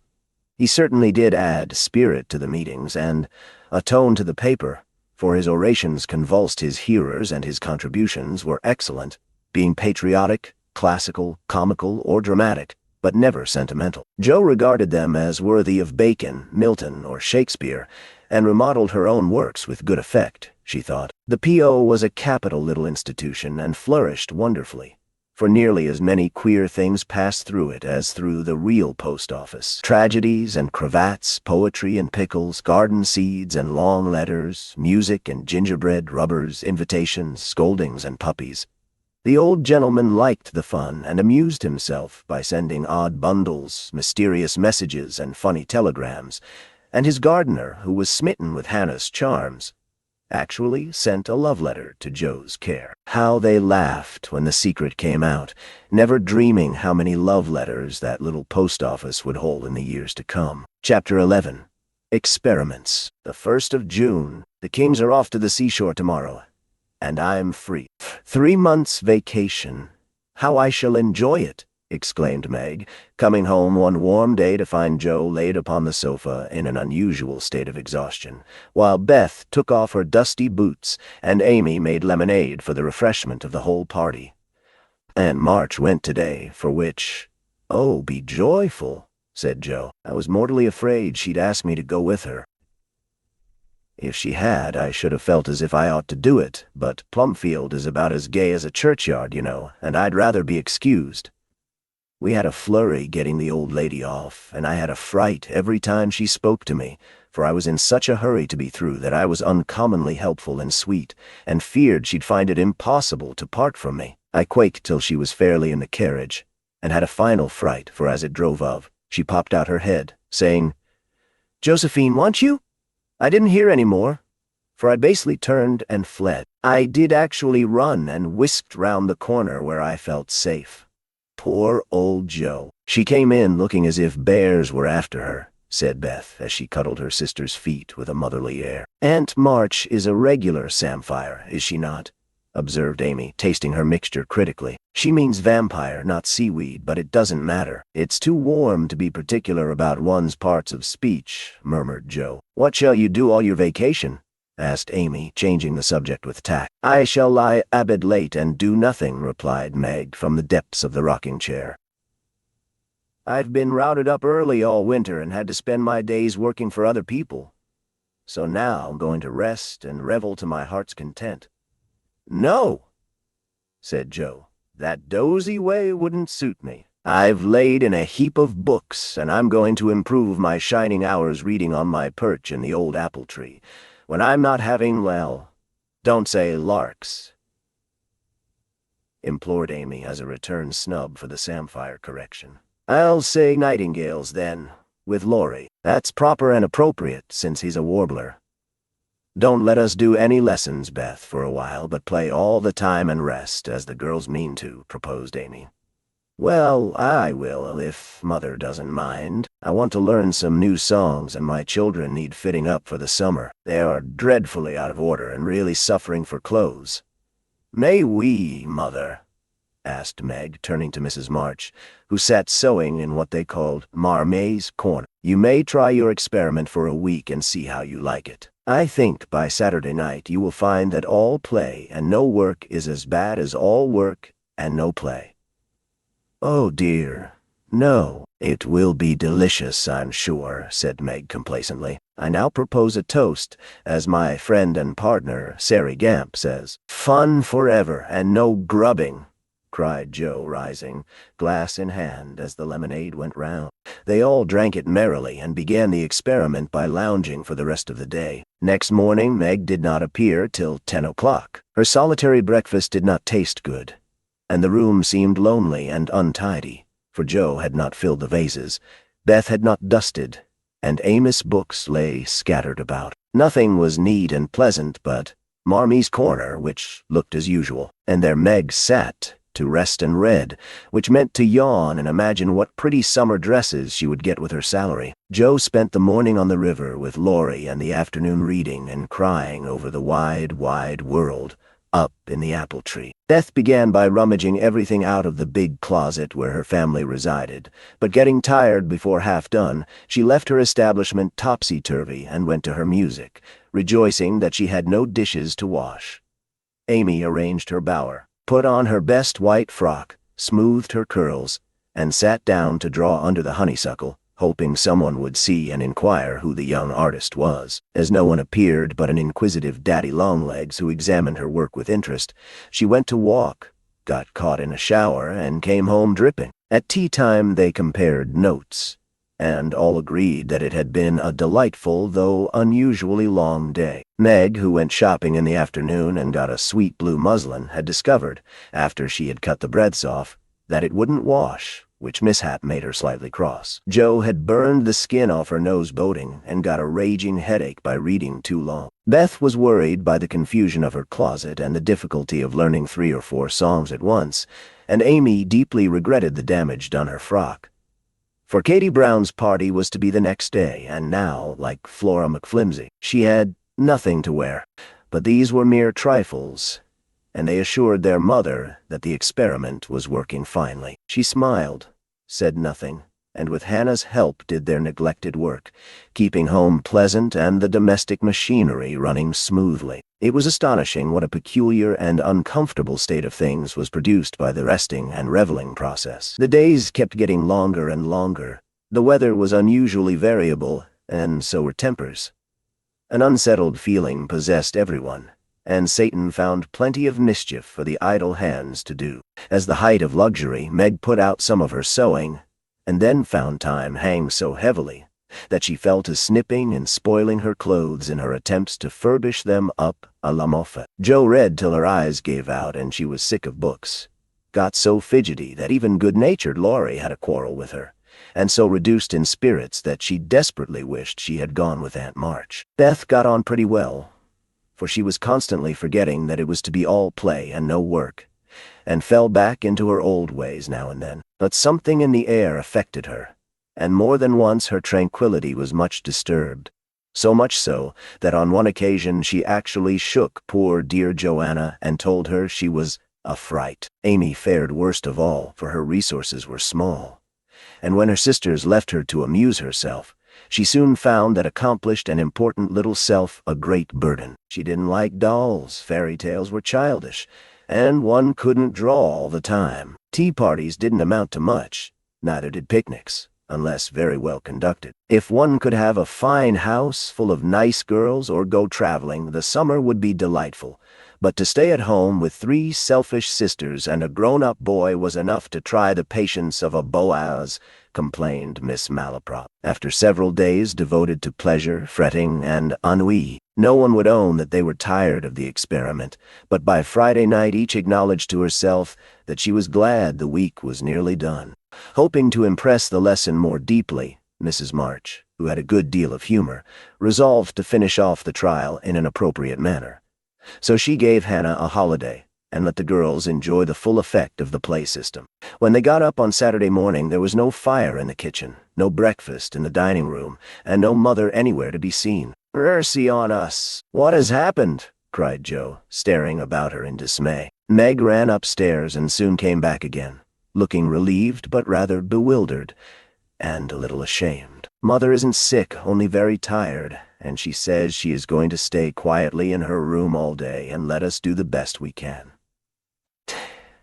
It's a very queer thing for her to do. She doesn't act a bit like herself, but she says it has been a hard week for her, so we mustn't grumble but take care of ourselves." "That's easy enough, and I like the idea. I'm aching for something to do. That is, some new amusement, you know," added Joe quickly. In fact, it was an immense relief to them all to have a little work, and they took hold with a will, but soon realized the truth of Hannah's saying, "Housekeeping ain't no joke." There was plenty of food in the larder, and while Beth and Amy set the table, Meg and Joe got breakfast, wondering as they did why servants ever talked about hard work. "I shall take some up to Mother, though she said we were not to think of her, for she'd take care of herself," said Meg, who presided and felt quite matronly behind the teapot. So a tray was fitted out before anyone began, and taken up with the cook's compliments. The boiled tea was very bitter, the omelets scorched, and the biscuits speckled with saleratus, but Mrs. March received her repast with thanks, and laughed heartily over it after Joe was gone. "Poor little souls, they will have a hard time, I'm afraid, but they won't suffer, and it will do them good," she said, producing the more palatable viands with which she had provided herself,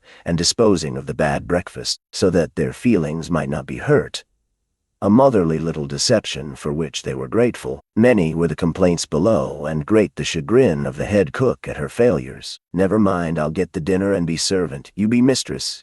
Keep your hands nice, see company, and give orders," said Joe, who knew still less than Meg about culinary affairs. This obliging offer was gladly accepted, and Margaret retired to the parlor, which she hastily put in order by whisking the litter under the sofa and shutting the blinds to save the trouble of dusting. Joe, with perfect faith in her own powers and a friendly desire to make up the quarrel, immediately put a note in the office, inviting Laurie to dinner. "You'd better see what you have got before you think of having company," said Meg when informed of the hospitable but rash act. "Oh, there's corned beef and plenty of potatoes, and I shall get some asparagus and a lobster, for a relish, as Hannah says. We'll have lettuce and make a salad. I don't know how, but the book tells. I'll have blanc mange and strawberries for dessert, and coffee too, if you want to be elegant. Don't try too many messes, Joe, for you can't make anything but gingerbread and molasses candy fit to eat. I wash my hands of the dinner party, and since you have asked Laurie on your own responsibility, you may just take care of him. I don't want you to do anything but be civil to him and help to the pudding." "You'll give me your advice if I get in a muddle, won't you?" asked Joe, rather hurt. "Yes, but I don't know much, except about bread and a few trifles." "You had better ask Mother's leave before you order anything," returned Meg prudently. "Of course I shall. I'm not a fool." And Joe went off in a huff at the doubts expressed of her powers. "Get what you like, and don't disturb me." "I'm going out to dinner and can't worry about things at home," said Mrs. March when Joe spoke to her.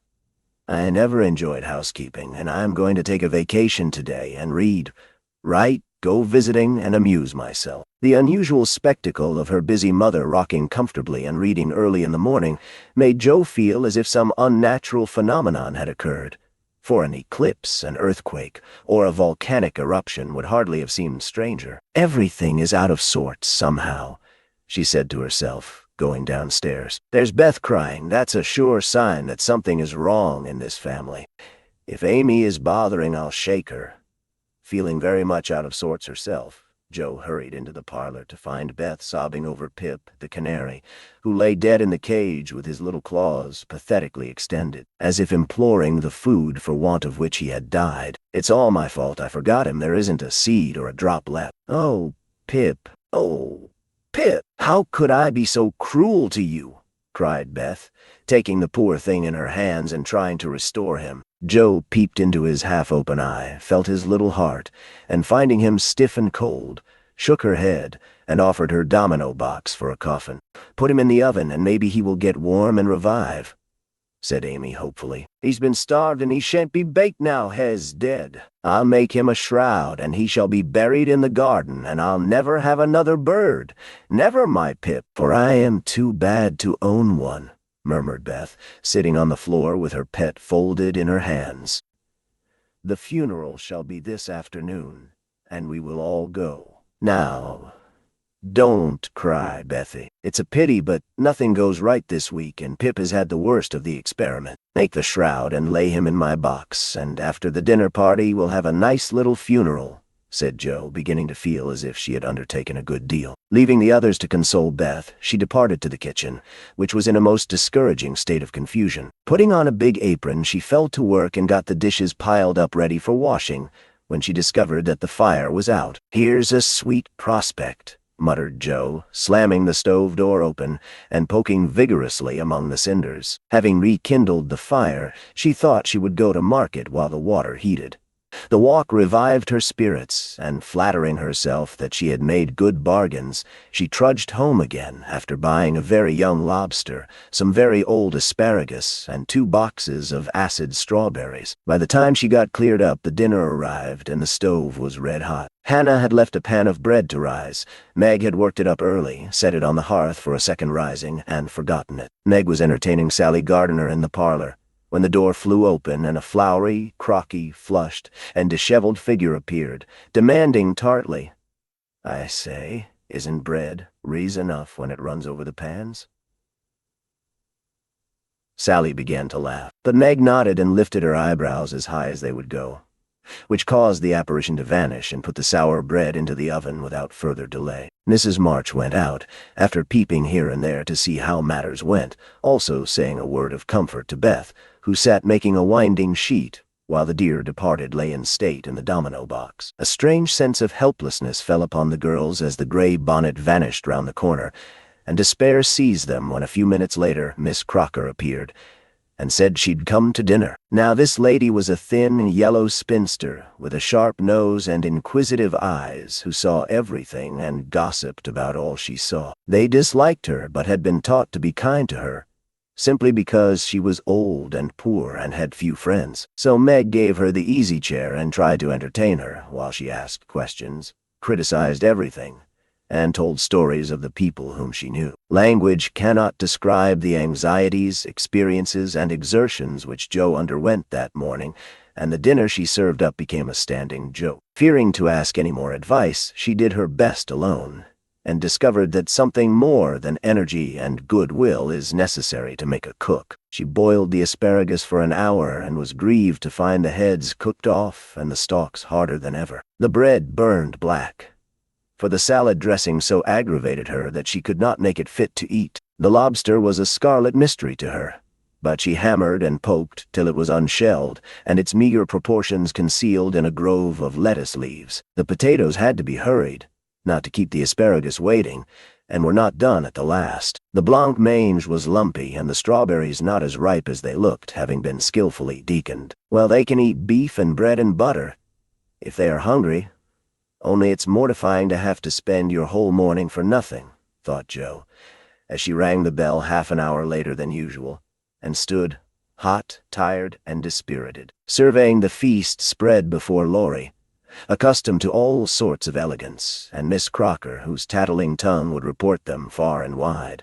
Poor Jo would gladly have gone under the table, as one thing after another was tasted and left, while Amy giggled, Meg looked distressed, Miss Crocker pursed her lips, and Laurie talked and laughed with all his might to give a cheerful tone to the festive scene. Jo's one strong point was the fruit, for she had sugared it well and had a pitcher of rich cream to eat with it. Her hot cheeks cooled a trifle, and she drew a long breath as the pretty glass plates went round, and everyone looked graciously at the little rosy islands floating in a sea of cream. Miss Crocker tasted first, made a wry face, and drank some water hastily. Jo, who refused, thinking there might not be enough, for they dwindled sadly after the picking over, glanced at Laurie, but he was eating away manfully, though there was a slight pucker about his mouth, and he kept his eye fixed on his plate. Amy, who was fond of delicate fare, took a heaping spoonful, choked, hid her face in her napkin, and left the table precipitately. "Oh, what is it?" exclaimed Jo, trembling. "Salt instead of sugar, and the cream is sour," replied Meg with a tragic gesture. Jo uttered a groan and fell back in her chair, remembering that she had given a last hasty powdering to the berries out of one of the 2 boxes on the kitchen table, and had neglected to put the milk in the refrigerator. She turned scarlet and was on the verge of crying when she met Laurie's eyes, which would look merry in spite of his heroic efforts. The comical side of the affair suddenly struck her, and she laughed till the tears ran down her cheeks. So did everyone else, even Croker, as the girls called the old lady. And the unfortunate dinner ended gaily, with bread and butter, olives and fun. "I haven't strength of mind enough to clear up now, so we will sober ourselves with a funeral," said Jo, as they rose, and Miss Crocker made ready to go, being eager to tell the new story at another friend's dinner table. They did sober themselves for Beth's sake. Laurie dug a grave under the ferns in the grove. Little Pip was laid in, with many tears by his tender-hearted mistress, and covered with moss, while a wreath of violets and chickweed was hung on the stone which bore his epitaph, composed by Jo while she struggled with the dinner. "Here lies Pip March, who died the 7th of June, loved and lamented sore, and not forgotten soon." At the conclusion of the ceremonies, Beth retired to her room, overcome with emotion and lobster, but there was no place of repose. for the beds were not made, and she found her grief much assuaged by beating up the pillows and putting things in order. Meg helped Joe clear away the remains of the feast, which took half the afternoon and left them so tired that they agreed to be contented with tea and toast for supper. Laurie took Amy to drive, which was a deed of charity, for the sour cream seemed to have had a bad effect upon her temper. Mrs. March came home to find the 3 older girls hard at work in the middle of the afternoon, and a glance at the closet gave her an idea of the success of one part of the experiment. Before the housewives could rest, several people called, and there was a scramble to get ready to see them. Then tea must be got, errands done, and 1 or 2 necessary bits of sewing neglected until the last minute. As twilight fell, dewy and still, one by one they gathered on the porch where the June roses were budding beautifully, and each groaned or sighed as she sat down, as if tired or troubled. "What a dreadful day this has been," began Joe, usually the first to speak. "It has seemed shorter than usual, but so uncomfortable," said Meg. "Not a bit like home," added Amy. "It can't seem so without Marmee and little Pip," sighed Beth, glancing with full eyes at the empty cage above her head. "Here's Mother, dear, and you shall have another bird tomorrow, if you want it." As she spoke, Mrs. March came and took her place among them, looking as if her holiday had not been much pleasanter than theirs. "Are you satisfied with your experiment, girls, or do you want another week of it?" she asked, as Beth nestled up to her and the rest turned toward her with brightening faces as flowers turn toward the sun. "I don't," cried Joe decidedly. "Nor I," echoed the others. "You think, then, that it is better to have a few duties and live a little for others, do you?" "Lounging and larking doesn't pay," observed Joe, shaking her head. "I'm tired of it and mean to go to work at something right off." "Suppose you learn plain cooking. That's a useful accomplishment which no woman should be without," said Mrs. March, laughing inaudibly at the recollection of Joe's dinner party, for she had met Miss Crocker and heard her account of it. "Mother, did you go away and let everything be, just to see how we'd get on?" cried Meg, who had had suspicions all day. "Yes, I wanted you to see how the comfort of all depends on each doing her share faithfully. While Hannah and I did your work, you got on pretty well, though I don't think you were very happy or amiable. So I thought, as a little lesson, I would show you what happens when everyone thinks only of herself. Don't you feel that it is pleasanter to help one another, to have daily duties which make leisure sweet when it comes, and to bear and forbear, that home may be comfortable and lovely to us all?" "We do, Mother, we do," cried the girls. "Then let me advise you to take up your little burdens again, for though they seem heavy sometimes, they are good for us, and lighten as we learn to carry them. Work is wholesome, and there is plenty for everyone. It keeps us from ennui and mischief, is good for health and spirits, and gives us a sense of power and independence better than money or fashion. We'll work like bees and love it too, see if we don't," said Joe. "I'll learn plain cooking for my holiday task, and the next dinner party I have shall be a success. I'll make the set of shirts for Father, instead of letting you do it, Marmee. I can and I will, though I'm not fond of sewing. That will be better than fussing over my own things, which are plenty nice enough as they are," said Meg. "I'll do my lessons every day and not spend so much time with my music and dolls. I'm a stupid thing and ought to be studying, not playing," was Beth's resolution, while Amy followed their example by heroically declaring, "I shall learn to make buttonholes and attend to my parts of speech. Then I am quite satisfied with the experiment, and fancy that we shall not have to repeat it, only don't go to the other extreme and delve like slaves.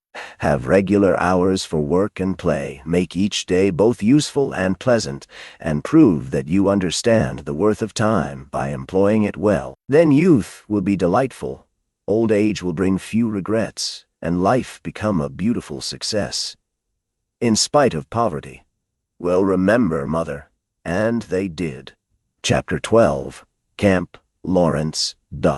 D. Beth was postmistress, for, being most at home, she could attend to it regularly and dearly liked the daily task of unlocking the little door and distributing the mail.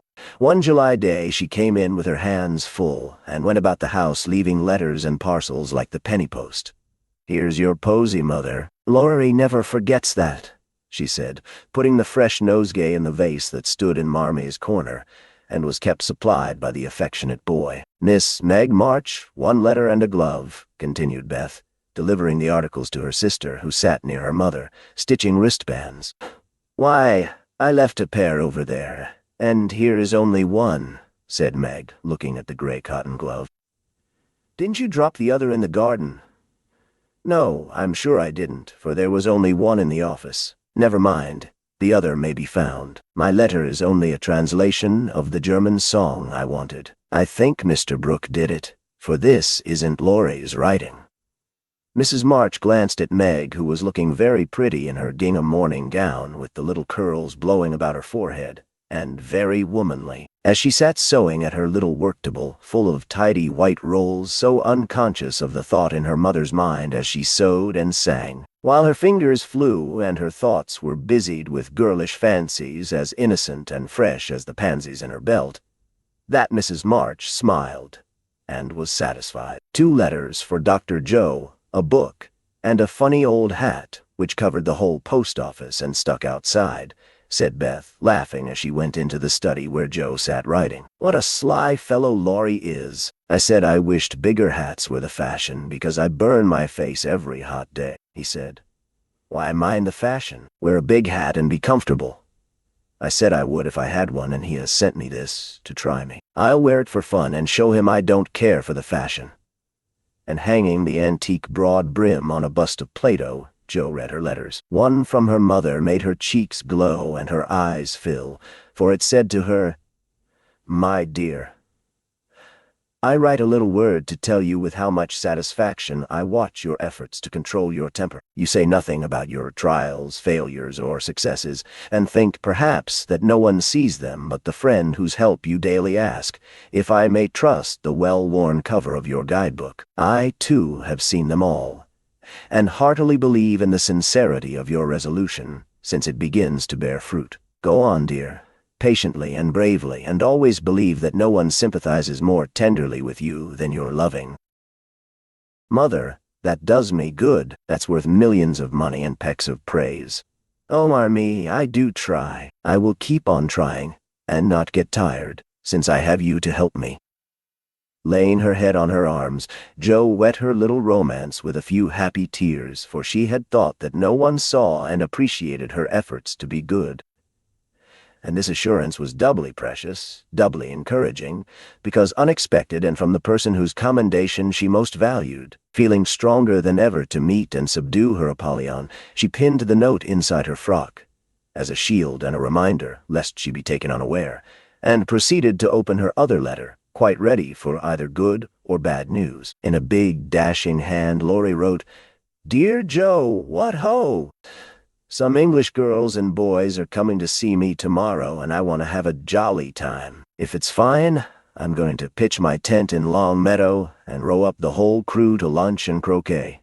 Have a fire, make messes, gypsy fashion, and all sorts of larks. They are nice people and like such things. Brooke will go to keep us boys steady, and Kate Vaughn will play propriety for the girls. I want you all to come. Can't let Beth off at any price, and nobody shall worry her. Don't bother about rations, I'll see to that and everything else.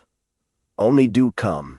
There's a good fellow. In a tearing hurry, yours ever, Laurie." "Here's richness," cried Jo, flying in to tell the news to Meg. "Of course we can go, Mother. It will be such a help to Laurie, for I can row, and Meg see to the lunch, and the children be useful in some way.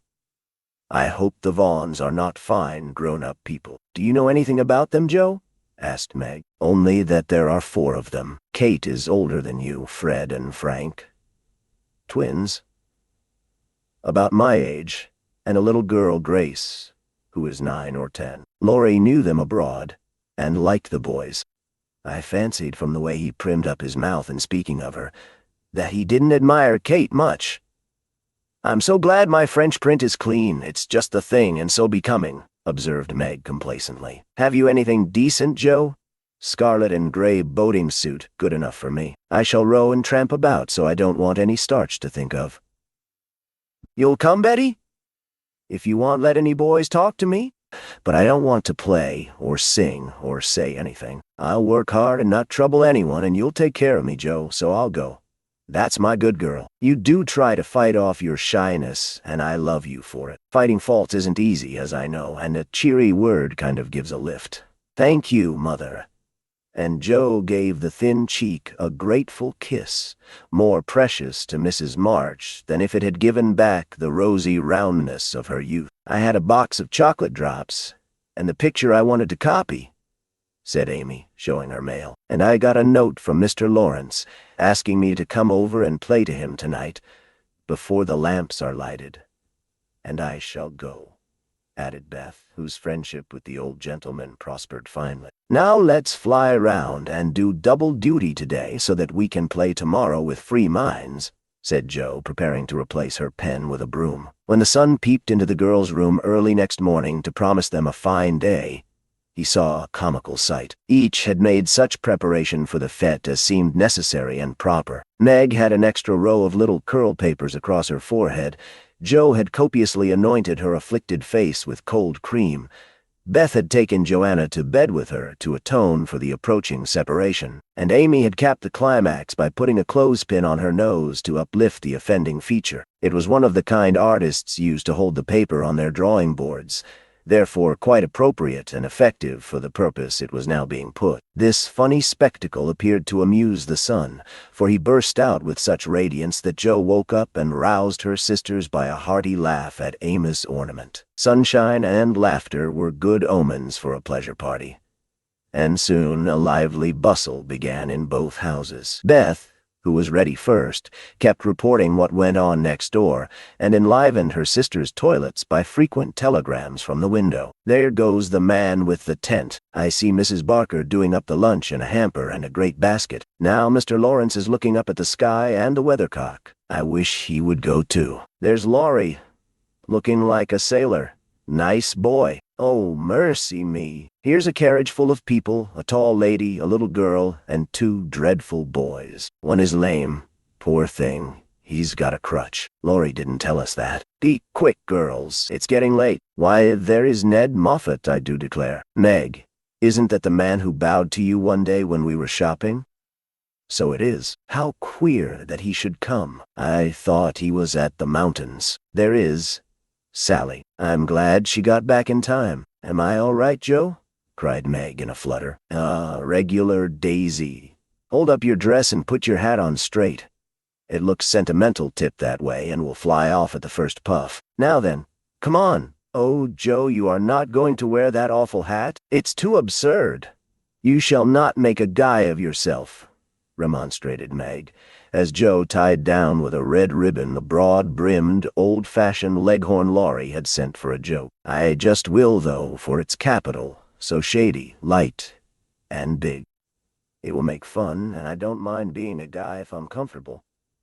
With that, Joe marched straight away, and the rest followed, a bright little band of sisters, all looking their best in summer suits, with happy faces under the jaunty hat brims. Laurie ran to meet and present them to his friends in the most cordial manner. The lawn was the reception room, and for several minutes a lively scene was enacted there. Meg was grateful to see that Miss Kate, though 20, was dressed with a simplicity which American girls would do well to imitate, and who was much flattered by Mr. Ned's assurances that he came especially to see her. Joe understood why Laurie primed up his mouth when speaking of Kate, for that young lady had a stand-off, don't-touch-me air, which contrasted strongly with the free and easy demeanor of the other girls. Beth took an observation of the new boys and decided that the lame one was not dreadful, but gentle and feeble, and she would be kind to him on that account. Amy found Grace a well-mannered, merry little person, and after staring dumbly at one another for a few minutes, they suddenly became very good friends. Tents, lunch, and croquet utensils having been sent on beforehand, the party was soon embarked, and the two boats pushed off together, leaving Mr. Lawrence waving his hat on the shore. Laurie and Joe rowed one boat, Mr. Brooke and Ned the other, while Fred Vaughn, the riotous twin, did his best to upset both by paddling about in a wherry like a disturbed water buck. Joe's funny hat deserved a vote of thanks, for it was of general utility. It broke the ice in the beginning by producing a laugh. It created quite a refreshing breeze, flapping to and fro as she rode, and would make an excellent umbrella for the whole party. If a shower came up, she said. Miss Kate decided that she was odd, but rather clever, and smiled upon her from afar. Meg, in the other boat, was delightfully situated, face to face with the rowers, who both admired the prospect and feathered their oars with uncommon skill and dexterity. Mr. Brooke was a grave, silent young man, with handsome brown eyes and a pleasant voice. Meg liked his quiet manners and considered him a walking encyclopedia of useful knowledge. He never talked to her much, but he looked at her a good deal, and she felt sure that he did not regard her with aversion. Ned, being in college, of course, put on all the airs which freshmen think it their bounden duty to assume. He was not very wise, but very good-natured, and altogether an excellent person to carry on a picnic. Sally Gardner was absorbed in keeping her white pique dress clean and chattering with the ubiquitous Fred, who kept Beth in constant terror by his pranks. It was not far to Longmeadow, but the tent was pitched and the wickets down by the time they arrived. A pleasant green field, with 3 wide-spreading oaks in the middle and a smooth strip of turf for croquet. "Welcome to Camp Lawrence," said the young host, as they landed with exclamations of delight.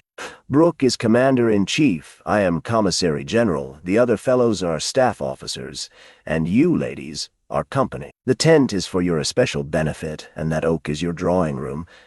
This is the mess room, and the third is the camp kitchen. Now let's have a game before it gets hot, and then we'll see about dinner."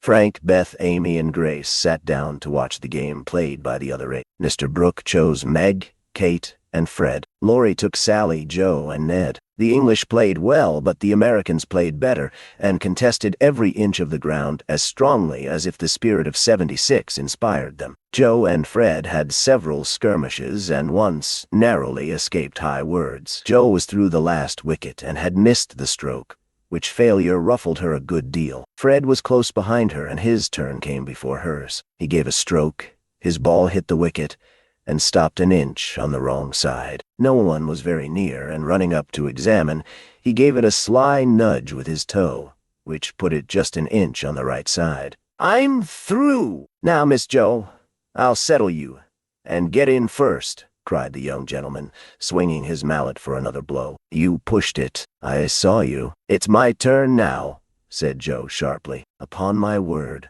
I didn't move it. It rolled a bit, perhaps, but that is allowed. So, stand off, please, and let me have a go at the stake."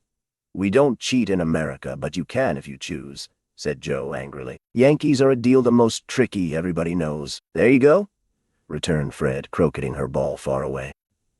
Joe opened her lips to say something rude, but checked herself in time, colored up to her forehead, and stood a minute, hammering down a wicket with all her might, while Fred hit the stake and declared himself out with much exultation.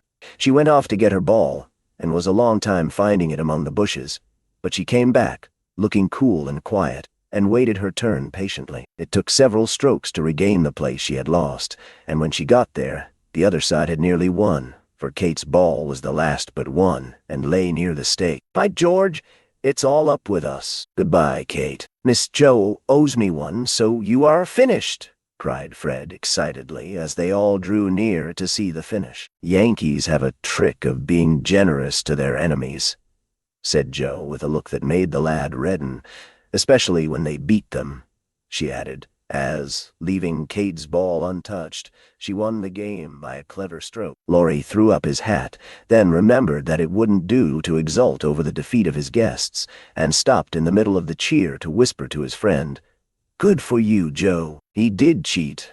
I saw him. We can't tell him so, but he won't do it again. Take my word for it." Meg drew her aside, under pretense of pinning up a loose braid, and said approvingly, "It was dreadfully provoking, but you kept your temper. And I'm so glad, Joe. Don't praise me, Meg, for I could box his ears this minute." I should certainly have boiled over if I hadn't stayed among the nettles till I got my rage under control enough to hold my tongue. It's simmering now, so I hope he'll keep out of my way," returned Jo, biting her lips as she glowered at Fred from under her big hat. "Time for lunch," said Mr. Brooke, looking at his watch. "Commissary General, will you make the fire and get water, while Miss March, Miss Sally, and I spread the table? Who can make good coffee?"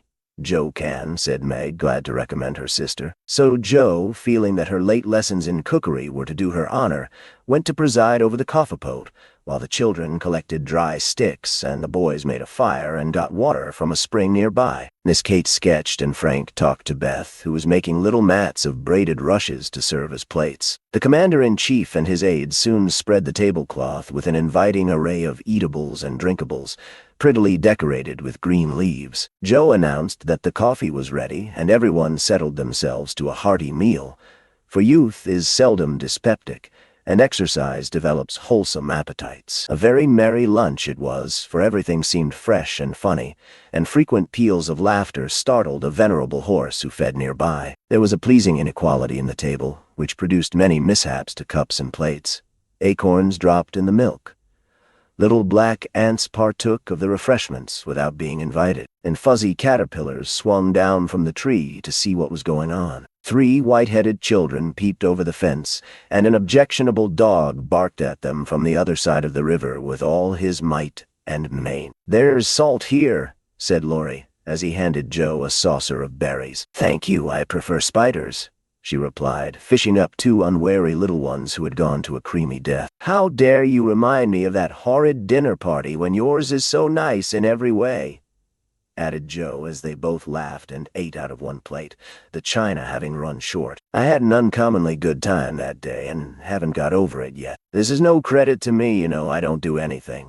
It's you and Meg and Brooke who make it all go, and I'm no end obliged to you." "What shall we do when we can't eat any more?" asked Laurie, feeling that his trump card had been played when lunch was over. "Have games till it's cooler. I brought authors, and I dare say Miss Kate knows something new and nice. Go and ask her. She's company, and you ought to stay with her more. Aren't you company too?"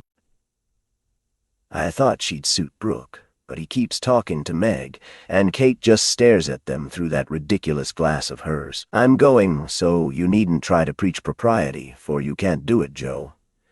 Miss Kate did know several new games, and as the girls would not, and the boys could not, eat any more, they all adjourned to the drawing-room to play rigmarole. One person begins a story, any nonsense you like, and tells as long as he pleases, only taking care to stop short at some exciting point, when the next takes it up and does the same. It's very funny when well done, and makes a perfect jumble of tragical-comical stuff to laugh over. "Please start it, Mr. Brooke," said Kate with a commanding air, which surprised Meg, who treated the tutor with as much respect as any other gentleman. Lying on the grass at the feet of the 2 young ladies, Mr. Brooke obediently began the story, with the handsome brown eyes steadily fixed upon the sunshiny river.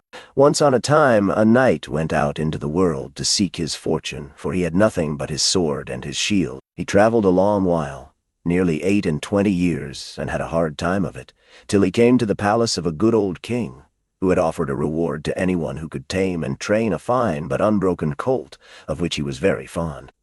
The knight agreed to try, and got on slowly but surely, for the colt was a gallant fellow, and soon learned to love his new master, though he was freakish and wild. Every day, when he gave his lessons to this pet of the king's, the knight rode him through the city, and as he rode he looked everywhere for a certain beautiful face, which he had seen many times in his dreams, but never found. One day, as he went prancing down a quiet street, he saw at the window of a ruinous castle the lovely face. He was delighted, inquired who lived in this old castle, and was told that several captive princesses were kept there by a spell, and spun all day to lay up money to buy their liberty. The knight wished intensely that he could free them, but he was poor and could only go by each day, watching for the sweet face and longing to see it out in the sunshine. At last he resolved to get into the castle and ask how he could help them. He went and knocked. The great door flew open, and he beheld a ravishingly lovely lady, who exclaimed, with a cry of rapture, "At last! At last!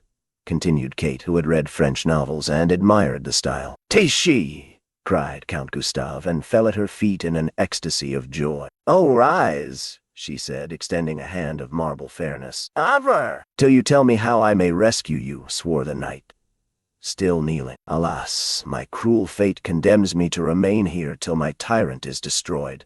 Where is the villain? In the mauve salon. Go, brave heart, and save me from despair." "I obey and return victorious or dead."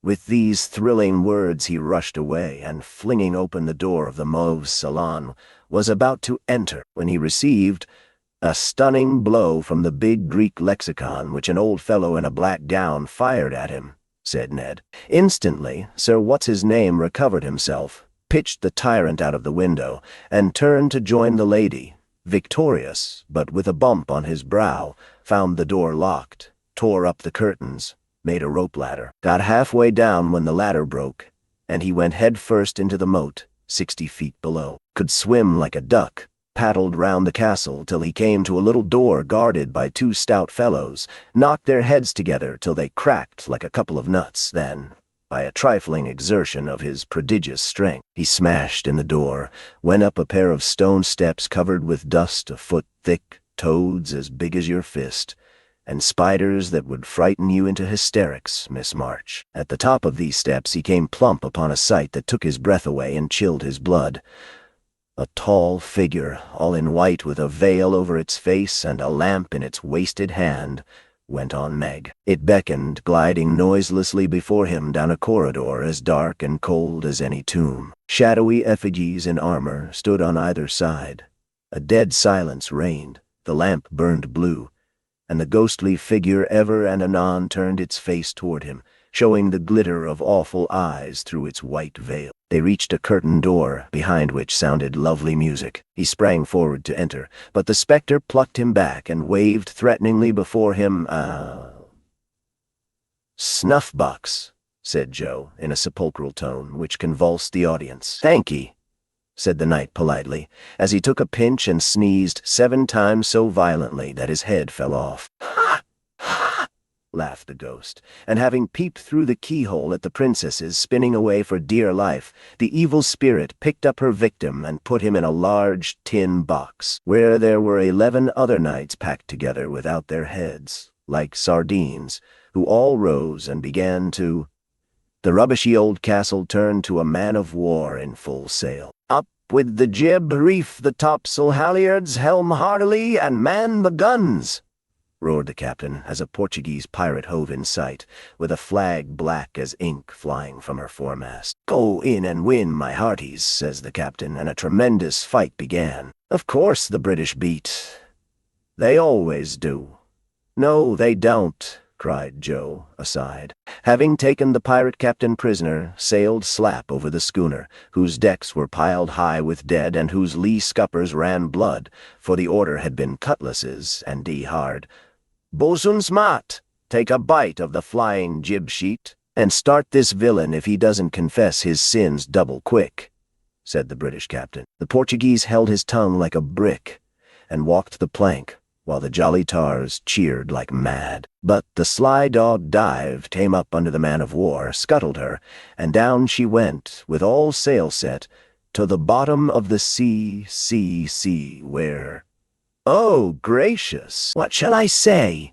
cried Sally, as Fred ended his rigmarole, in which he had jumbled together pell-mell nautical phrases and facts out of one of his favorite books. Well, they went to the bottom, and a nice mermaid welcomed them, but was much grieved on finding the box of headless knights, and kindly pickled them in brine, hoping to discover the mystery about them, for being a woman, she was curious. By and by a diver came down, and the mermaid said, "I'll give you a box of pearls if you can take it up," for she wanted to restore the poor things to life, and couldn't raise the heavy load herself. So the diver hoisted it up, and was much disappointed on opening it to find no pearls. He left it in a great lonely field, where it was found by a little goose girl who kept 100 fat geese in the field, said Amy, when Sally's invention gave out. The little girl was sorry for them and asked an old woman what she should do to help them. "Your geese will tell you they know everything," said the old woman. So she asked what she should use for new heads since the old ones were lost, and all the geese opened their 100 mouths and screamed. "Cabbages," continued Laurie promptly. "Just the thing," said the girl, and ran to get 12 fine ones from her garden. She put them on. The knights revived at once, thanked her, and went on their way rejoicing, never knowing the difference, for there were so many other heads like them in the world that no one thought anything of it. The knight in whom I'm interested went back to find the pretty face, and learned that the princesses had spun themselves free and all gone and married, but one. He was in a great state of mind at that, and mounting the colt, who stood by him through thick and thin, rushed to the castle to see which was left. Peeping over the hedge, he saw the queen of his affections picking flowers in her garden. "Will you give me a rose?" said he. "You must come and get it." "I can't come to you. It isn't proper," said she, as sweet as honey. He tried to climb over the hedge, but it seemed to grow higher and higher. Then he tried to push through, but it grew thicker and thicker, and he was in despair. So he patiently broke twig after twig till he had made a little hole through which he peeped, saying imploringly, "Let me in! Let me in!" But the pretty princess did not seem to understand, for she picked her roses quietly and left him to fight his way in. Whether he did or not, Frank will tell you. "I can't. I'm not playing, I never do," said Frank, dismayed at the sentimental predicament out of which he was to rescue the absurd couple. Beth had disappeared behind Joe, and Grace was asleep. "So the poor knight is to be left sticking in the hedge, is he?" asked Mr. Brooke, still watching the river, and playing with the wild rose in his buttonhole. "I guess the princess gave him a posy and opened the gate after a while," said Laurie, smiling to himself as he threw acorns at his tutor. "What a piece of nonsense we have made. With practice, we might do something quite clever. Do you know Truth?" "I hope so," said Meg soberly. "The game, I mean. What is it?" said Fred. "Why, you pile up your hands, choose a number, and draw out in turn, and the person who draws at the number has to answer truly any question put by the rest. It's great fun." "Let's try it," said Joe, who liked new experiments. Miss Kate and Mr. Brooke, Meg and Ned declined, but Fred, Sally, Joe, and Laurie piled and drew, and the lot fell to Laurie. "Who are your heroes?" asked Joe. "Grandfather and Napoleon." "Which lady here do you think prettiest?" said Sally. "Margaret." "Which do you like best?" From Fred. "Joe, of course." "What silly questions you ask."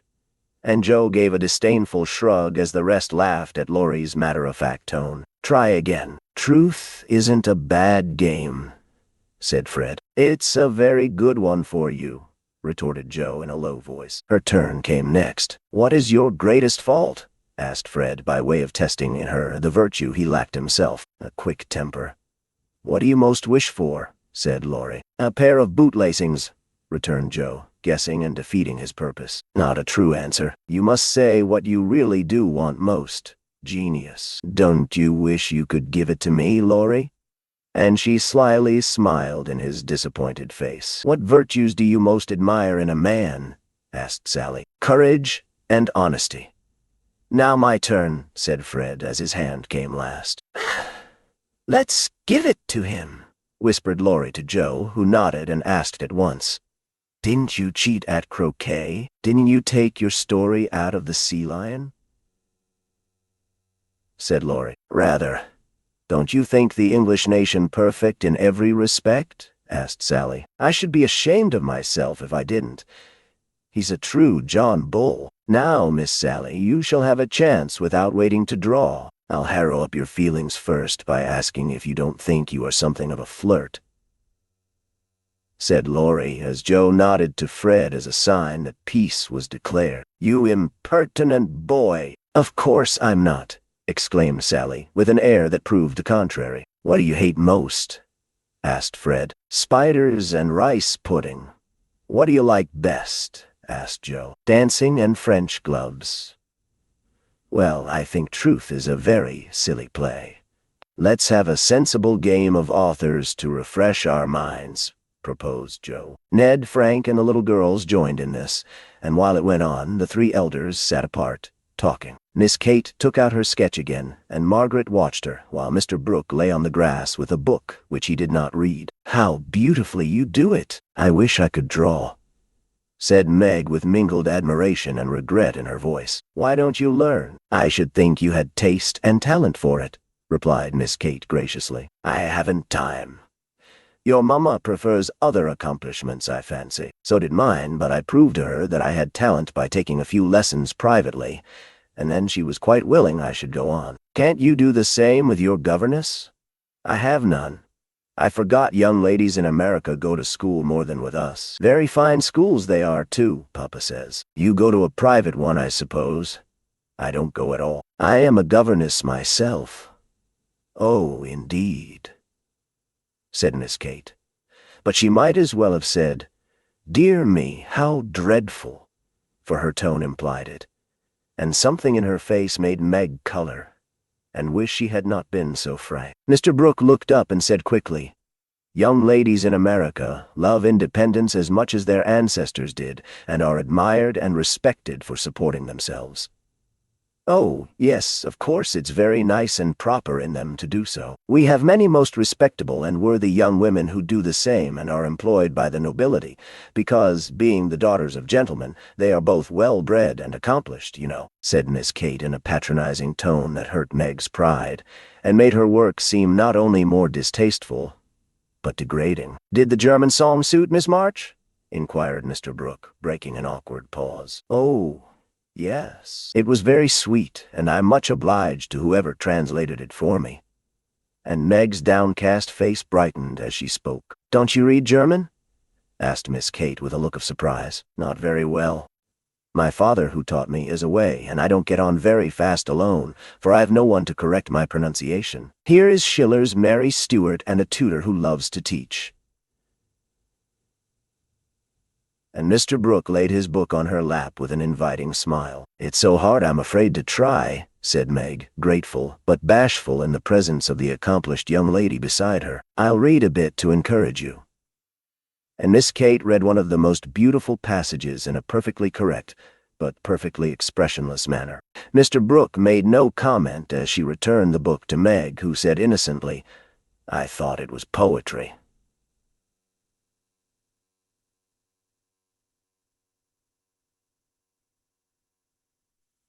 "Some of it is. Try this passage." There was a queer smile about Mr. Brooke's mouth as he opened at poor Mary's lament.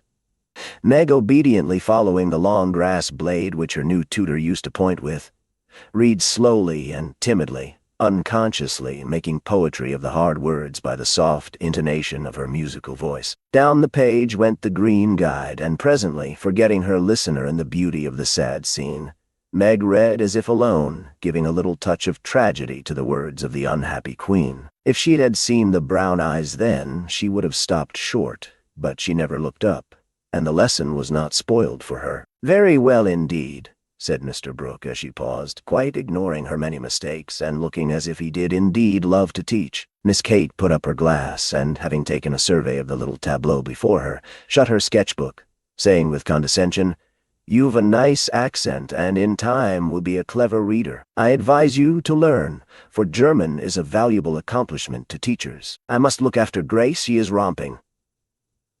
And Miss Kate strolled away, adding to herself with a shrug, "I didn't come to chaperone a governess, though she is young and pretty. What odd people these Yankees are. I'm afraid Laurie will be quite spoiled among them." "I forgot that English people rather turn up their noses at governesses and don't treat them as we do," said Meg, looking after the retreating figure with an annoyed expression. "Tutors also have rather a hard time of it there, as I know to my sorrow. There's no place like America for us workers, Miss Margaret." And Mr. Brooke looked so contented and cheerful that Meg was ashamed to lament her hard lot. "I'm glad I live in it, then. I don't like my work, but I get a good deal of satisfaction out of it after all, so I won't complain. I only wished I liked teaching as you do." "I think you would if you had Laurie for a pupil." "I shall be very sorry to lose him next year," said Mr. Brooke, busily punching holes in the turf. "Going to college, I suppose?" Meg's lips asked the question, but her eyes added, "And what becomes of you?" Yes, it's high time he went, for he is ready, and as soon as he is off, I shall turn soldier. I am needed. I am glad of that, exclaimed Meg. I should think every young man would want to go, though it is hard for the mothers and sisters who stay at home, she added sorrowfully. I have neither, and very few friends to care whether I live or die, said Mr. Brooke rather bitterly, as he absently put the dead rose in the hole he had made and covered it up like a little grave. Laurie and his grandfather would care a great deal, and we should all be very sorry to have any harm happen to you, said Meg heartily. Thank you, that sounds pleasant, began Mr. Brooke, looking cheerful again, but before he could finish his speech, Ned, mounted on the old horse, came lumbering up to display his equestrian skill before the young ladies, and there was no more quiet that day. Don't you love to ride? Asked Grace of Amy as they stood resting after a race round the field with the others led by Ned. I dote upon it. My sister Meg used to ride when Papa was rich, but we don't keep any horses now, except Ellentree, added Amy, laughing. Tell me about Ellentree. Is it a donkey? Asked Grace curiously. Why, you see, Joe is crazy about horses, and so am I, but we've only got an old side saddle and no horse. Out in our garden is an apple tree that has a nice low branch. So Joe put the saddle on it, fixed some reins on the part that turns up, and we bounce away on Ellentree whenever we like. How funny! Laughed Grace. I have a pony at home and ride nearly every day in the park with Fred and Kate. It's very nice, so my friends go too, and the row is full of ladies and gentlemen. Dear, how charming.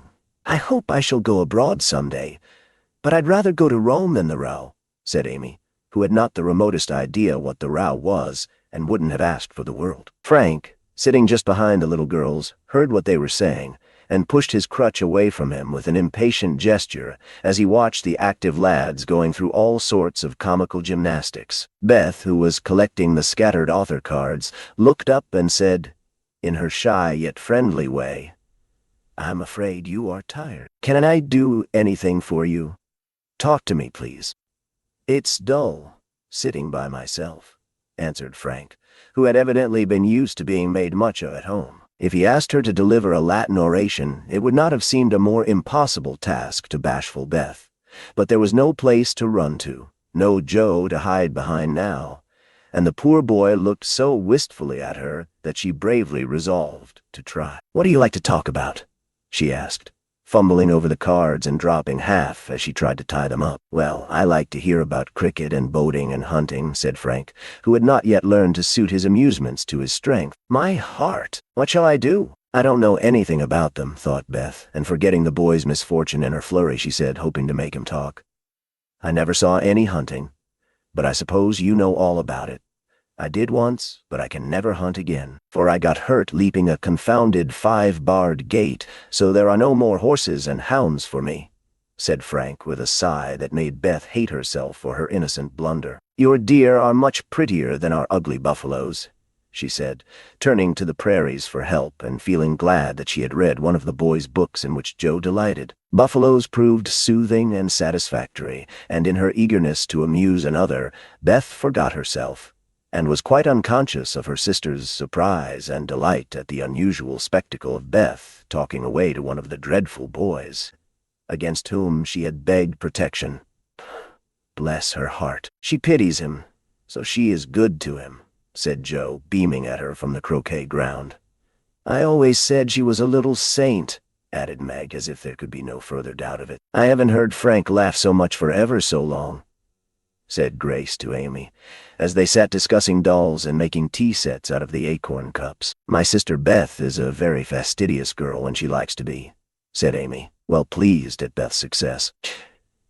She meant fascinating, but as Grace didn't know the exact meaning of either word, fastidious sounded well and made a good impression. An impromptu circus, fox and geese, and an amicable game of croquet finished the afternoon. At sunset the tent was struck, hampers packed, wickets pulled up, boats loaded, and the whole party floated down the river, singing at the tops of their voices. Ned, getting sentimental, warbled a serenade with the pensive refrain, Alone, alone, ah, whoa, alone and at the lines. We each are young, we each have a heart. Oh, why should we stand thus coldly apart? He looked at Meg with such a lackadaisical expression that she laughed outright and spoiled his song. "How can you be so cruel to me?" he whispered, under cover of a lively chorus. "You've kept close to that starched-up Englishwoman all day, and now you snub me." "I didn't mean to, but you looked so funny I really couldn't help it," replied Meg, passing over the first part of his reproach. For it was quite true that she had shunned him, remembering the Moffat party and the talk after it. Ned was offended and turned to Sally for consolation, saying to her rather pettishly, "There isn't a bit of flirt in that girl, is there?" "Not a particle, but she's a dear," returned Sally, defending her friend even while confessing her shortcomings. "She's not a stricken dear anyway," said Ned, trying to be witty, and succeeding as well as very young gentlemen usually do. On the lawn where it had gathered, the little party separated with cordial good nights and goodbyes, for the Vaughans were going to Canada. As the four sisters went home through the garden, Miss Kate looked after them, saying, without the patronizing tone in her voice, in spite of their demonstrative manners, "American girls are very nice when one knows them." "I quite agree with you," said Mr. Brooke. Chapter 13. Castles in the Air. Laurie lay luxuriously swinging to and fro in his hammock one warm September afternoon, wondering what his neighbors were about, but too lazy to go and find out. He was in one of his moods, for the day had been both unprofitable and unsatisfactory, and he was wishing he could live it over again. The hot weather made him indolent, and he had shirked his studies, tried Mr. Brooke's patience to the utmost, displeased his grandfather by practicing half the afternoon, frightened the maidservants half out of their wits by mischievously hinting that one of his dogs was going mad, and, after high words with the stableman about some fancied neglect of his horse, he had flung himself into his hammock to fume over the stupidity of the world in general, till the peace of the lovely day quieted him in spite of himself. Staring up into the green gloom of the horse-chestnut trees above him, he dreamed dreams of all sorts, and was just imagining himself tossing on the ocean in a voyage round the world, when the sound of voices brought him ashore in a flash. Peeping through the meshes of the hammock, he saw the Marches coming out, as if bound on some expedition. "What in the world are those girls about now?" thought Laurie, opening his sleepy eyes to take a good look. For there was something rather peculiar in the appearance of his neighbors. Each wore a large, flapping hat, a brown linen pouch slung over one shoulder, and carried a long staff. Meg had a cushion, Joe a book, Beth a basket, and Amy a portfolio. All walked quietly through the garden, out at the little back gate, and began to climb the hill that lay between the house and river. "Well, that's cool," said Laurie to himself. "To have a picnic and never ask me. They can't be going in the boat, for they haven't got the key. Perhaps they forgot it. I'll take it to them, and see what's going on." Though possessed of half a dozen hats, it took him some time to find one. Then there was a hunt for the key, which was at last discovered in his pocket, so that the girls were quite out of sight when he leaped the fence and ran after them. Taking the shortest way to the boathouse, he waited for them to appear, but no one came, and he went up the hill to take an observation. A grove of pines covered one part of it, and from the heart of this green spot came a clearer sound than the soft sigh of the pines or the drowsy chirp of the crickets. "Here's a landscape," thought Laurie, peeping through the bushes and looking wide awake and good-natured already. It was a rather pretty little picture, for the sisters sat together in the shady nook, with sun and shadow flickering over them, the aromatic wind lifting their hair and cooling their hot cheeks, and all the little wood people going on with their affairs, as if these were no strangers, but old friends. Meg sat upon her cushion, sewing daintily with her white hands, and looking as fresh and sweet as a rose in her pink dress among the green. Beth was sorting the cones that lay thick under the hemlock nearby, for she made pretty things with them. Amy was sketching a group of ferns, and Joe was knitting as she read aloud. A shadow passed over the boy's face as he watched them, feeling that he ought to go away because uninvited, yet lingering because home seemed very lonely, and this quiet party in the woods most attractive to his restless spirit. He stood so still that a squirrel, busy with its harvesting, ran down a pine close beside him, saw him suddenly and skipped back, scolding so shrilly that Beth looked up espied the wistful face behind the birches, and beckoned with a reassuring smile. "May I come in, please? Or shall I be a bother?" he asked, advancing slowly. Meg lifted her eyebrows, but Joe scowled at her defiantly and said at once, "Of course you may. We should have asked you before, only we thought you wouldn't care for such a girl's game as this." "I always like your games, but if Meg doesn't want me, I'll go away." "I've no objection if you do something." "It's against the rules to be idle here," replied Meg gravely but graciously. "Much obliged. I'll do anything if you'll let me stop a bit, for it's as dull as the desert of Sahara down there. Shall I sew, read, cone, draw, or do all at once? Bring on your bears. I'm ready." And Laurie sat down with a submissive expression delightful to behold. "Finish this story while I set my heel," said Joe, handing him the book. "Yes'm," was the meek answer as he began, doing his best to prove his gratitude for the favor of admission into the busy bee society. The story was not a long one, and when it was finished, he ventured to ask a few questions as a reward of merit. "Please, ma'am, could I inquire if this highly instructive and charming institution is a new one?" "Would you tell him?" asked Meg of her sisters. "Hell laugh," said Amy warningly. "Who cares?" said Joe. "I guess he'll like it," added Beth. "Of course I shall. I give you my word I won't laugh. Tell away, Joe, and don't be afraid." "The idea of being afraid of you. Well, you see, we used to play Pilgrim's Progress, and we have been going on with it in earnest all winter and summer." "Yes, I know," said Laurie, nodding wisely. "Who told you?" demanded Joe. "Spirits. No, I did. I wanted to amuse him one night when you were all away, and he was rather dismal. He did like it, so don't scold, Joe," said Beth meekly. "You can't keep a secret." "Never mind, it saves trouble now." "Go on, please," said Laurie, as Joe became absorbed in her work, looking a trifle displeased. "Oh, didn't she tell you about this new plan of ours? Well, we have tried not to waste our holiday, but each has had a task and worked at it with a will. The vacation is nearly over, the stints are all done, and we are ever so glad that we didn't dawdle." "Yes, I should think so." And Laurie thought regretfully of his own idle days. "Mother likes to have us out of doors as much as possible, so we bring our work here and have nice times. For the fun of it, we bring our things in these bags, wear the old hats, use poles to climb the hill, and play pilgrims, as we used to do years ago. We call this hill the Delectable Mountain, for we can look far away and see the country where we hope to live sometime." Joe pointed, and Laurie sat up to examine, for through an opening in the wood one could look across the wide blue river, the meadows on the other side, far over the outskirts of the great city, to the green hills that rose to meet the sky. The sun was low, and the heavens glowed with the splendor of an autumn sunset. Gold and purple clouds lay on the hilltops, and rising high into the ruddy light were silvery white peaks that shone like the airy spires of some celestial city. "How beautiful that is," said Laurie softly, for he was quick to see and feel beauty of any kind. "It's often so, and we like to watch it, for it is never the same, but always splendid," replied Amy, wishing she could paint it. "Joe talks about the country where we hope to live sometime."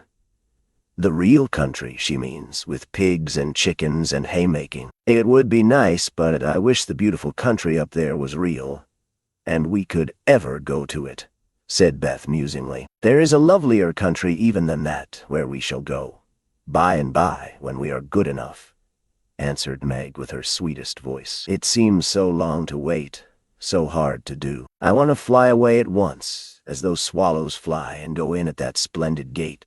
"You'll get there, Beth, sooner or later, no fear of that," said Joe. "I'm the one that will have to fight and work, and climb and wait, and maybe never get in after all.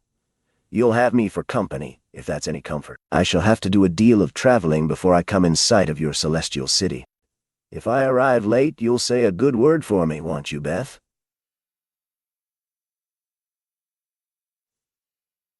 Something in the boy's face troubled his little friend, but she said cheerfully, with her quiet eyes on the changing clouds, "If people really want to go, and really try all their lives, I think they will get in. for I don't believe there are any locks on that door or any guards at the gate. I always imagine it is as it is in the picture, where the shining ones stretch out their hands to welcome poor Christian as he comes up from the river. Wouldn't it be fun if all the castles in the air which we make could come true, and we could live in them? Said Joe after a little pause. I've made such quantities it would be hard to choose which I'd have, said Laurie, lying flat and throwing cones at the squirrel who had betrayed him. You'd have to take your favorite one. What is it? Asked Meg. If I tell mine, will you tell yours? Yes, if the girls will too. We will. Now, Laurie? After I'd seen as much of the world as I want to, I'd like to settle in Germany and have just as much music as I choose. I'm to be a famous musician myself, and all creation is to rush to hear me. And I'm never to be bothered about money or business, but just enjoy myself and live for what I like. That's my favorite castle. What's yours, Meg? Margaret seemed to find it a little hard to tell hers, and waved a brake before her face, as if to disperse imaginary gnats, while she said slowly, I should like a lovely house, full of all sorts of luxurious things, nice food, pretty clothes, handsome furniture, pleasant people, and heaps of money. I am to be mistress of it, and manage it as I like, with plenty of servants, so I never need work a bit. How I should enjoy it, for I wouldn't be idle, but do good, and make everyone love me dearly. Wouldn't you have a master for your castle in the air? Asked Laurie slyly. I said, pleasant people, you know, and Meg carefully tied up her shoe as she spoke, so that no one saw her face. Why don't you say you'd have a splendid, wise, good husband, and some angelic little children? You know your castle wouldn't be perfect without, said blunt Joe, who had no tender fancies yet, and rather scorned romance, except in books. You'd have nothing but horses, inkstands, and novels in yours, answered Meg petulantly. Wouldn't I, though? I'd have a stable full of Arabian steeds, rooms piled high with books, and I'd write out of a magic inkstand, so that my work should be as famous as Laurie's music. I want to do something splendid before I go into my castle. Something heroic or wonderful that won't be forgotten after I'm dead. I don't know what, but I'm on the watch for it, and mean to astonish you all someday. I think I shall write books and get rich and famous. That would suit me, so that is my favorite dream. Mine is to stay at home safe with father and mother, and help take care of the family, said Beth contentedly. Don't you wish for anything else?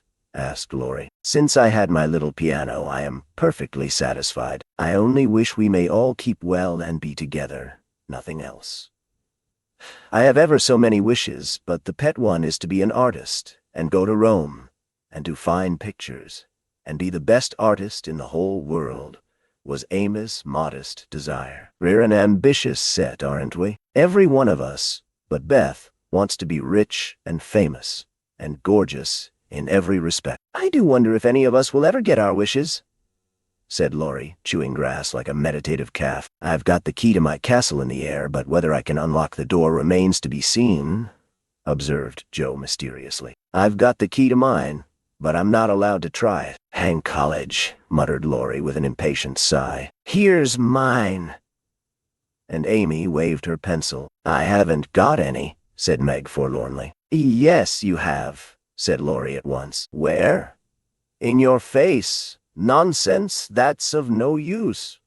Wait and see if it doesn't bring you something worth having, replied the boy, laughing at the thought of a charming little secret which he fancied he knew. Meg colored behind the brake, but asked no questions and looked across the river with the same expectant expression which Mr. Brooke had worn when he told the story of the night. If we are all alive 10 years hence, let's meet and see how many of us have got our wishes, or how much nearer we are then than now, said Joe, always ready with a plan. Bless me, how old I shall be, 27, exclaimed Meg, who felt grown up already, having just reached 17. You and I will be 26, Teddy, Beth 24, and Amy 22. What a venerable party, said Joe. I hope I shall have done something to be proud of by that time, but I'm such a lazy dog. I'm afraid I shall dawdle, Joe. You need a motive, Mother says, and when you get it, she is sure you'll work splendidly. Is she? By Jupiter, I will. If I only get the chance, cried Laurie, sitting up with sudden energy. I ought to be satisfied to please grandfather, and I do try. But it's working against the grain, you see, and comes hard. He wants me to be an India merchant, as he was, and I'd rather be shot. I hate tea and silk and spices and every sort of rubbish his old ships bring, and I don't care how soon they go to the bottom when I own them. Going to college ought to satisfy him, for if I give him 4 years he ought to let me off from the business. But he's set, and I've got to do just as he did, unless I break away and please myself, as my father did. If there was anyone left to stay with the old gentleman, I'd do it tomorrow. Laurie spoke excitedly, and looked ready to carry his threat into execution on the slightest provocation. For he was growing up very fast and, in spite of his indolent ways, had a young man's hatred of subjection, a young man's restless longing to try the world for himself. I advise you to sail away in one of your ships, and never come home again till you have tried your own way, said Joe, whose imagination was fired by the thought of such a daring exploit, and whose sympathy was excited by what she called Di's wrongs. That's not right, Joe. You mustn't talk in that way, and Laurie mustn't take your bad advice. You should do just what your grandfather wishes, my dear boy, said Meg in her most maternal tone. Do your best at college, and when he sees that you try to please him, I'm sure he won't be hard on you or unjust to you. As you say, there is no one else to stay with and love him, and you'd never forgive yourself if you left him without his permission. Don't be dismal or fret, but do your duty and you'll get your reward, as good Mr. Brooke has, by being respected and loved. What do you know about him? Asked Laurie, grateful for the good advice, but objecting to the lecture, and glad to turn the conversation from himself after his unusual outbreak. Only what your grandpa told us about him, how he took good care of his own mother till she died, and wouldn't go abroad as tutor to some nice person because he wouldn't leave her, and how he provides now for an old woman who nursed his mother, and never tells anyone, but is just as generous and patient and good as he can be. So he is, dear old fellow, said Laurie heartily, as Meg paused, looking flushed and earnest with her story. It's like Grandpa to find out all about him without letting him know, and to tell all his goodness to others, so that they might like him. Brooke couldn't understand why your mother was so kind to him, asking him over with me and treating him in her beautiful, friendly way. He thought she was just perfect, and talked about it for days and days, and went on about you all in flaming style. If ever I do get my wish, you see what I'll do for Brooke. Begin to do something now by not plaguing his life out, said Meg sharply. How do you know I do, miss? I can always tell by his face when he goes away. If you have been good, he looks satisfied and walks briskly. If you have plagued him, he's sober and walks slowly, as if he wanted to go back and do his work better. Well, I like that. So you keep an account of my good and bad marks in Brooke's face, do you? I see him bow and smile as he passes your window, but I didn't know you'd got up a telegraph. We haven't. Don't be angry, and oh, don't tell him I said anything. It was only to show that I cared how you get on, and what is said here is said in confidence, you know, cried Meg, much alarmed at the thought of what might follow from her careless speech. I don't tell tales, replied Laurie with his high and mighty air, as Joe called a certain expression which he occasionally wore. Only if Brooke is going to be a thermometer, I must mind and have fair weather for him to report. Please don't be offended. I didn't mean to preach or tell tales or be silly. I only thought Joe was encouraging you in a feeling which you'd be sorry for by and by.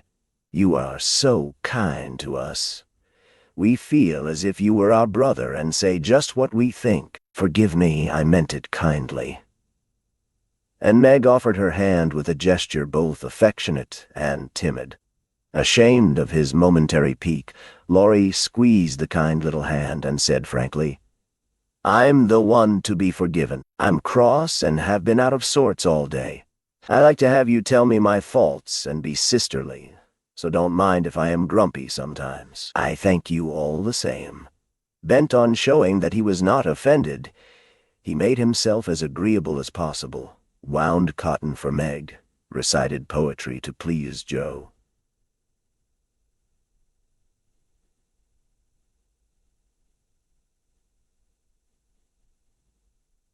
Proving himself a fit person to belong to the Busy Bee Society. In the midst of an animated discussion on the domestic habits of turtles, one of those amiable creatures having strolled up from the river, the faint sound of a bell warned them that Hannah had put the tea two-toe draw, and they would just have time to get home to supper. "May I come again?" asked Laurie. "Yes, if you are good and love your book, as the boys in the primer are told to do," said Meg, smiling. "I'll try. Then you may come, and I'll teach you to knit as the Scotchmen do. There's a demand for socks just now," added Joe, waving hers like a big blue worsted banner as they parted at the gate. That night, when Beth played to Mr. Lawrence in the twilight, Laurie, standing in the shadow of the curtain, listened to the little David, whose simple music always quieted his moody spirit, and watched the old man, who sat with his gray head on his hand, thinking tender thoughts of the dead child he had loved so much. Remembering the conversation of the afternoon, the boy said to himself, with the resolve to make the sacrifice cheerfully, "I'll let my castle go, and stay with the dear old gentleman while he needs me. For I'm all he has." Acrits.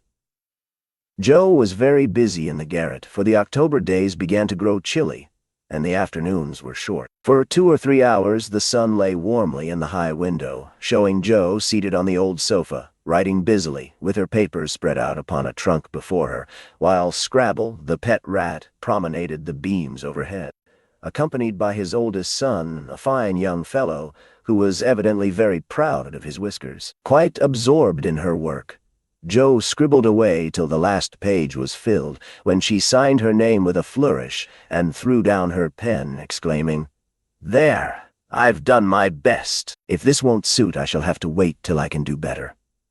Lying back on the sofa, she read the manuscript carefully through, making dashes here and there, and putting in many exclamation points, which looked like little balloons. Then she tied it up with a smart red ribbon, and sat a minute looking at it with a sober, wistful expression, which plainly showed how earnest her work had been. Joe's desk up here was an old tin kitchen which hung against the wall.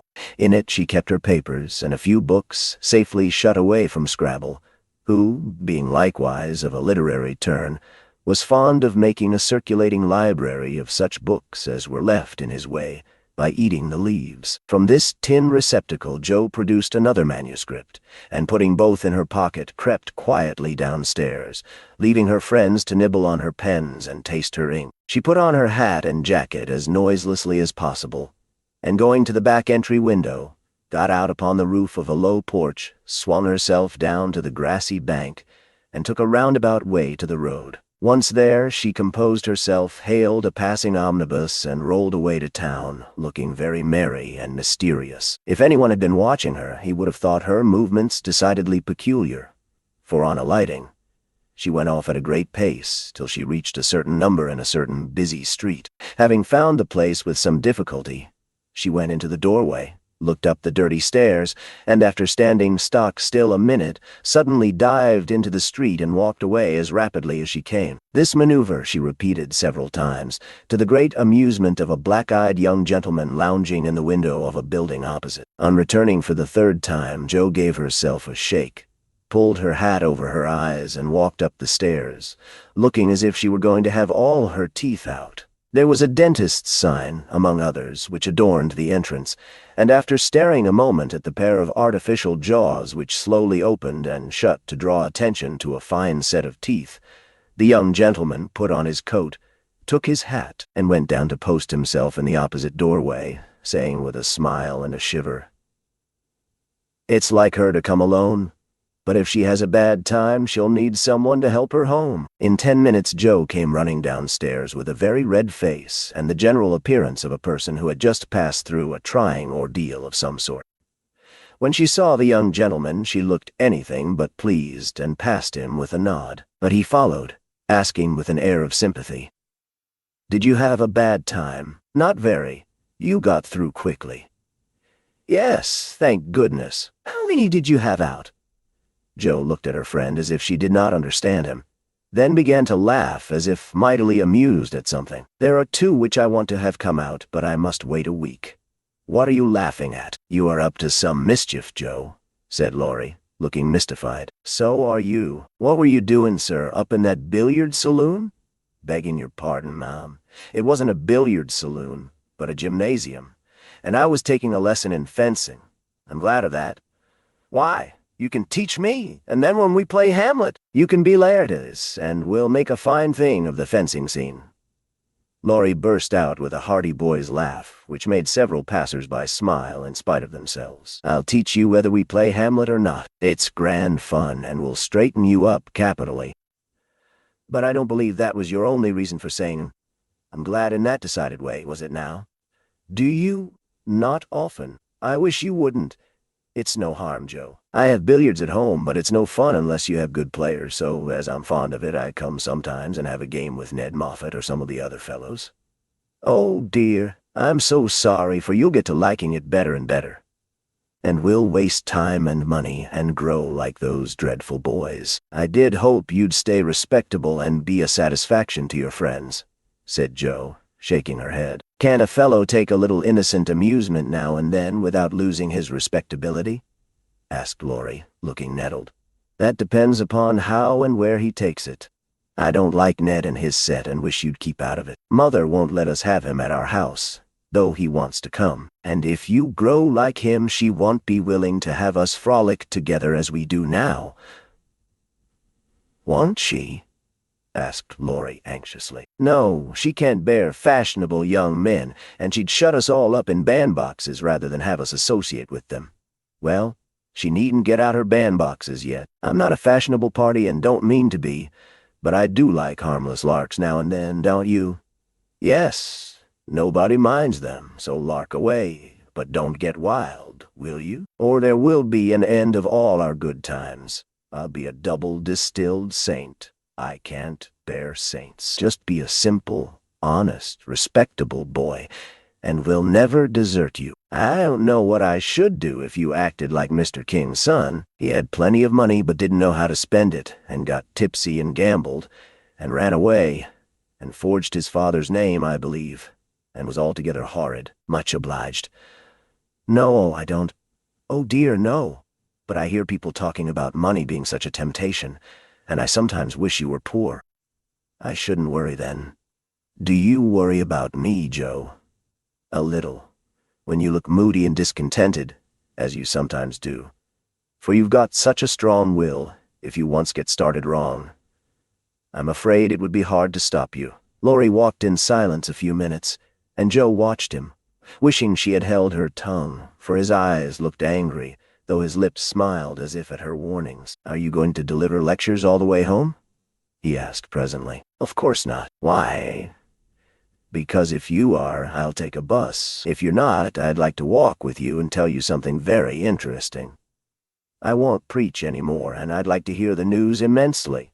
"Very well, then. Come on." "It's a secret, and if I tell you, you must tell me yours." "I haven't got any," began Joe, but stopped suddenly, remembering that she had. "You know you have. You can't hide anything, so up and fess or I won't tell," cried Laurie. "Is your secret a nice one?"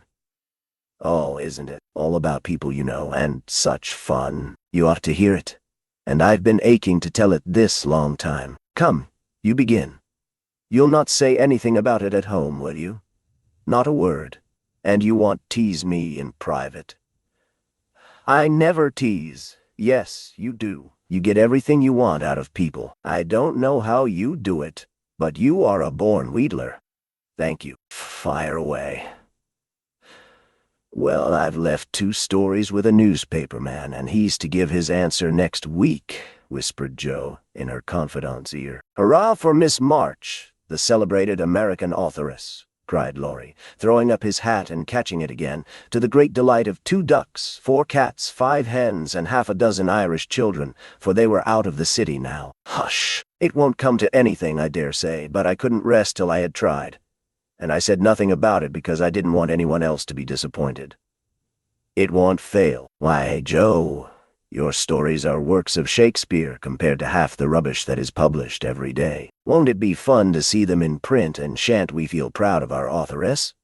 Joe's eyes sparkled, for it is always pleasant to be believed in, and a friend's praise is always sweeter than a dozen newspaper puffs. "Where's your secret? Play fair, Teddy, or I'll never believe you again," she said, trying to extinguish the brilliant hopes that blazed up at a word of encouragement. "I may get into a scrape for telling, but I didn't promise not to, so I will, for I never feel easy in my mind till I've told you any plummy bit of news I get. I know where Meg's glove is."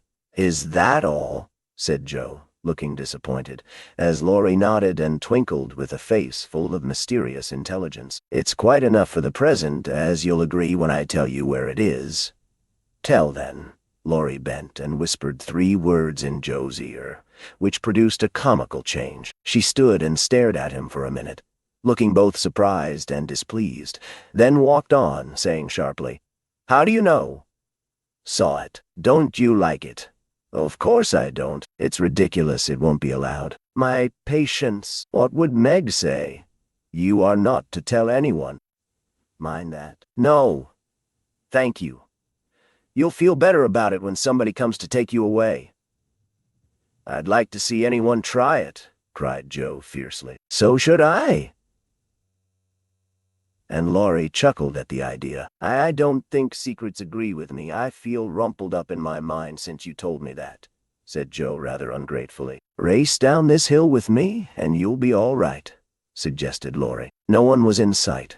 The smooth road sloped invitingly before her, and finding the temptation irresistible, Joe darted away, soon leaving hat and comb behind her and scattering hairpins as she ran. Laurie reached the goal first and was quite satisfied with the success of his treatment, for his Atlanta came panting up with flying hair, bright eyes, ruddy cheeks, and no signs of dissatisfaction in her face. "I wish I was a horse, then I could run for miles in this splendid air, and not lose my breath.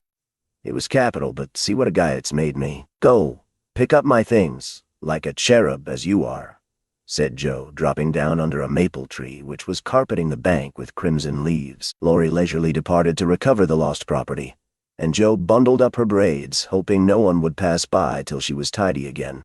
But someone did pass, and who should it be but Meg, looking particularly ladylike in her state and festival suit, for she had been making calls. "What in the world are you doing here?" she asked, regarding her disheveled sister with well-bred surprise. "Gang leaves," meekly answered Joe, sorting the rosy handful she had just swept up. "And hairpins," added Laurie, throwing half a dozen into Joe's lap. "They grow on this road, Meg, so do combs and brown straw hats. You have been running, Joe. How could you? When will you stop such romping ways?" said Meg reprovingly, as she settled her cuffs and smoothed her hair, with which the wind had taken liberties. "Never till I'm stiff and old and have to use a crutch. Don't try to make me grow up before my time, Meg. It's hard enough to have you change all of a sudden. Let me be a little girl as long as I can." As she spoke, Joe bent over the leaves to hide the trembling of her lips, for lately she had felt that Margaret was fast getting to be a woman, and Laurie's secret made her dread the separation which must surely come some time, and now seemed very near. He saw the trouble in her face and drew Meg's attention from it by asking quickly, "Where have you been calling? All so fine." "At the gardener's, and Sally has been telling me all about Belle Moffat's wedding. It was very splendid, and they have gone to spend the winter in Paris. Just think how delightful that must be." "Do you envy her, Meg?" said Laurie. "I'm afraid I do." "I'm glad of it," muttered Joe, tying on her hat with a jerk. "Why?" asked Meg, looking surprised. "Because if you care much about riches, you will never go and marry a poor man," said Joe, frowning at Laurie, who was mutely warning her to mind what she said. "I shall never go and marry anyone," observed Meg, walking on with great dignity while the others followed, laughing, whispering, skipping stones, and behaving like children, as Meg said to herself, though she might have been tempted to join them if she had not had her best dress on. For a week or two, Joe behaved so queerly that her sisters were quite bewildered. She rushed to the door when the postman rang, was rude to Mr. Brooke whenever they met, would sit looking at Meg with a woebegone face, occasionally jumping up to shake and then kiss her in a very mysterious manner. Laurie and she were always making signs to one another and talking about spread eagles till the girls declared they had both lost their wits. On the second Saturday after Joe got out of the window, Meg, as she sat sewing at her window, was scandalized by the sight of Laurie chasing Joe all over the garden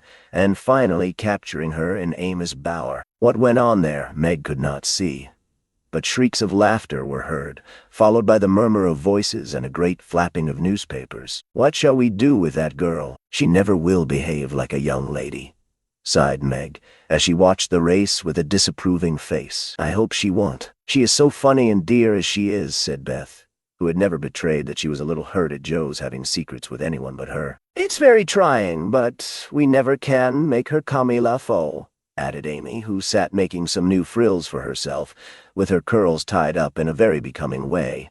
Two agreeable things that made her feel unusually elegant and ladylike. In a few minutes Joe bounced in, laid herself on the sofa, and affected to read. "Have you anything interesting there?" asked Meg with condescension. "Nothing but a story won't amount to much, I guess," returned Joe, carefully keeping the name of the paper out of sight. "You'd better read it aloud.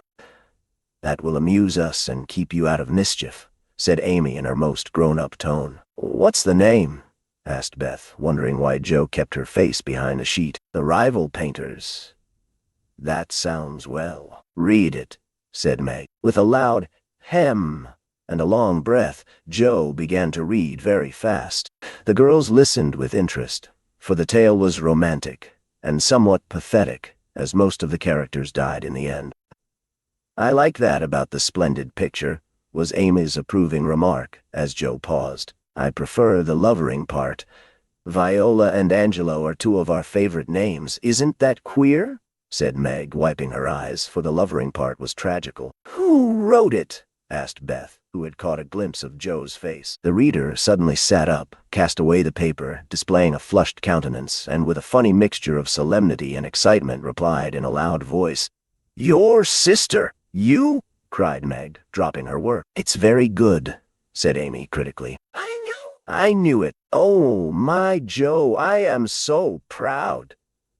And Beth ran to hug her sister and exult over this splendid success. Dear me, how delighted they all were, to be sure. How Meg wouldn't believe it till she saw the words "Miss Josephine March," actually printed in the paper. How graciously Amy criticized the artistic parts of the story, and offered hints for a sequel, which unfortunately couldn't be carried out, as the hero and heroine were dead. How Beth got excited, and skipped, and sang with joy. How Hannah came in to exclaim, "Sakes alive, well I never," in great astonishment at that Joe's doin'. How proud Mrs. March was when she knew it.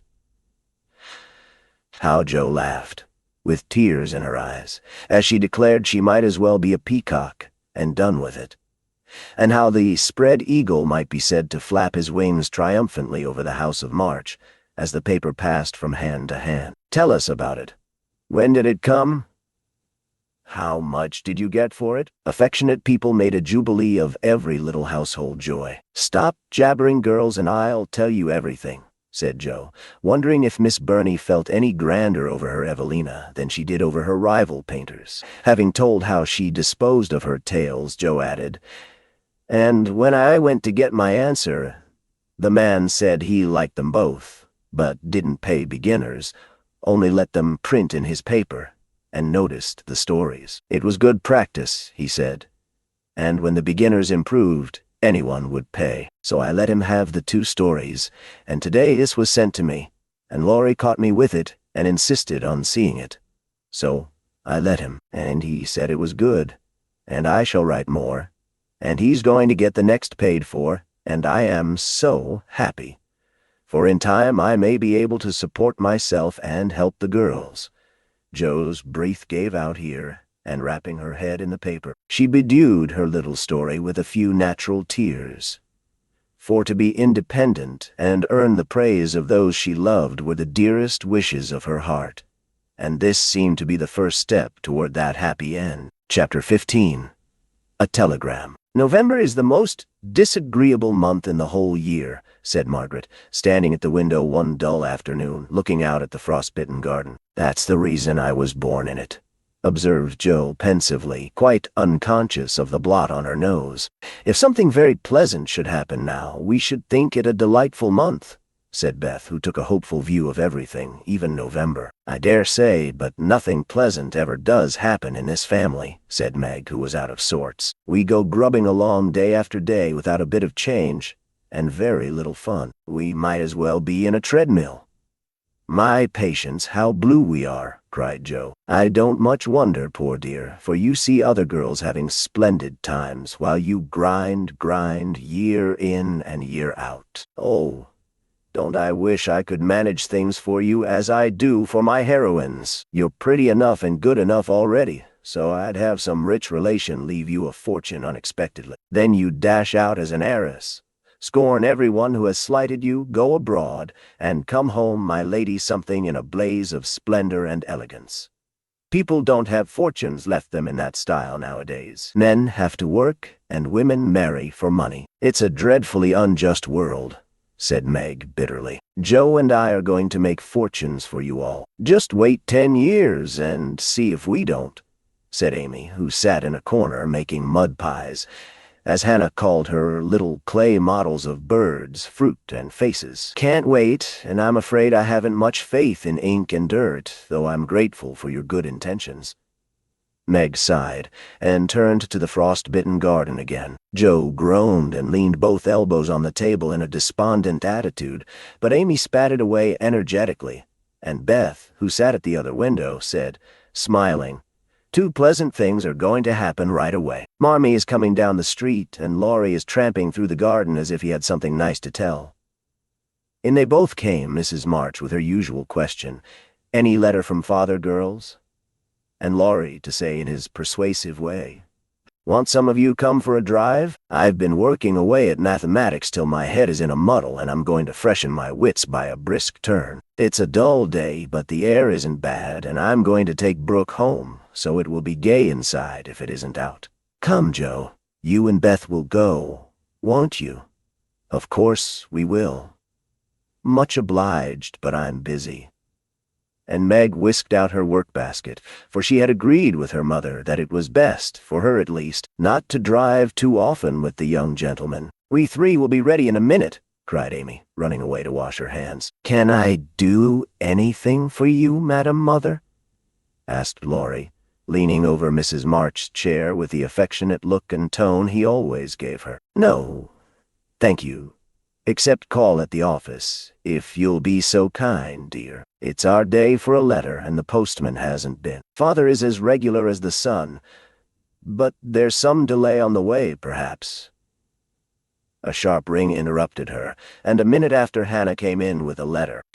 "It's one of them horrid telegraph things, Mum," she said, handling it as if she was afraid it would explode and do some damage. At the word telegraph, Mrs. March snatched it, read the 2 lines it contained, and dropped back into her chair as white as if the little paper had sent a bullet to her heart. Laurie dashed downstairs for water while Meg and Hannah supported her. And Joe read aloud in a frightened voice, "Mrs. March, your husband is very ill. Come at once. S. Hale Blank Hospital, Washington." How still the room was as they listened breathlessly, how strangely the day darkened outside, and how suddenly the whole world seemed to change as the girls gathered about their mother, feeling as if all the happiness and support of their lives was about to be taken from them. Mrs. March was herself again directly, read the message over, and stretched out her arms to her daughters, saying, in a tone they never forgot, "I shall go at once, but it may be too late. Oh, children, children, help me to bear it." For several minutes there was nothing but the sound of sobbing in the room, mingled with broken words of comfort, tender assurances of help, and hopeful whispers that died away in tears. Poor Hannah was the first to recover, and with unconscious wisdom she set all the rest a good example, for with her, work was panacea for most afflictions. "The Lord keep the dear man. I won't waste no time a-cryin', but get your things ready right away, Mum," she said heartily as she wiped her face on her apron, gave her mistress a warm shake of the hand with her own hard one, and went away to work like 3 women in one. "She's right, there's no time for tears now. Be calm, girls, and let me think."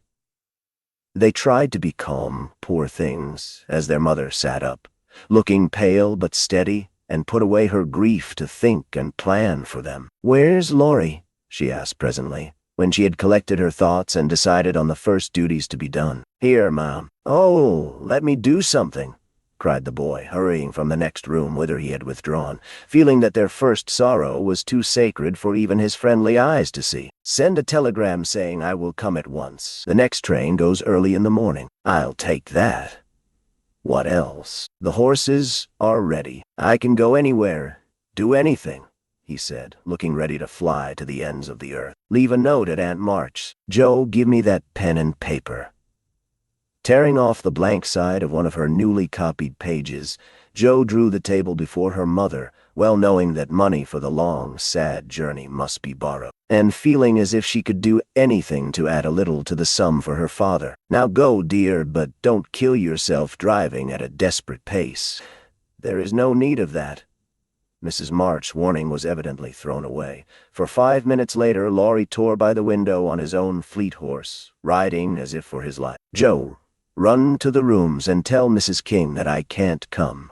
On the way, get these things. I'll put them down. They'll be needed, and I must go prepared for nursing. Hospital stores are not always good. Beth, go and ask Mr. Lawrence for a couple of bottles of old wine. I'm not too proud to beg for father. He shall have the best of everything. Amy, tell Hannah to get down the black trunk, and Meg, come and help me find my things, for I'm half bewildered." Writing, thinking, and directing all at once might well bewilder the poor lady, and Meg begged her to sit quietly in her room for a little while and let them work. Everyone scattered like leaves before a gust of wind, and the quiet, happy household was broken up as suddenly as if the paper had been an evil spell. Mr. Lawrence came hurrying back with Beth, bringing every comfort the kind old gentleman could think of for the invalid, and friendliest promises of protection for the girls during the mother's absence, which comforted her very much. There was nothing he didn't offer, from his own dressing gown to himself as escort, but the last was impossible. Mrs. March would not hear of the old gentleman's undertaking the long journey, yet an expression of relief was visible when he spoke of it.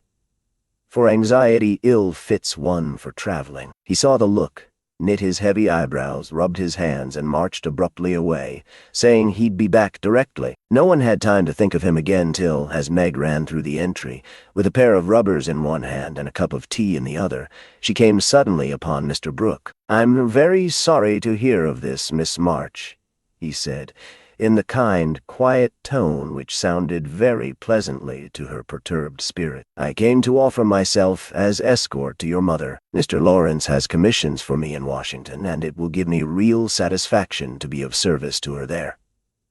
Down dropped the rubbers, and the tea was very near following, as Meg put out her hand, with a face so full of gratitude that Mr. Brooke would have felt repaid for a much greater sacrifice than the trifling one of time and comfort which he was about to take. "How kind you all are. Mother will accept, I'm sure, and it will be such a relief to know that she has someone to take care of her." "Thank you very, very much," Meg spoke earnestly, and forgot herself entirely till something in the brown eyes looking down at her made her remember the cooling tea, and lead the way into the parlor, saying she would call her mother. Everything was arranged by the time Laurie returned with a note from Aunt March, enclosing the desired sum, and a few lines repeating what she had often said before, that she had always told them it was absurd for March to go into the army, always predicted that no good would come of it, and she hoped they would take her advice the next time. Mrs. March put the note in the fire, the money in her purse, and went on with her preparations,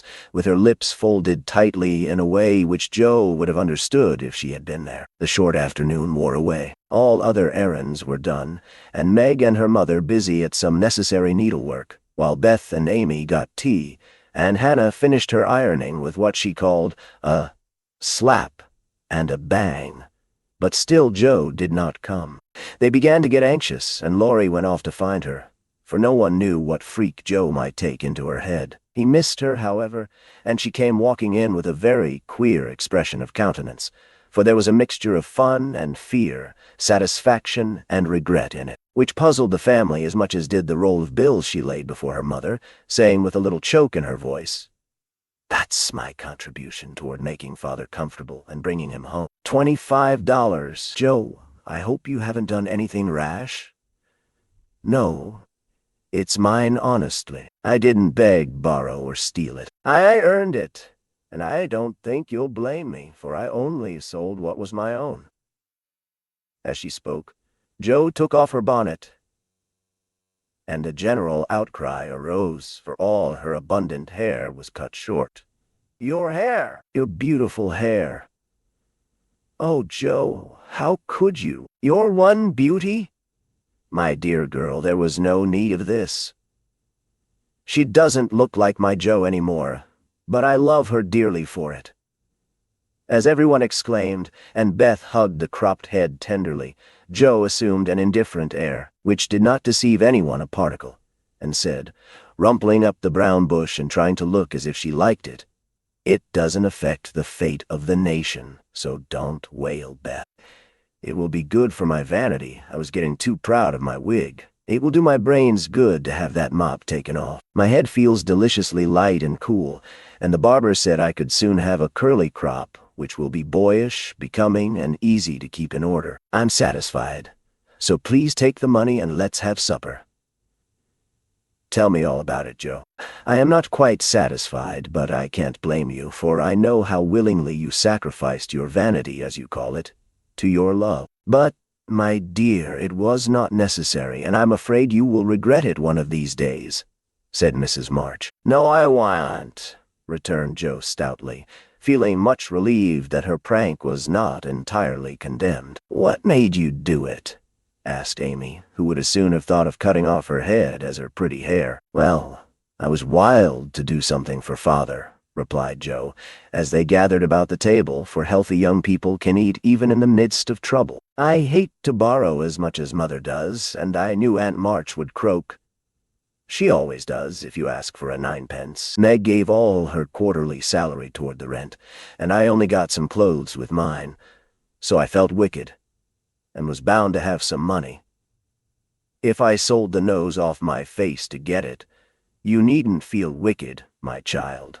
You had no winter things and got the simplest with your own hard earnings," said Mrs. March, with a look that warmed Joe's heart. "I hadn't the least idea of selling my hair at first, but as I went along I kept thinking what I could do, and feeling as if I'd like to dive into some of the rich stores and help myself. In a barber's window I saw tails of hair with the prices marked, and one black tail, not so thick as mine, was $40. It came to me all of a sudden that I had one thing to make money out of, and without stopping to think I walked in, asked if they bought hair and what they would give for mine. Oh, he was a little man who looked as if he merely lived to oil his hair. He rather stared at first, as if he wasn't used to having girls bounce into his shop and ask him to buy their hair. He said he didn't care about mine, it wasn't the fashionable color, and he never paid much for it in the first place. The work put into it made it dear, and so on. It was getting late, and I was afraid if it wasn't done right away that I shouldn't have it done at all,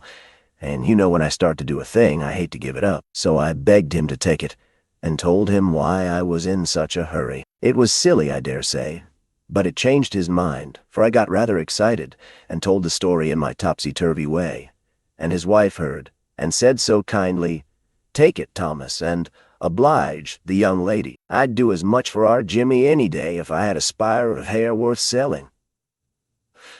"Who was Jimmy?" asked Amy, who liked to have things explained as they went along. "Her son," she said, "who was in the army. How friendly such things make strangers feel, don't they?" She talked away all the time the man clipped, and diverted my mind nicely. "Didn't you feel dreadfully when the first cut came?" asked Meg with a shiver. "I took a last look at my hair while the man got his things, and that was the end of it. I never snivel over trifles like that. I will confess, though, I felt queer when I saw the dear old hair laid out on the table, and felt only the short, rough ends of my head. It almost seemed as if I'd an arm or leg off. The woman saw me look at it, and picked out a long lock for me to keep. I'll give it to you, Marmee, just to remember past glories by, for a crop is so comfortable I don't think I shall ever have a mane again." Mrs. March folded the wavy chestnut lock and laid it away with a short gray one in her desk. She only said, "Thank you, dearie," but something in her face made the girls change the subject and talk as cheerfully as they could about Mr. Brooks' kindness, the prospect of a fine day tomorrow, and the happy times they would have when father came home to be nursed. No one wanted to go to bed when at 10 o'clock Mrs. March put by the last finished job and said, "Come, girls." Beth went to the piano and played the father's favorite hymn. All began bravely, but broke down one by one till Beth was left alone, singing with all her heart, for to her music was always a sweet consoler. "Go to bed and don't talk, for we must be up early and shall need all the sleep we can get." "Good night, my darlings," said Mrs. March, as the hymn ended, for no one cared to try another. They kissed her quietly and went to bed as silently as if the dear invalid lay in the next room. Beth and Amy soon fell asleep in spite of the great trouble, but Meg lay awake, thinking the most serious thoughts she had ever known in her short life. Jo lay motionless, and her sister fancied that she was asleep, till a stifled sob made her exclaim as she touched a wet cheek, "Jo, dear, what is it? Are you crying about father?" "No, not now." "What then? My hair," burst out poor Jo, trying vainly to smother her emotion in the pillow. It did not seem at all comical to Meg, who kissed and caressed the afflicted heroine in the tenderest manner. "I'm not sorry," protested Jo, with a choke. "I'd do it again tomorrow if I could.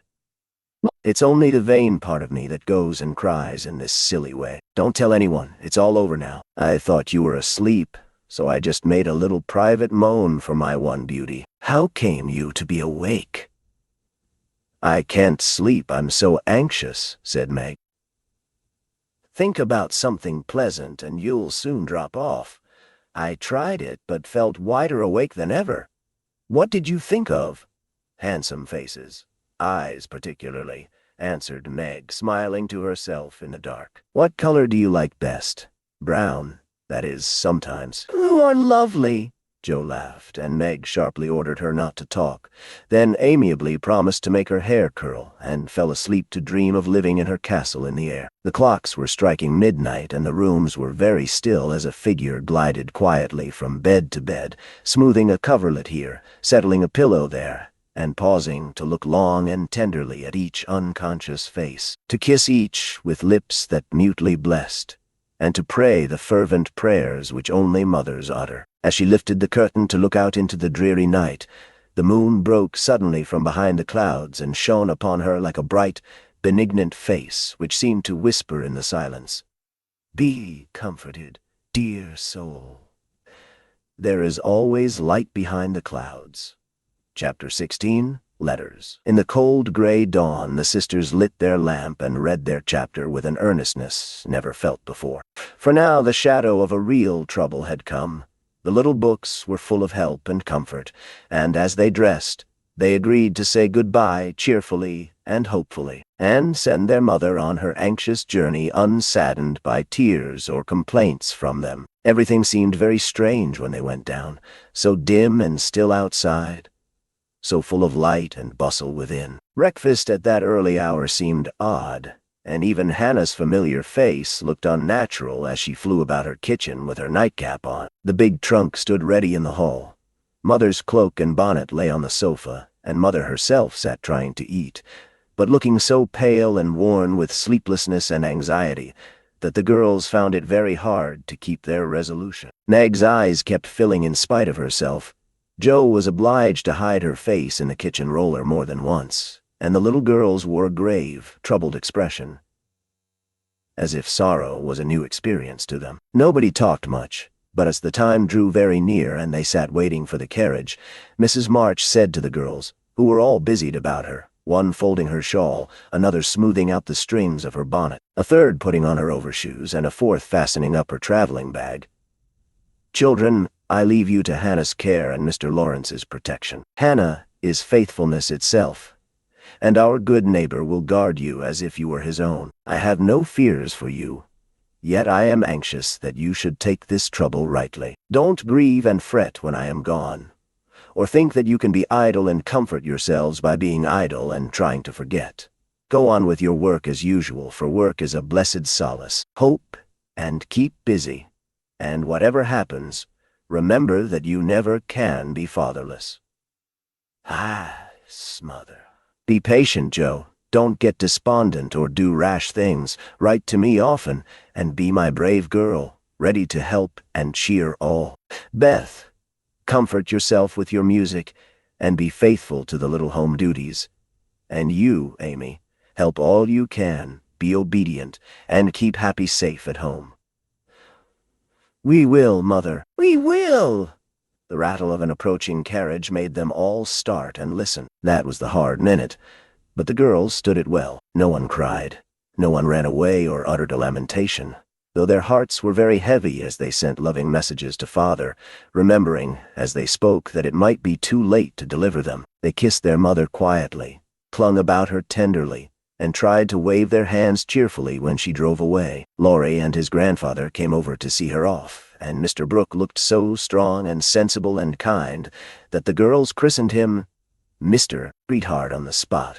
"Goodbye, my darlings. God bless and keep us all," whispered Mrs. March, as she kissed one dear little face after the other and hurried into the carriage. As she rolled away, the sun came out, and looking back, she saw it shining on the group at the gate like a good omen. They saw it also, and smiled and waved their hands, and the last thing she beheld as she turned the corner was the 4 bright faces, and behind them, like a bodyguard, old Mr. Lawrence, faithful Hannah, and devoted Laurie. "How kind everyone is to us," she said, turning to find fresh proof of it in the respectful sympathy of the young man's face. "I don't see how they can help it," returned Mr. Brooke, laughing so infectiously that Mrs. March could not help smiling. And so the journey began with the good omens of sunshine, smiles, and cheerful words. "I feel as if there had been an earthquake," said Joe, as their neighbors went home to breakfast, leaving them to rest and refresh themselves. "It seems as if half the house was gone," added Meg forlornly. Beth opened her lips to say something, but could only point to the pile of nicely mended hose which lay on Mother's table, showing that even in her last hurried moments she had thought and worked for them. It was a little thing, but it went straight to their hearts, and in spite of their brave resolutions, they all broke down and cried bitterly. Hannah wisely allowed them to relieve their feelings, and when the shower showed signs of clearing up, she came to the rescue, armed with a coffee-pot. "Now, my dear young ladies, remember what your ma said, and don't fret. Come and have a cup of coffee all round, and then let's fall to work and be a credit to the family." Coffee was a treat, and Hannah showed great tact in making it that morning. No one could resist her persuasive nods, or the fragrant invitation issuing from the nose of the coffee pot.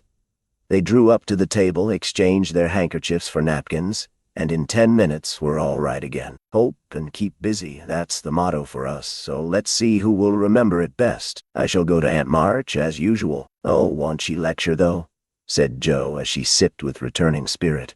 "I shall go to my Kings, though I'd much rather stay at home and attend to things here," said Meg, wishing she hadn't made her eyes so red. "No need of that. Beth and I can keep house perfectly well," put in Amy, with an important air. "Hannah will tell us what to do, and we'll have everything nice when you come home," added Beth, getting out her mop and dish tub without delay. "I think anxiety is very interesting," observed Amy, eating sugar pensively. The girls couldn't help laughing and felt better for it, though Meg shook her head at the young lady who could find consolation in a sugar bowl. The sight of the turnovers made Joe sober again, and when the two went out to their daily tasks, they looked sorrowfully back at the window where they were accustomed to see their mother's face. It was gone, but Beth had remembered the little household ceremony, and there she was, nodding away at them like a rosy-faced mandarin. "That's so like my Beth," said Joe, waving her hat with a grateful face. "Goodbye, Maggie. I hope the Kings won't strain today. Don't fret about Father, dear," she added, as they parted. "And I hope Aunt March won't croak." "Your hair is becoming, and it looks very boyish and nice," returned Meg, trying not to smile at the curly head which looked comically small on her tall sister's shoulders. "That's my only comfort. And Touching her hat a la Laurie, away went Joe, feeling like a shorn sheep on a wintry day. News from their father comforted the girls very much, for though dangerously ill, the presence of the best and tenderest of nurses had already done him good. Mr. Brooke sent a bulletin every day, and as the head of the family, Meg insisted on reading the dispatches, which grew more cheerful as the week passed. At first, everyone was eager to write, and plump envelopes were carefully poked into the letterbox by one or other of the sisters, who felt rather important with their Washington correspondence. As one of these packets contained characteristic notes from the party, we will rob an imaginary male and read them. My dearest mother, it is impossible to tell you how happy your last letter made us, for the news was so good we couldn't help laughing and crying over it. How very kind Mr. Brooke is, and how fortunate that Mr. Lawrence's business detains him near you so long, since he is so useful to you and father. The girls are all as good as gold. Joe helps me with the sewing and insists on doing all sorts of hard jobs. I should be afraid she might overdo if I didn't know her moral fit wouldn't last long. Beth is as regular about her tasks as a clock, and never forgets what you told her. She grieves about father and looks sober except when she is at her little piano. Amy minds me nicely, and I take great care of her. She does her own hair, and I am teaching her to make buttonholes and mend her stockings. She tries very hard, and I know you will be pleased with her improvement when you come. Mr. Lawrence watches over us like a motherly old hen, as Joe says, and Laurie is very kind and neighborly. He and Joe keep us merry, for we get pretty blue sometimes, and feel like orphans with you so far away. Hannah is a perfect saint. She does not scold at all and always calls me Miss Margaret, which is quite proper, you know, and treats me with respect. We are all well and busy, but we long day and night to have you back. Give my dearest love to father, and believe me, ever your own, Meg. This note, prettily written on scented paper, was a great contrast to the next, which was scribbled on a big sheet of thin foreign paper, ornamented with blots and all manner of flourishes and curly-tailed letters. My precious Marmee. 3 cheers for dear father. Brooke was a trump to telegraph right off, and let us know the minute he was better. I rushed up garret when the letter came, and tried to thank God for being so good to us, but I could only cry and say, I'm glad. Didn't that do as well as a regular prayer? For I felt a great many in my heart. We have such funny times, and now I can enjoy them, for everyone is so desperately good it's like living in a nest of turtle doves. You'd laugh to see Meg head the table and try to be motherish. She gets prettier every day, and I'm in love with her sometimes. The children are regular archangels, and I'm Joe, and never shall be anything else. Oh, I must tell you that I came near having a quarrel with Laurie. I freed my mind about a silly little thing, and he was offended. I was right, but didn't speak as I ought. And he marched home, saying he wouldn't come again till I begged pardon. I declared I wouldn't and got mad. It lasted all day. I felt bad and wanted you very much. Laurie and I are both so proud it's hard to beg pardon. But I thought he'd come to it, for I was in the right. He didn't come, and just at night I remembered what you said when Amy fell into the river. I read my little book, felt better, resolved not to let the sun set on my anger, and ran over to tell Laurie I was sorry. I met him at the gate, coming for the same thing. We both laughed, begged each other's pardon, and felt all good and comfortable again. I made a poem yesterday when I was helping Hannah wash, and as father likes my silly little things, I put it in to amuse him. Give him my lovingest hug that ever was, and kiss yourself a dozen times for your topsy-turvy Joe, a song from the Suds, Queen of My Tub, I merrily sing, while the white foam rises high, and sturdily wash and rinse and wring, and fasten the clothes to dry. Then out in the free, fresh air they swing, under the sunny sky. I wish we could wash from our hearts and souls the stains of the week away, and let water and air by their magic make ourselves as pure as they. Then on the earth there would be indeed a glorious washing day. Along the path of a useful life will heart's ease ever bloom. The busy mind has no time to think of sorrow or care or gloom, and anxious thoughts may be swept away as we bravely wield a broom. I am glad a task to me is given, to labor at day by day, for it brings me health and strength and hope, and I cheerfully learn to say, head, you may think, heart, you may feel, but hand, you shall work alway, dear mother, dear mother. There is only room for me to send my love and some pressed pansies from the root I've been keeping safe in the house for Father to see. I read every morning, try to be good all day, and sing myself to sleep with Father's tune. I can't sing Land of the Leal now, it makes me cry. Everyone is very kind, and we are as happy as we can be without you. Amy wants the rest of the page, so I must stop. I didn't forget to cover the holders, and I wind the clock and air the rooms every day. Kiss dear Father on the cheek he calls mine. Oh, do come soon to your loving little Beth, my chair mamma. We are all well. I do my lessons always, and never corroborate the girls. Meg says I mean contradict, so I put in both words, and you can take the properest. Meg is a great comfort to me, and lets me have jelly every night at tea. It's so good for me, Joe says, because it keeps me sweet-tempered. Laurie is not as respectful as he ought to be now. I am almost in my teens. He calls me chick and hurts my feelings by talking French to me very fast when I say merci or bonjour, as Hattie King does. The sleeves of my blue dress were all worn out, and Meg put in new ones, but the full front came wrong, and they are more blue than the dress. I felt bad, but did not fret. I bear my troubles well, but I do wish Hannah would put more starch in my aprons and have buckwheats every day. Can't she? Didn't I make that interrogation point nice? Meg says my punctuation and spelling are disgraceful, and I am mortified, but dear me, I have so many things to do. I can't stop. Adieu, I send heaps of love to Papa. Your affectionate daughter, Amy Curtis March. Dear Miss March, I just drop a line to say we get on fustering. The girls is clever and fly round right smart. Miss Meg is going to make a proper good housekeeper. She has the liking for it and gets the hang of things surprisin' quick. Joe doos beat all for going ahead, but she don't stop to calculate fust, and you never know where she's like to bring up. She done out a tub of clothes on Monday, but she starched 'em afore they was wrenched, and blued a pink calico dress till I thought I should have died a laugh. Beth is the best of little creeters, and a sight of help to me, being so forehanded and dependable. She tries to learn everything, and really goes to market beyond her years, likewise keeps accounts, with my help. Quite wonderful. We have got on very economical so far. I don't let the girls have coffee only once a week, according to your wish, and keep 'em on plain wholesome victuals.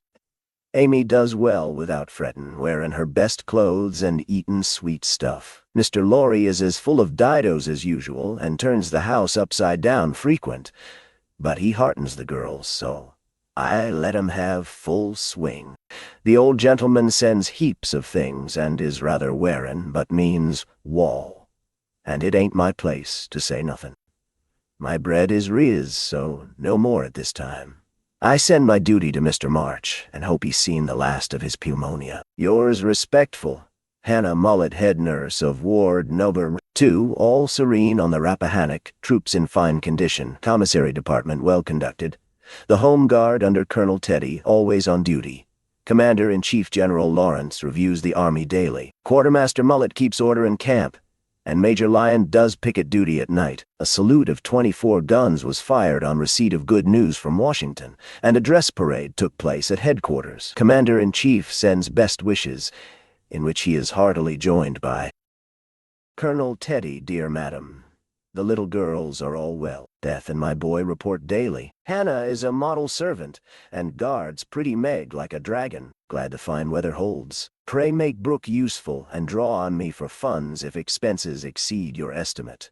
Don't let your husband want anything. Thank God he is mending. Your sincere friend and servant, James Lawrence, Chapter 17. Little Faithful. For a week, the amount of virtue in the old house would have supplied the neighborhood. It was really amazing, for everyone seemed in a heavenly frame of mind, and self-denial was all the fashion. Relieved of their first anxiety about their father, the girls insensibly relaxed their praiseworthy efforts a little, and began to fall back into old ways. They did not forget their motto, but hoping and keeping busy seemed to grow easier, and after such tremendous exertions, they felt that endeavor deserved a holiday, and gave it a good many. Joe caught a bad cold through neglect to cover the shorn head enough, and was ordered to stay at home till she was better, for Aunt March didn't like to hear people read with colds in their heads. Joe liked this, and after an energetic rummage from garret to cellar, subsided on the sofa to nurse her cold with arsenicum and books. Amy found that housework and art did not go well together, and returned to her mud pies. Meg went daily to her pupils and sewed, or thought she did, at home, but much time was spent in writing long letters to her mother, or reading the Washington dispatches over and over. Beth kept on, with only slight relapses into idleness or grieving. All the little duties were faithfully done each day, and many of her sisters also, for they were forgetful, and the house seemed like a clock whose pendulum was gone a-visiting. When her heart got heavy with longings for mother or fears for father, she went away into a certain closet, hid her face in the folds of a dear old gown, and made her little moan and prayed her little prayer quietly by herself. Nobody knew what cheered her up after a sober fit, but everyone felt how sweet and helpful Beth was, and fell into a way of going to her for comfort or advice in their small affairs. All were unconscious that this experience was a test of character, and when the first excitement was over, felt that they had done well and deserved praise. So they did, but their mistake was in ceasing to do well, and they learned this lesson through much anxiety and regret. "Meg, I wish you'd go and see the Hummels. You know Mother told us not to forget them," said Beth, 10 days after Mrs. March's departure. "I'm too tired to go this afternoon," replied Meg, rocking comfortably as she sewed. "Can't you, Joe?" asked Beth. "Too stormy for me with my cold. I thought it was almost well." "It's well enough for me to go out with Laurie, but not well enough to go to the Hummels," said Joe, laughing, but looking a little ashamed of her inconsistency. "Why don't you go yourself?" asked Meg. "I have been every day, but the baby is sick, and I don't know what to do for it. Mrs. Hummel goes away to work, and Lottchen takes care of it, but it gets sicker and sicker, and I think you or Hannah ought to go." Beth spoke earnestly, and Meg promised she would go tomorrow. "Ask Hannah for some nice little mess, and take it round, Beth. The air will do you good," said Joe, adding apologetically, "I'd go, but I want to finish my writing. My head aches and I'm tired, so I thought maybe some of you would go," said Beth. "Amy will be in presently, and she will run down for us," suggested Meg. So Beth lay down on the sofa, the others returned to their work, and the Hummels were forgotten. An hour passed. Amy did not come. Meg went to her room to try on a new dress. Joe was absorbed in her story, and Hannah was sound asleep before the kitchen fire, when Beth quietly put on her hood, filled her basket with odds and ends for the poor children, and went out into the chilly air with a heavy head and a grieved look in her patient eyes. It was late when she came back, and no one saw her creep upstairs and shut herself into her mother's room. Half an hour after, Joe went to Mother's closet for something, and there found little Beth sitting on the medicine chest, looking very grave, with red eyes and a camphor bottle in her hand. "Christopher Columbus! What's the matter?" cried Joe, as Beth put out her hand as if to warn her off, and asked quickly, "You've had the scarlet fever, haven't you? Years ago, when Meg did." "Why?" "Then I'll tell you." "Oh, Joe, the baby's dead." "What baby?" "Mrs. Hummels.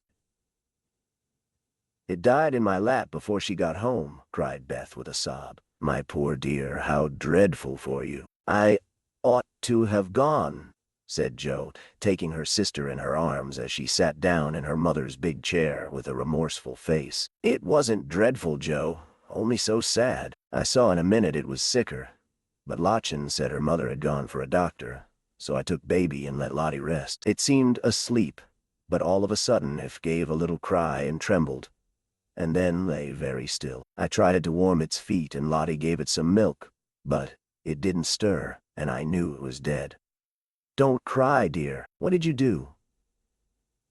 "I just sat and held it softly till Mrs. Hummel came with the doctor. He said it was dead, and looked at Heinrich and Minna, who have sore throats. 'Scarlet fever, Mom?' Ought to have called me before," he said crossly. Mrs. Hummel told him she was poor and had tried to cure baby herself, but now it was too late, and she could only ask him to help the others and trust to charity for his pay. He smiled then, and was kinder, but it was very sad, and I cried with them till he turned round all of a sudden and told me to go home and take belladonna right away, or I'd have the fever. "No, you won't," cried Joe, hugging her close, with a frightened look. "Oh, Beth, if you should be sick, I never could forgive myself. What shall we do? Don't be frightened. I guess I shan't have it badly." I looked in Mother's book and saw that it begins with headache, sore throat, and queer feelings like mine. So I did take some belladonna, and I feel better.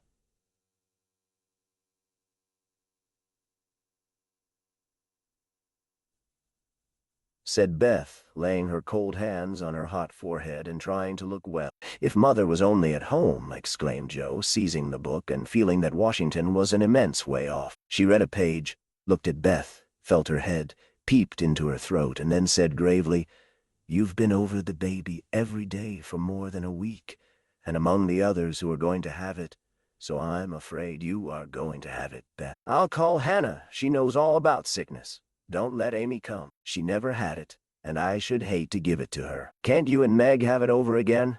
asked Beth anxiously. "I guess not. Don't care if I do. Serve me right, selfish pig, to let you go, and stay writing rubbish myself," muttered Joe, as she went to consult Hannah. The good soul was wide awake in a minute, and took the lead at once, assuring that there was no need to worry. Everyone had scarlet fever, and if rightly treated, nobody died, all of which Joe believed, and felt much relieved as they went up to call Meg. "Now I'll tell you what we'll do," said Hannah, when she had examined and questioned Beth.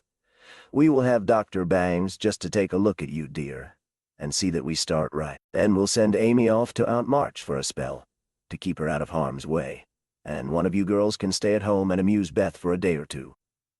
"I shall stay, of course. I'm oldest," began Meg, looking anxious and self-reproachful.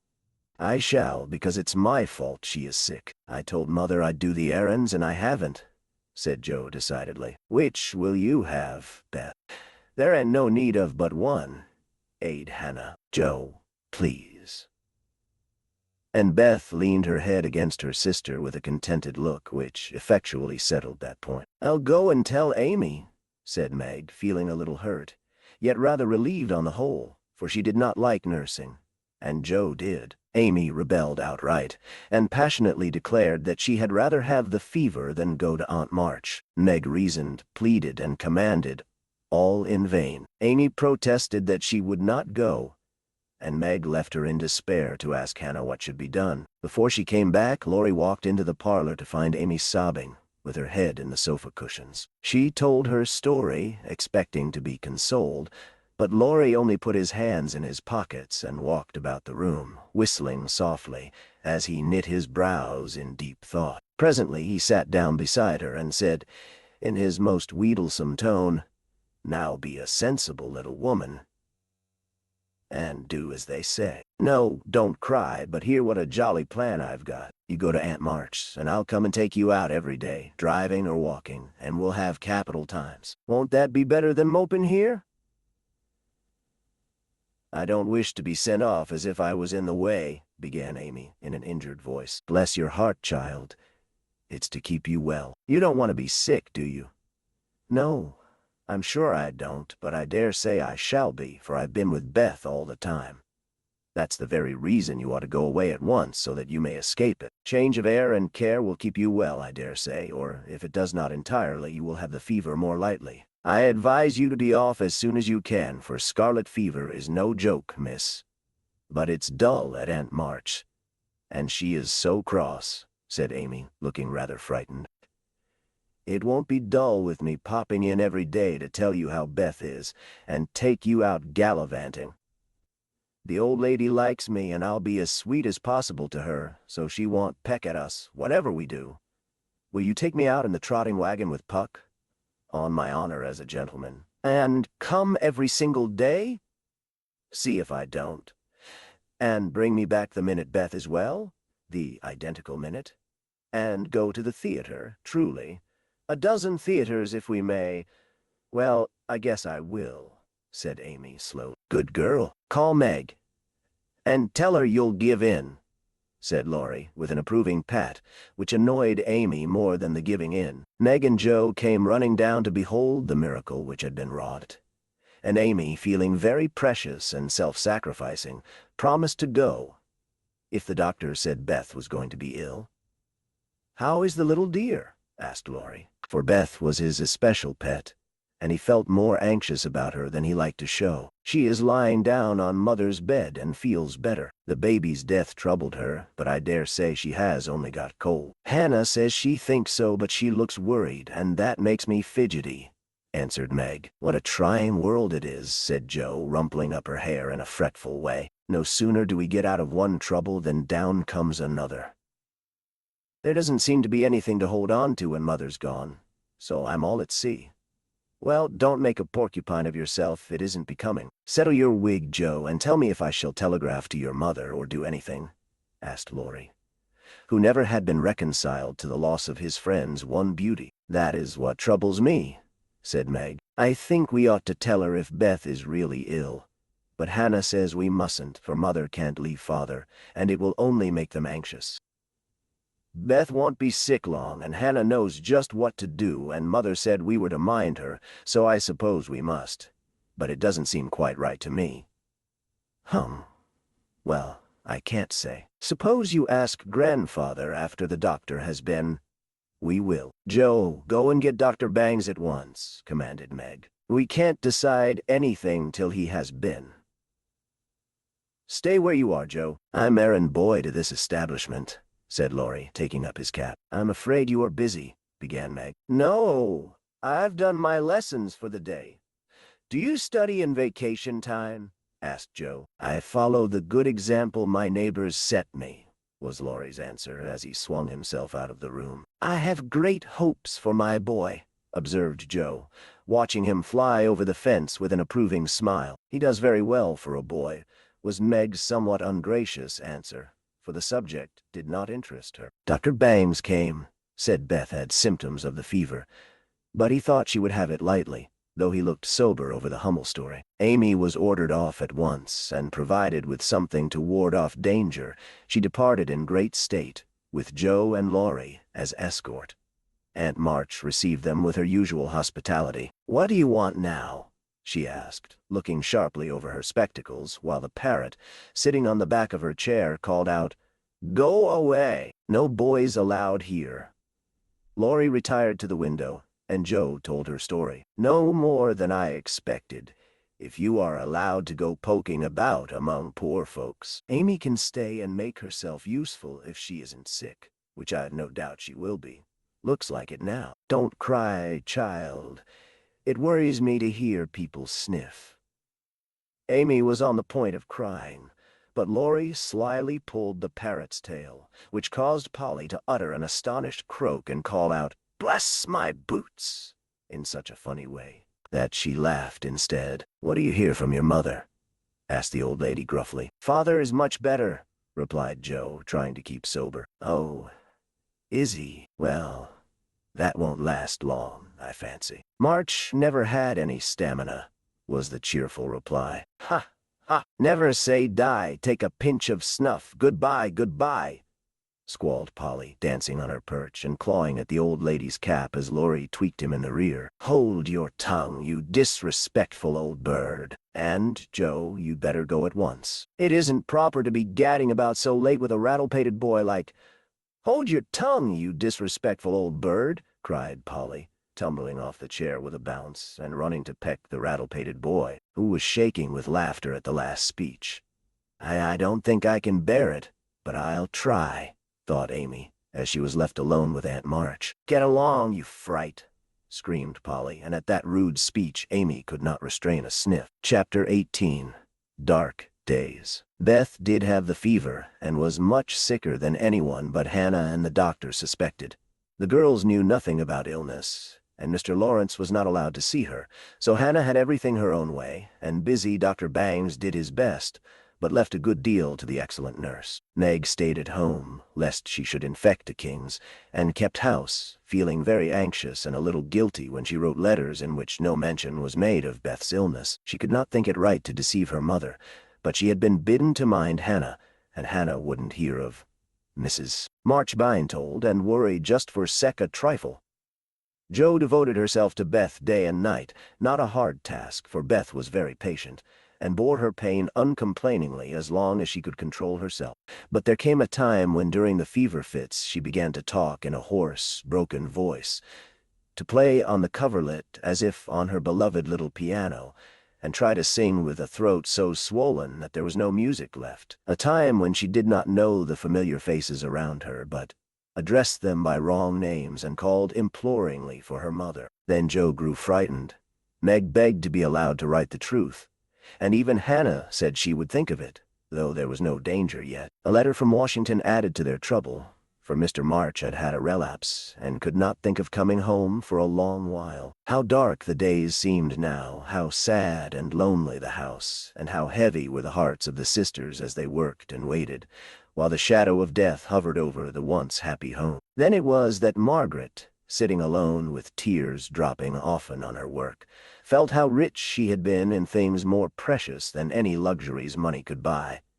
In love, protection, peace, and health, the real blessings of life. Then it was that Jo, living in the darkened room with that suffering little sister always before her eyes and that pathetic voice sounding in her ears, learned to see the beauty and the sweetness of Beth's nature, to feel how deep and tender a place she filled in all hearts, and to acknowledge the worth of Beth's unselfish ambition to live for others, and make home happy by that exercise of those simple virtues which all may possess, and which all should love and value more than talent, wealth, or beauty. And Amy, in her exile, longed eagerly to be at home, that she might work for Beth, feeling now that no service would be hard or irksome, and remembering with regretful grief how many neglected tasks those willing hands had done for her. Laurie haunted the house like a restless ghost, and Mr. Lawrence locked the grand piano, because he could not bear to be reminded of the young neighbor who used to make the twilight pleasant for him. Everyone missed Beth. The milkman, baker, grocer, and butcher inquired how she did.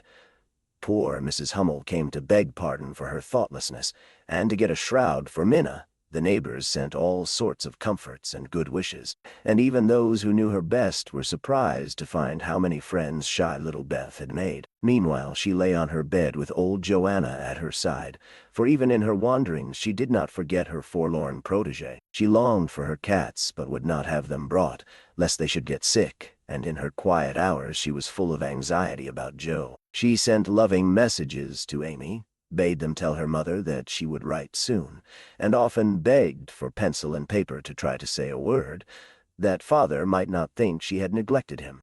But soon even these intervals of consciousness ended, and she lay hour after hour, tossing to and fro, with incoherent words on her lips, or sank into a heavy sleep which brought her no refreshment. Dr. Bangs came twice a day. Hannah sat up at night.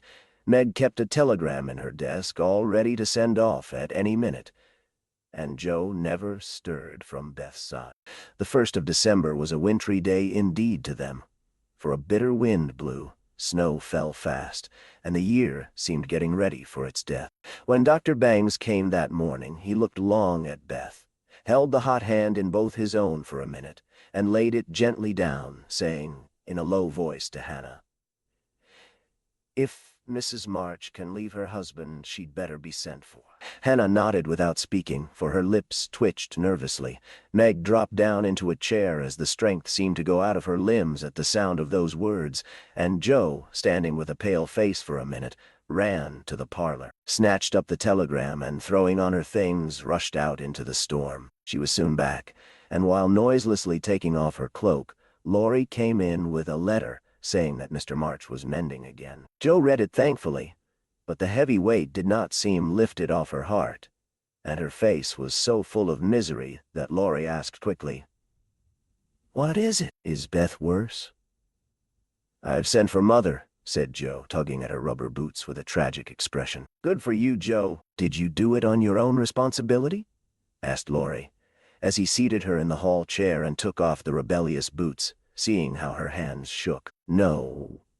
The doctor told us to. Oh, Joe, it's not so bad as that, cried Laurie with a startled face. Yes, it is. She doesn't know us. She doesn't even talk about the flocks of green doves, as she calls the vine leaves on the wall. She doesn't look like my Beth. And there's nobody to help us bear it. Mother and father both gone.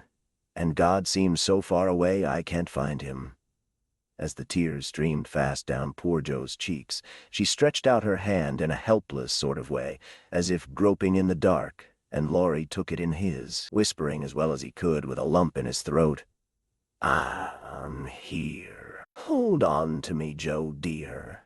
She could not speak, but she did hold on, and the warm grasp of the friendly human hand comforted her sore heart, and seemed to lead her nearer to the divine arm which alone could uphold her in her trouble. Laurie longed to say something tender and comfortable, but no fitting words came to him. So he stood silent, gently stroking her bent head as her mother used to do. It was the best thing he could have done, far more soothing than the most eloquent words, for Joe felt the unspoken sympathy, and in the silence learned the sweet solace which affection administers to sorrow. Soon she dried the tears which had relieved her, and looked up with a grateful face. Thank you, Teddy. I'm better now. I don't feel so forlorn, and will try to bear it if it comes. Keep hoping for the best. That will help you, Joe. Soon your mother will be here, and then everything will be all right. I'm so glad Father is better. Now she won't feel so bad about leaving him. Oh, me. It does seem as if all the troubles came in a heap, and I got the heaviest part on my shoulders, sighed Joe, spreading her wet handkerchief over her knees to dry. Doesn't Meg pull fair? Asked Laurie, looking indignant. Oh, yes, she tries to. But she can't love Bethy as I do, and she won't miss her as I shall. Beth is my conscience, and I can't give her up. I can't! Down went Joe's face into the wet handkerchief, and she cried despairingly, for she had kept up bravely till now and never shed a tear. Laurie drew his hand across his eyes, but could not speak till he had subdued the choky feeling in his throat and steadied his lips. It might be unmanly, but he couldn't help it, and I am glad of it. Presently, as Joe's sobs quieted, he said hopefully, I don't think she will die. She's so good, and we all love her so much I don't believe God will take her away yet. The good and dear people always do die, groaned Joe. But she stopped crying, for her friend's words cheered her up in spite of her own doubts and fears. Poor girl, you're worn out. It isn't like you to be forlorn. Stop a bit. I'll hearten you up in a jiffy. Laurie went off 2 stairs at a time, and Joe laid her wearied head down on Beth's little brown hood, which no one had thought of moving from the table where she left it. It must have possessed some magic, for the submissive spirit of its gentle owner seemed to enter into Joe, and when Laurie came running down with a glass of wine, she took it with a smile and said bravely, I drink health to my Beth. You are a good doctor, Teddy, and such a comfortable friend. How can I ever pay you? She added, as the wine refreshed her body, as the kind words had done her troubled mind. I'll send my bill by and by, and tonight I'll give you something that will warm the cockles of your heart better than quarts of wine, said Laurie, beaming at her with a face of suppressed satisfaction at something. What is it? Cried Joe, forgetting her woes for a minute in her wonder. I telegraphed to your mother yesterday, and Brooke answered she'd come at once, and she'll be here tonight, and everything will be all right. Aren't you glad I did it? Laurie spoke very fast, and turned red and excited all in a minute, for he had kept his plot a secret, for fear of disappointing the girls or harming Beth. Joe grew quite white, flew out of her chair, and the moment he stopped speaking she electrified him by throwing her arms round his neck, and crying out with a joyful cry, Oh, Laurie! Oh, Mother! I am so glad! She did not weep again, but laughed hysterically, and trembled and clung to her friend as if she was a little bewildered by the sudden news. Laurie, though decidedly amazed, behaved with great presence of mind. He patted her back soothingly, and finding that she was recovering, followed it up by a bashful kiss or two, which brought Joe round at once. Holding on to the banisters, she put him gently away, saying breathlessly, "Oh, don't! I didn't mean to. It was dreadful of me. But you were such a dear to go and do it in spite of Hannah that I couldn't help flying at you. Tell me all about it, and don't give me wine again. It makes me act so." "I don't mind," laughed Laurie, as he settled his tie. "Why, you see I got fidgety, and so did Grandpa. We thought Hannah was overdoing the authority business, and your mother ought to know. She'd never forgive us if well, if anything happened, you know. So I got Grandpa to say it was high time we did something, and off I pelted to the office yesterday, for the doctor looked sober, and Hannah most took my head off when I proposed a telegram. I never can bear to be lorded over, so that settled my mind. And I did it. Your mother will come, I know. And the late train is in at 2 a.m. I shall go for her, and you've only got to bottle up your rapture, and keep Beth quiet till that blessed lady gets here. Laurie, you're an angel. How shall I ever thank you? Fly at me again." "I rather liked it." "No, thank you. I'll do it by proxy when your grandpa comes. Don't tease, but go home and rest, for you'll be up half the night." Bless you, Teddy. Bless you." Joe had backed into a corner, and as she finished her speech, she vanished precipitately into the kitchen, where she sat down upon a dresser and told the assembled cats that she was happy. Oh, so happy, while Laurie departed, feeling that he had made a rather neat thing of it. "That's the interferingest chap I ever see, but I forgive him, and do hope Mrs. March is coming right away," said Hannah, with an air of relief, when Joe told the good news. Meg had a quiet rapture and then brooded over the letter, while Joe set the sick room in order, and Hannah knocked up a couple of pies in case of company unexpected. A breath of fresh air seemed to blow through the house, and something better than sunshine brightened the quiet rooms. Everything appeared to feel the hopeful change. Beth's bird began to chirp again, and a half-blown rose was discovered on Amy's bush in the window. The fires seemed to burn with unusual cheeriness, and every time the girls met, their pale faces broke into smiles as they hugged one another, whispering encouragingly, "Mother's coming, dear. Mother's coming." Everyone rejoiced but Beth. She lay in that heavy stupor, alike unconscious of hope and joy, doubt and danger. It was a piteous sight. The once rosy face so changed and vacant, the once busy hands so weak and wasted, the once smiling lips quite dumb, and the once pretty, well-kept hair scattered rough and tangled on the pillow. All day she lay so, only rousing now and then to mutter, "Water," with lips so parched they could hardly shape the word. All day Joe and Meg hovered over her, watching, waiting, hoping, and trusting in God and Mother, and all day the snow fell, the bitter wind raged, and the hours dragged slowly by. But night came at last, and every time the clock struck, the sisters, still sitting on either side of the bed, looked at each other with brightening eyes, for each hour brought help nearer. The doctor had been in to say that some change, for better or worse, would probably take place about midnight, at which time he would return. Hannah, quite worn out, lay down on the sofa at the bed's foot and fell fast asleep. Mr. Lawrence marched to and fro in the parlor, feeling that he would rather face a rebel battery than Mrs. March's countenance as she entered. Laurie lay on the rug, pretending to rest, but staring into the fire with a thoughtful look which made his black eyes beautifully soft and clear. The girls never forgot that night, for no sleep came to them as they kept their watch, with that dreadful sense of powerlessness which comes to us in hours like those. "If God spares Beth, I never will complain again," whispered Meg earnestly.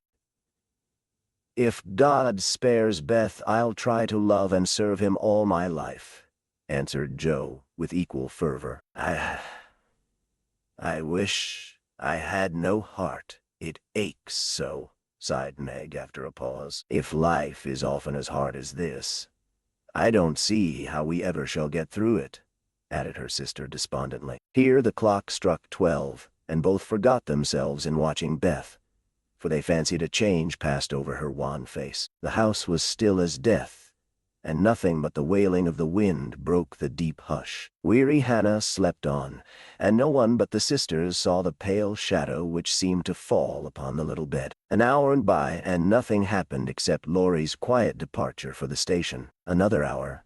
Still no one came, and anxious fears of delay in the storm, or accidents by the way, or, worst of all, a great grief at Washington, haunted the girls. It was past 2 when Joe, who stood at the window thinking how dreary the world looked in its winding sheet of snow, heard a movement by the bed, and turning quickly, saw Meg kneeling before their mother's easy-chair with her face hidden. A dreadful fear passed coldly over Joe as she thought, "Beth is dead, and Meg is afraid to tell me." She was back at her post in an instant, and to her excited eyes a great change seemed to have taken place. The fever flush and the look of pain were gone, and the beloved little face looked so pale and peaceful in its utter repose that Joe felt no desire to weep or to lament. Leaning low over this dearest of her sisters, she kissed the damp forehead with her heart on her lips and softly whispered, "Goodbye, my Beth, goodbye."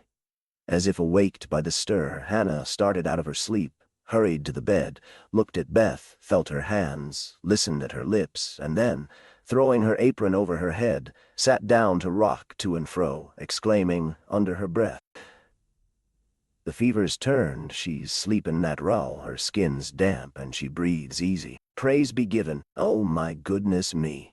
Before the girls could believe the happy truth, the doctor came to confirm it. He was a homely man, but they thought his face quite heavenly when he smiled and said, with a fatherly look at them, "Yes, my dears, I think the little girl will pull through this time. Keep the house quiet, let her sleep, and when she wakes, give her—" What they were to give, neither heard, for both crept into the dark hall and, sitting on the stairs, held each other close, rejoicing with hearts too full for words. When they went back to be kissed and cuddled by faithful Hannah, they found Beth lying, as she used to do, with her cheek pillowed on her hand, the dreadful pallor gone, and breathing quietly, as if just fallen asleep. "If Mother would only come now," said Joe, as the winter night began to wane. "See," said Meg, coming up with a white half-open rose, "I thought this would hardly be ready to lay in Beth's hand tomorrow if she went away from us. But it has blossomed in the night,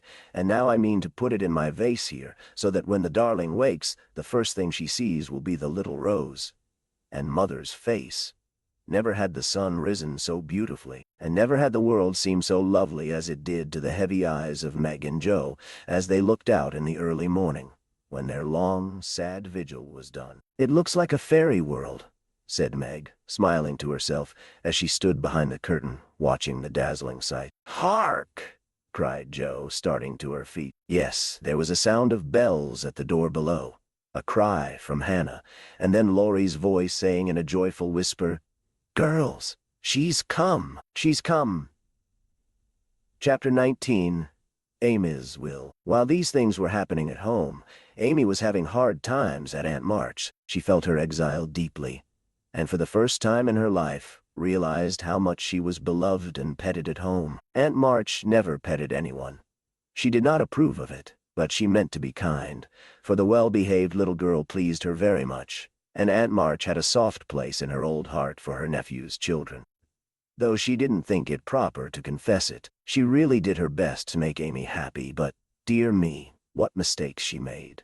Some old people keep young at heart in spite of wrinkles and gray hairs, can sympathize with children's little cares and joys, make them feel at home, and can hide wise lessons under pleasant plays, giving and receiving friendship in the sweetest way. But Aunt March had not this gift, and she worried Amy very much with her rules and orders, her prim ways, and long, prosy talks. Finding the child more docile and amiable than her sister, the old lady felt it her duty to try and counteract, as far as possible, the bad effects of home freedom and indulgence. So she took Amy by the hand and taught her as she herself had been taught 60 years ago, a process which carried dismay to Amy's soul and made her feel like a fly in the web of a very strict spider. She had to wash the cups every morning and polish up the old-fashioned spoons, the fat silver teapot, and the glasses till they shone. Then she must dust the room. And what a trying job that was. Not a speck escaped Aunt March's eye, and all the furniture had claw legs and much carving, which was never dusted to suit. Then Polly had to be fed, the lapdog combed, and a dozen trips upstairs and down to get things or deliver orders, for the old lady was very lame and seldom left her big chair. After these tiresome labors, she must do her lessons, which was a daily trial of every virtue she possessed. Then she was allowed 1 hour for exercise or play, and didn't she enjoy it? Laurie came every day and wheedled Aunt March till Amy was allowed to go out with him, when they walked and rode and had capital times. After dinner she had to read aloud and sit still while the old lady slept, which she usually did for an hour, as she dropped off over the first page. Then patchwork or towels appeared, and Amy sewed with outward meekness and inward rebellion till dusk, when she was allowed to amuse herself as she liked till tea-time. The evenings were the worst of all, for Aunt March fell to telling long stories about her youth, which were so unutterably dull that Amy was always ready to go to bed, intending to cry over her hard fate, but usually going to sleep before she had squeezed out more than a tear or two. If it had not been for Laurie and old Esther, the maid, she felt that she never could have got through that dreadful time. The parrot alone was enough to drive her distracted, for he soon felt that she did not admire him, and revenged himself by being as mischievous as possible. He pulled her hair whenever she came near him, upset his bread and milk to plague her when she had newly cleaned his cage, made Mop bark by pecking at him while Madame dozed, called her names before company, and behaved in all respects like an reprehensible old bird. Then she could not endure the dog, a fat, cross beast who snarled and yelped at her when she made his toilet, and who lay on his back with all his legs in the air and a most idiotic expression of countenance when he wanted something to eat, which was about a dozen times a day. The cook was bad-tempered, the old coachman was deaf, and Esther the only one who ever took any notice of the young lady. Esther was a Frenchwoman who had lived with Madame, as she called her mistress, for many years, and who rather tyrannized over the old lady, who could not get along without her. Her real name was Estelle, but Aunt March ordered her to change it, and she obeyed, on condition that she was never asked to change her religion. She took a fancy to Mademoiselle and amused her very much with odd stories of her life in France when Amy sat with her while she got up Madame's laces. She also allowed her to roam about the great house, and examine the curious and pretty things stored away in the big wardrobes and the ancient chests, for Aunt March hoarded like a magpie. Amy's chief delight was an Indian cabinet, full of queer drawers, little pigeonholes, and secret places, in which were kept all sorts of ornaments, some precious, some merely curious, all more or less antique. To examine and arrange these things gave Amy great satisfaction, especially the jewel cases, in which, on velvet cushions, reposed the ornaments which had adorned a belle 40 years ago. There was the garnet set which Aunt March wore when she came out, the pearls her father gave her on her wedding day, her lover's diamonds, the jet mourning rings and pins, the queer lockets, with portraits of dead friends and weeping willows made of hair inside, the baby bracelets her one little daughter had worn, Uncle March's big watch, with the red seal so many childish hands had played with. And in a box all by itself lay Aunt March's wedding ring, too small now for her fat finger, but put carefully away like the most precious jewel of them all. "Which would Mademoiselle choose if she had her will?" asked Esther, who always sat near to watch over and lock up the valuables. "I like the diamonds best, but there is no necklace among them, and I am fond of necklaces. They are so becoming." "I should choose this if I might," replied Amy, looking with great admiration at a string of gold and ebony beads from which hung a heavy cross of the same. "I, too, covet that, but not as a necklace." "Ah, no. To me it is a rosary, and as such I should use it like a good Catholic," said Esther, eyeing the handsome thing wistfully. "Is it meant to use as you use the string of good-smelling wooden beads hanging over your glass?" asked Amy. "Truly, yes, to pray with. It would be pleasing to the saints if one used so fine a rosary as this, instead of wearing it as a vain bijou. You seem to take a great deal of comfort in your prayers, Esther, and always come down looking quiet and satisfied. I wish I could. If Mademoiselle was a Catholic, she would find true comfort. But as that is not to be, it would be well if you went apart each day to meditate and pray, as did the good mistress whom I served before Madam. She had a little chapel, and in it found solacement for much trouble. Would it be right for me to do so too? Asked Amy, who in her loneliness felt the need of help of some sort, and found that she was apt to forget her little book. Now that Beth was not there to remind her of it, it would be excellent and charming, and I shall gladly arrange the little dressing-room for you if you like it. Say nothing to Madam, but when she sleeps go you and sit alone a while to think good thoughts, and pray the dear God preserve your sister. Esther was truly pious, and quite sincere in her advice, for she had an affectionate heart, and felt much for the sisters in their anxiety. Amy liked the idea, and gave her leave to arrange the light closet next her room, hoping it would do her good. "I wish I knew where all these pretty things would go when Aunt March dies," she said, as she slowly replaced the shining rosary and shut the jewel cases one by one. "To you and your sisters. I know it. Madam confides in me. I witnessed her will, and it is to be so," whispered Esther, smiling. "How nice, but I wish she'd let us have them now." "Procrastination is not agreeable," observed Amy, taking a last look at the diamonds. "It is too soon yet for the young ladies to wear these things. The first one who is affianced will have the pearls, Madame has said it, and I have a fancy that the little turquoise ring will be given to you when you go, for Madame approves your good behavior and charming manners. Do you think so?" "Oh, I'll be a lamb, if I can only have that lovely ring. It's ever so much prettier than Kitty Bryant's. I do like Aunt March after all." And Amy tried on the blue ring with a delighted face and a firm resolve to earn it. From that day she was a model of obedience, and the old lady complacently admired the success of her training. Esther fitted up the closet with a little table, placed a footstool before it, and over it a picture taken from one of the shut-up rooms. She thought it was of no great value, but, being appropriate, she borrowed it, well knowing that Madame would never know it, nor care if she did. It was, however, a very valuable copy of one of the famous pictures of the world, and Amy's beauty-loving eyes were never tired of looking up at the sweet face of the Divine Mother, while her tender thoughts of her own were busy at her heart. On the table she laid her little testament and hymn-book, kept a vase always full of the best flowers Laurie brought her, and came every day to sit alone thinking good thoughts, and praying the dear God to preserve her sister. Esther had given her a rosary of black beads with a silver cross, but Amy hung it up and did not use it, feeling doubtful as to its fitness for Protestant prayers. The little girl was very sincere in all this, for being left alone outside the safe home nest, she felt the need of some kind hand to hold by so sorely that she instinctively turned to the strong and tender friend whose fatherly love most closely surrounds his little children.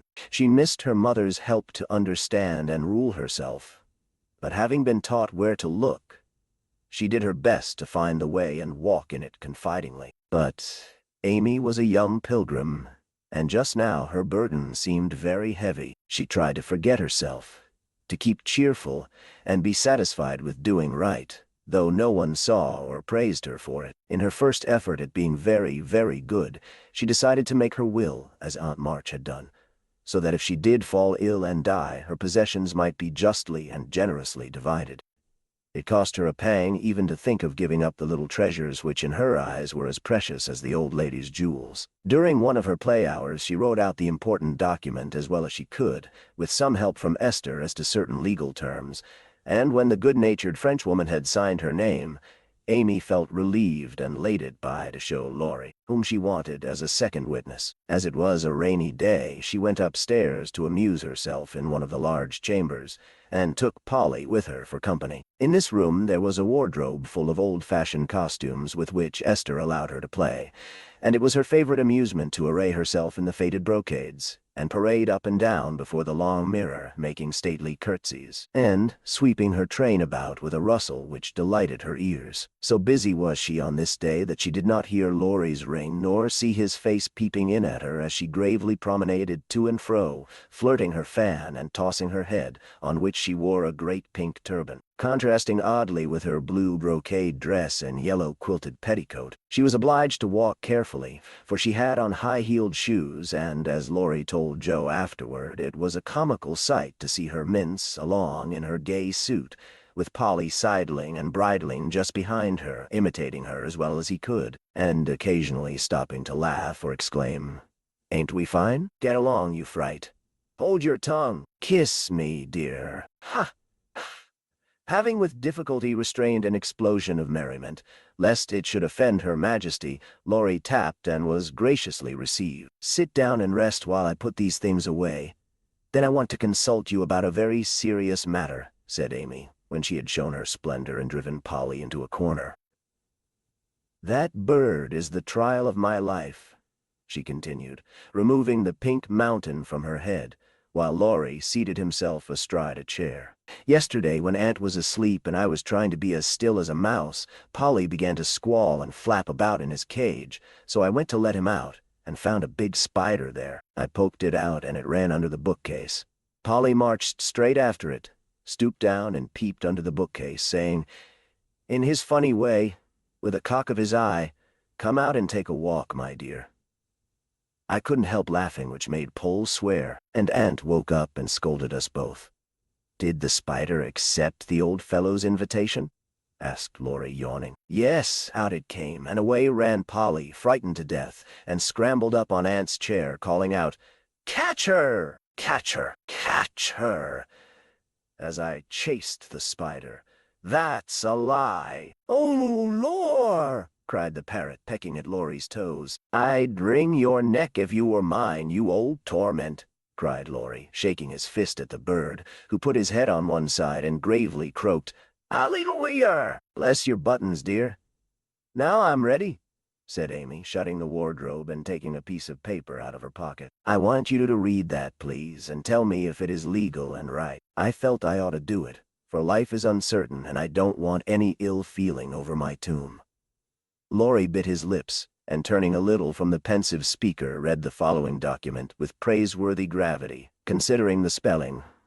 "My last will and testament, I, Amy Curtis March, being in my sane mind, go give and bequeath all my earthly property, to wit, namely to my father, my best pictures, sketches, maps, and works of art, including frames, also my $100 to do what he likes with, to my mother, all my clothes except the blue apron with pockets, also my likeness and my medal, with much love. To my dear sister Margaret, I give my turquoise ring, if I get it, also my green box with the doves on it, also my piece of real lace for her neck, and my sketch of her as a memorial of her little girl. To Joe I leave my breastpin, the one mended with sealing wax, also my bronze inkstand.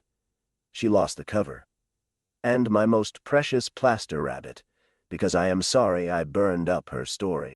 And I herewith also leave her my regret that I ever made fun of old Joanna. To my friend and neighbor Theodore Lawrence I bequeath my papier-mâché portfolio, my clay model of a horse, though he did say it hadn't any neck. Also in return for his great kindness in the hour of affliction, any one of my artistic works he likes.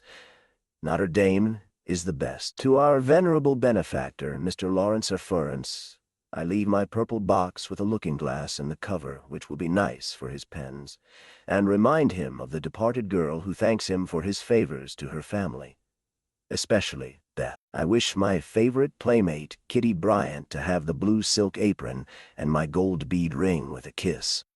To Hannah I give the bandbox she wanted, and all the patchwork I leave, hoping she will remember me when it you see. And now, having disposed of my most valuable property, I hope all will be satisfied, and not blame the dead. I forgive everyone, and trust we may all meet when the trump shall sound. Amen. I am. To this will and testament I set my hand and seal on this 20th day of Nov. Anni Domino, 1861. Amy Curtis March witnesses, Estelle Valnor, Theodore Lawrence. The last name was written in pencil, and Amy explained that he was to rewrite it in ink and seal it up for her properly. "What put it into your head? Did anyone tell you about Beth's giving away her things?" asked Laurie soberly, as Amy laid a bit of red tape with sealing wax, a taper, and a standish before him. She explained and then asked anxiously, "What about Beth?" I'm sorry I spoke, but as I did, I'll tell you. She felt so ill one day that she told Joe she wanted to give her piano to Meg, her cats to you, and the poor old doll to Joe, who would love it for her sake. She was sorry she had so little to give, and left locks of hair to the rest of us, and her best love to Grandpa. She never thought of a will. Laurie was signing and sealing as he spoke, and did not look up till a great tear dropped on the paper. Amy's face was full of trouble, but she only said, "Don't people put sort of postscripts to their wills, sometimes?" "Yes, codicils, they call them.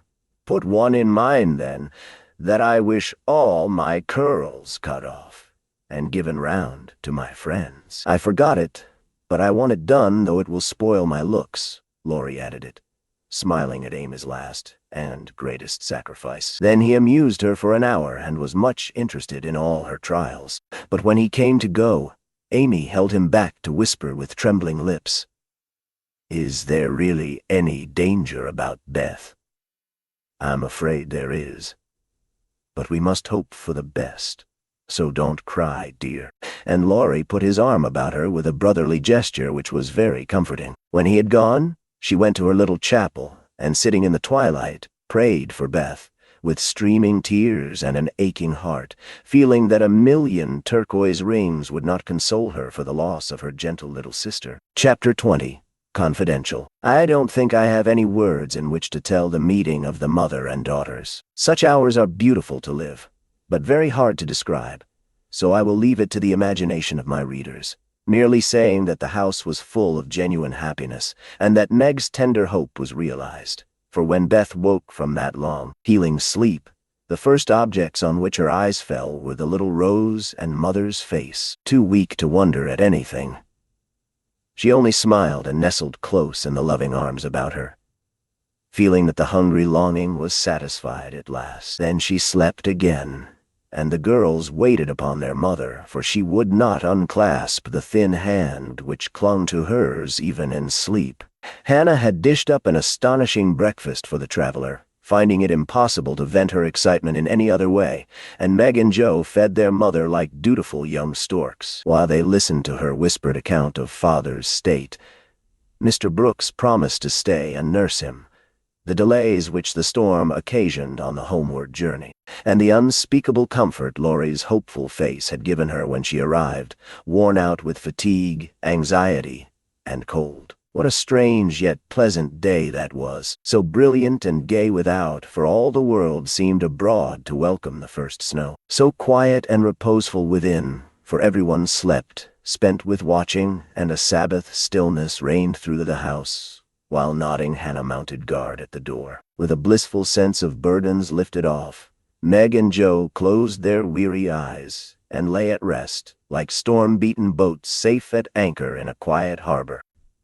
Mrs. March would not leave Beth's side, but rested in the big chair, waking often to look at, touch, and brood over her child, like a miser over some recovered treasure. Laurie, meanwhile, posted off to comfort Amy, and told his story so well that Aunt March actually sniffed herself, and never once said, "I told you so." Amy came out so strong on this occasion that I think the good thoughts in the little chapel really began to bear fruit. She dried her tears quickly, restrained her impatience to see her mother, and never even thought of the turquoise ring, when the old lady heartily agreed in Laurie's opinion that she behaved like a capital little woman. Even Polly seemed impressed, for he called her a good girl, blessed her buttons, and begged her to "come and take a walk, dear," in his most affable tone. She would very gladly have gone out to enjoy the bright wintry weather, but discovering that Laurie was dropping with sleep in spite of manful efforts to conceal the fact,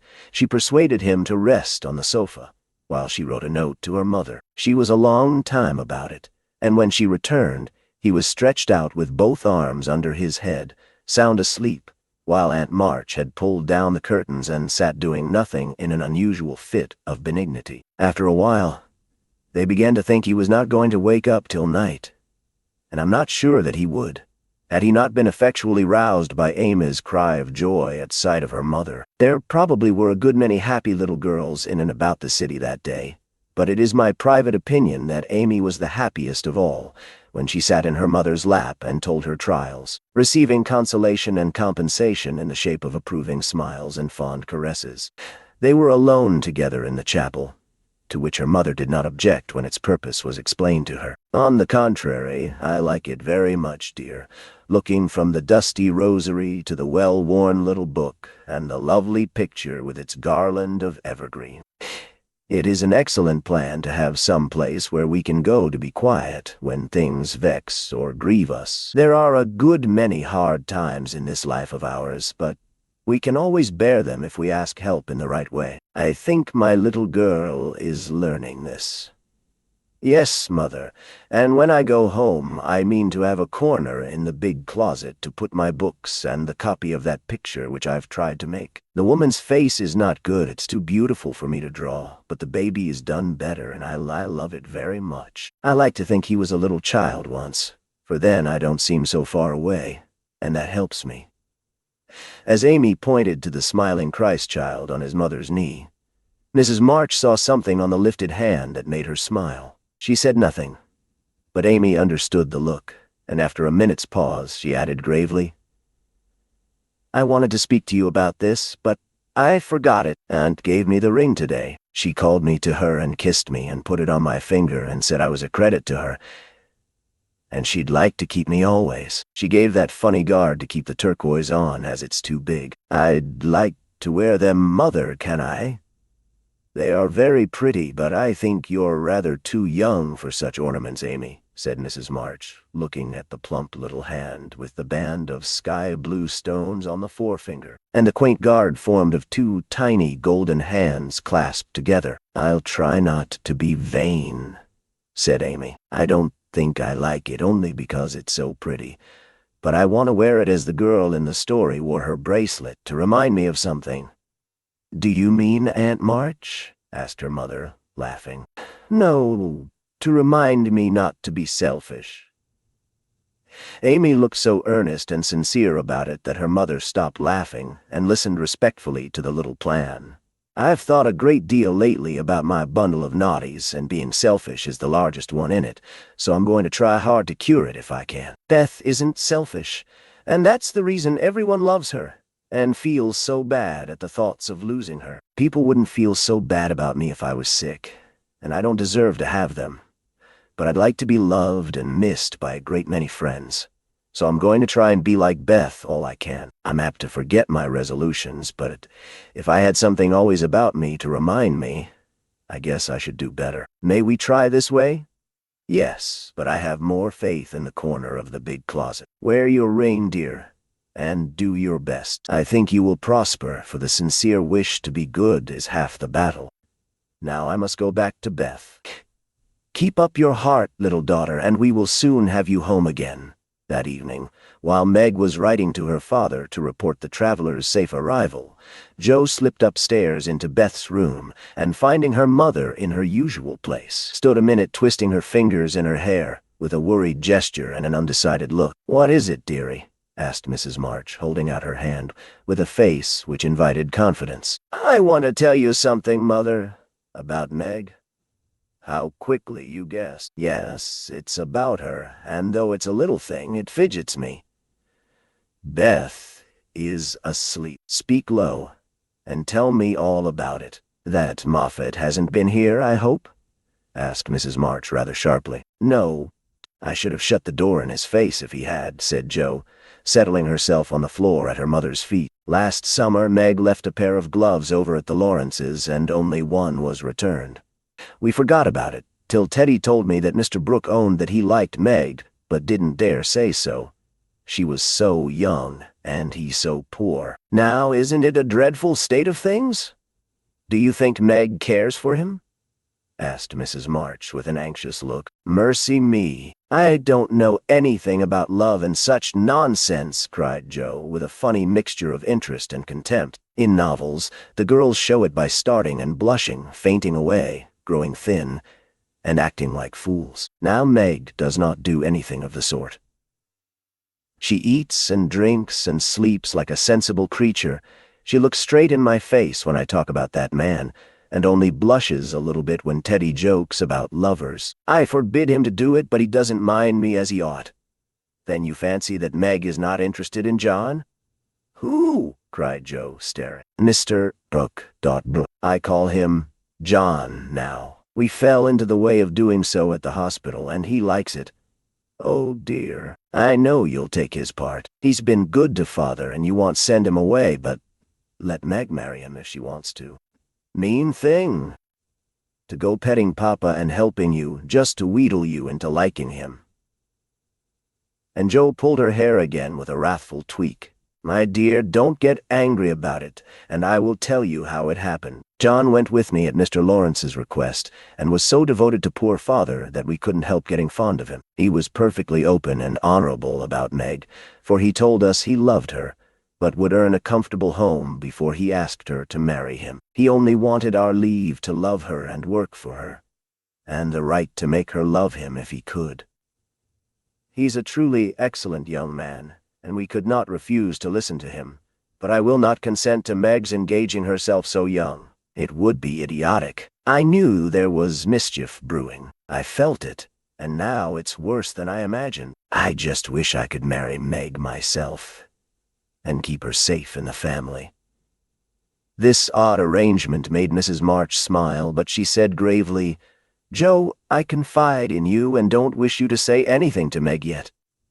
When John comes back and I see them together, I can judge better of her feelings toward him. She'll see those handsome eyes that she talks about, and then it will be all up with her. She's got such a soft heart, it will melt like butter in the sun if anyone looks sentimentally at her. She read the short reports he sent more than she did your letters, and pinched me when I spoke of it, and likes brown eyes, and doesn't think John an ugly name, and she'll go and fall in love. And there's an end of peace and fun, and cozy times together. I see it all. They'll go lovering around the house, and we shall have to dodge. Meg will be absorbed and no good to me anymore. Brooke will scratch up a fortune somehow, carry her off, and make a hole in the family, and I shall break my heart, and everything will be abominably uncomfortable. Oh, dear me, why weren't we all boys? Then there wouldn't be any bother. Joe leaned her chin on her knees in a disconsolate attitude and shook her fist at the reprehensible John. Mrs. March sighed, and Joe looked up with an air of relief. You don't like it, Mother? I'm glad of it. Let's send him about his business and not tell Meg a word of it, but all be happy together as we always have been. I did wrong to sigh, Joe. It is natural and right you should all go to homes of your own in time, but I do want to keep my girls as long as I can, and I am sorry that this happened so soon. For Meg is only 17, and it will be some years before John can make a home for her. Your father and I have agreed that she shall not bind herself in any way, nor be married before 20. If she and John love one another, they can wait, and test the love by doing so. She is conscientious, and I have no fear of her treating him unkindly. My pretty, tender-hearted girl, I hope things will go happily with her. Hadn't you rather have her marry a rich man? Asked Joe, as her mother's voice faltered a little over the last words. Money is a good and useful thing, Joe, and I hope my girls will never feel the need of it too bitterly, nor be tempted by too much. I should like to know that John was firmly established in some good business, which gave him an income large enough to keep free from debt and make Meg comfortable. I'm not ambitious for a splendid fortune, a fashionable position, or a great name for my girls. If rank and money come with love and virtue also, I should accept them gratefully, and enjoy your good fortune. But I know by experience how much genuine happiness can be had in a plain little house where the daily bread is earned, and some privations give sweetness to the few pleasures. I am content to see Meg begin humbly, for if I am not mistaken, she will be rich in the possession of a good man's heart, and that is better than a fortune. I understand, Mother, and quite agree, but I'm disappointed about Meg, for I'd planned to have her marry Teddy by and by and sit in the lap of luxury all her days. Wouldn't it be nice? Asked Joe, looking up with a brighter face. He's younger than she, you know, began Mrs. March, but Joe broke in. Only a little. He's old for his age, and tall, and can be quite grown up in his manners if he likes. Then he's rich and generous and good, and loves us all, and I say it's a pity my plan is spoiled. I'm afraid Laurie is hardly grown up enough for Meg, and altogether too much of a weathercock just now for anyone to depend on. Don't make plans, Joe, but let time and their own hearts mate your friends. We can't meddle safely in such matters, and had better not get romantic rubbish, as you call it, into our heads, lest it spoil our friendship. Well, I won't, but I hate to see things going all crisscross and getting snarled up. When a pull here and a snip there would straighten it out. I wish wearing flatirons on our heads would keep us from growing up. But buds will be roses and kittens cats, more's the pity. What's that about flatirons and cats? Asked Meg as she crept into the room with the finished letter in her hand. Only one of my stupid speeches. I'm going to bed. Come, Peggy, said Joe, unfolding herself like an animated puzzle. Quite right. And beautifully written. Please add that I send my love to John, said Mrs. March, as she glanced over the letter and gave it back. Do you call him John? Asked Meg, smiling, with her innocent eyes looking down into her mother's. Yes, he has been like a son to us, and we are very fond of him, replied Mrs. March, returning the look with a keen one. I'm glad of that, he is so lonely. Good night, mother dear. It is so inexpressibly comfortable to have you here, was Meg's answer. The kiss her mother gave her was a very tender one, and as she went away, Mrs. March said, with a mixture of satisfaction and regret, she does not love John yet, but will soon learn to. Laurie makes mischief, and Joe makes peace. Joe's face was a study next day, for the secret rather weighed upon her, and she found it hard not to look mysterious and important. Meg observed it, but did not trouble herself to make inquiries, for she had learned that the best way to manage Joe was by the law of contraries, so she felt sure of being told everything if she did not ask. She was rather surprised, therefore, when the silence remained unbroken, and Joe assumed a patronizing air, which decidedly aggravated Meg, who in turn assumed an air of dignified reserve and devoted herself to her mother. This left Joe to her own devices, for Mrs. March had taken her place as nurse, and bade her rest, exercise, and amuse herself after her long confinement. Amy being gone, Laurie was her only refuge, and much as she enjoyed his society, she rather dreaded him just then, for he was an incorrigible tease, and she feared he would coax the secret from her. She was quite right, for the mischief-loving lad no sooner suspected a mystery than he set himself to find it out, and led Joe a trying life of it. He wheedled, bribed, ridiculed, threatened, and scolded. Affected indifference that he might surprise the truth from her, declared he knew then that he didn't care, and at last, by dint of perseverance, he satisfied himself that it concerned Meg and Mr. Brooke. Feeling indignant that he was not taken into his tutor's confidence, he set his wits to work to devise some proper retaliation for the slight. Meg, meanwhile, had apparently forgotten the matter and was absorbed in preparations for her father's return, but all of a sudden a change seemed to come over her, and, for a day or two, she was quite unlike herself. She started when spoken to, blushed when looked at, was very quiet, and sat over her sewing, with a timid, troubled look on her face. To her mother's inquiries she answered that she was quite well, and Joe's she silenced by begging to be let alone. She feels it in the air. Love, I mean. And she's going very fast. She's got most of the symptoms, is twittery and cross, doesn't eat, lies awake, and mopes in corners. I caught her singing that song he gave her, and once she said, "John," as you do, and then turned as red as a poppy. Whatever shall we do? Said Joe, looking ready for any measures, however violent. Nothing but wait. Let her alone. Be kind and patient, and father's coming will settle everything, replied her mother. Here's a note to you, Meg, all sealed up. How odd. Teddy never seals mine, said Joe next day, as she distributed the contents of the little post office. Mrs. March and Joe were deep in their own affairs, when a sound from Meg made them look up to see her staring at her note with a frightened face. "My child, what is it?" cried her mother, running to her, while Joe tried to take the paper which had done the mischief. "It's all a mistake, he didn't send it." "Oh, Joe, how could you do it?" And Meg hid her face in her hands, crying as if her heart were quite broken. "I've done nothing. What's she talking about?"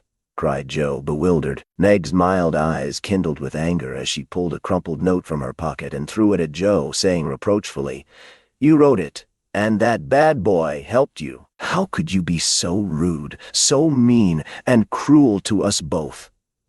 Joe hardly heard her, for she and her mother were reading the note, which was written in a peculiar hand. "My dearest Margaret, I can no longer restrain my passion and must know my fate before I return. I dare not tell your parents yet, but I think they would consent if they knew that we adored one another. Mr. Lawrence will help me to some good place, and then, my sweet girl, you will make me happy. I implore you to say nothing to your family yet, but to send one word of hope through Laurie to your devoted John. That's the way he meant to pay me for keeping my word to Mother. I'll give him a hearty scolding and bring him over to beg pardon," cried Joe, burning to execute immediate justice. But her mother held her back, saying with a look she seldom wore, "Stop, Joe, you must clear yourself first. You have played so many pranks that I'm afraid you have had a hand in this." "On my word, Mother, I haven't. I never saw that note before and don't know anything about it, as true as I live," said Joe, so earnestly that they believed her. "If I had taken part in it, I'd have done it better than this and have written a sensible note. I should think you'd have known Mr. Brooke wouldn't write such stuff as that," she added, scornfully tossing down the paper. "It's like his writing," faltered Meg, comparing it with the note in her hand. "Oh, Meg, you didn't answer it?" cried Mrs. March quickly. "Yes, I did." And Meg hid her face again, overcome with shame. "Here's a scrape. Do let me bring that wicked boy over to explain and be lectured. I can't rest till I get hold of him." And Joe made for the door again. "Hush! Let me handle this, for it is worse than I thought. Margaret, tell me the whole story," commanded Mrs. March, sitting down by Meg, yet keeping hold of Joe lest she should fly off. "I received the first letter from Laurie, who didn't look as if he knew anything about it," began Meg, without looking up. "I was worried at first and meant to tell you. Then I remembered how you liked Mr. Brooke, so I thought you wouldn't mind if I kept my little secret for a few days. I'm so silly that I liked to think no one knew. And while I was deciding what to say, I felt like the girls in books who have such things to do. Forgive me, Mother, I'm paid for my silliness now. I never can look him in the face again." "What did you say to him?" asked Mrs. March. "I only said I was too young to do anything about it yet, that I didn't wish to have secrets from you, and he must speak to Father. I was very grateful for his kindness, and would be his friend, but nothing more, for a long while." Mrs. March smiled, as if well pleased, and Joe clapped her hands, exclaiming, with a laugh, "You are almost equal to Caroline Percy, who was a pattern of prudence. Tell on, Meg. What did he say to that?" He writes in a different way entirely, telling me that he never sent any love letter at all, and is very sorry that my roguish sister Jo should take liberties with our names. It's very kind and respectful, but think how dreadful for me. Meg leaned against her mother, looking the image of despair, and Jo tramped about the room, calling Laurie names. All of a sudden she stopped, caught up the two notes, and, after looking at them closely, said decidedly, "I don't believe Brooke ever saw either of these letters. Teddy wrote both, and keeps yours to crow over me with because I wouldn't tell him my secret. Don't have any secrets, Joe." "Tell it to Mother and keep out of trouble, as I should have done," said Meg warningly. "Bless you, child. Mother told me." "That will do, Joe. I'll comfort Meg while you go and get Laurie. I shall sift the matter to the bottom and put a stop to such pranks at once." Away ran Joe, and Mrs. March gently told Meg Mr. Brooke's real feelings. "Now, dear, what are your own? Do you love him enough to wait till he can make a home for you? Or will you keep yourself quite free for the present? I've been so scared and worried, I don't want to have anything to do with lovers for a long while." "Perhaps never," answered Meg petulantly. "If John doesn't know anything about this nonsense, don't tell him, and make Joe and Laurie hold their tongues. I won't be deceived and plagued and made a fool of. It's a shame." Seeing Meg's usually gentle temper was roused and her pride hurt by this mischievous joke, Mrs. March soothed her by promises of entire silence and great discretion for the future. The instant Laurie's step was heard in the hall, Meg fled into the study, and Mrs. March received the culprit alone. Joe had not told him why he was wanted, fearing he wouldn't come, but he knew the minute he saw Mrs. March's face, and stood twirling his hat with a guilty air which convicted him at once. Joe was dismissed, but chose to march up and down the hall like a sentinel, having some fear that the prisoner might bolt. The sound of voices in the parlor rose and fell for half an hour, but what happened during that interview, the girls never knew. When they were called in, Laurie was standing by their mother with such a penitent face that Joe forgave him on the spot, but did not think it wise to betray the fact. Meg received his humble apology and was much comforted by the assurance that Brooke knew nothing of the joke. "I'll never tell him to my dying day. Wild horses shan't drag it out of me, so you'll forgive me, Meg, and I'll do anything to show how out-and-out sorry I am," he added, looking very much ashamed of himself. "I'll try. But it was a very ungentlemanly thing to do. I didn't think you could be so sly and malicious, Laurie," replied Meg, trying to hide her maidenly confusion under a gravely reproachful air. "It is altogether abominable, and I don't deserve to be spoken to for a month. But you will, though, won't you?" And Laurie folded his hands together with such an imploring gesture, as he spoke in his irresistibly persuasive tone, that it was impossible to frown upon him in spite of his scandalous behavior.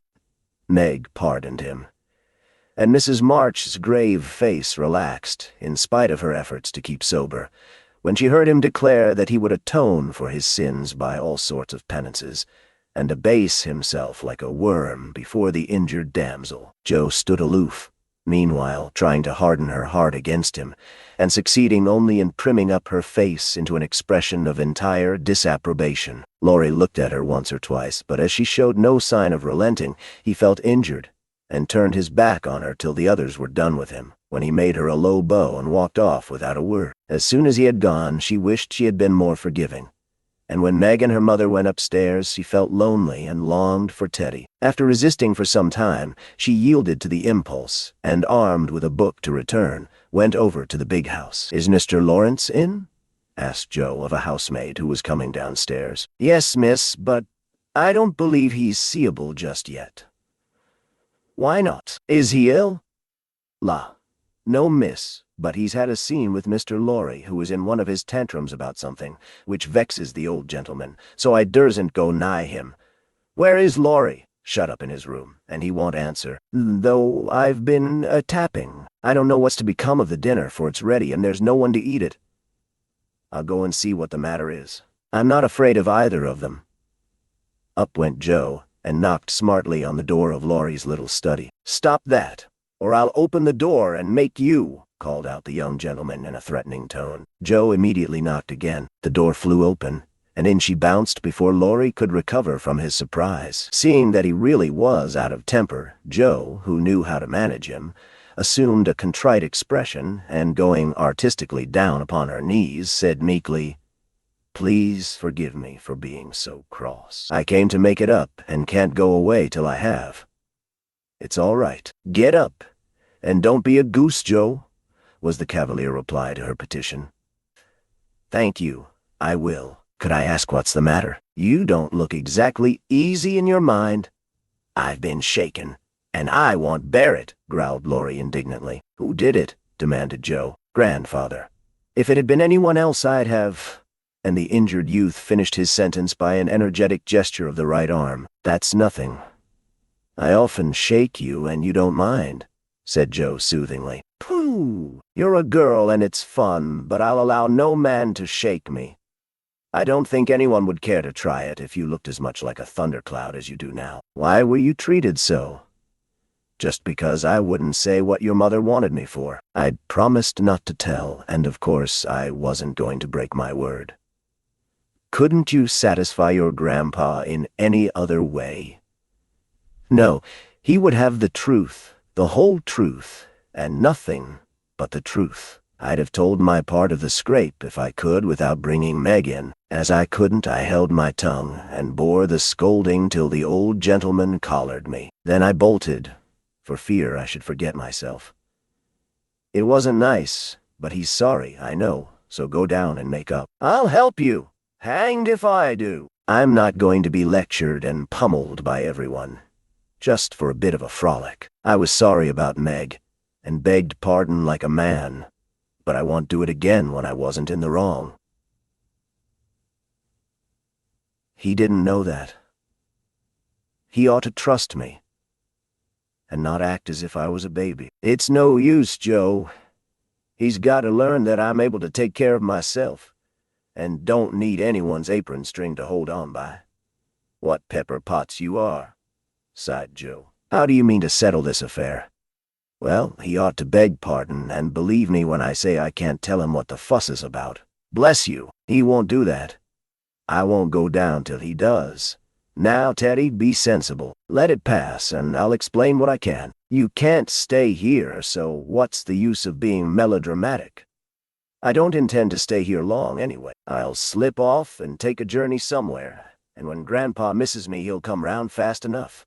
I dare say, but you ought not to go and worry him. Don't preach. I'll go to Washington and see Brooke. It's gay there, and I'll enjoy myself after the troubles.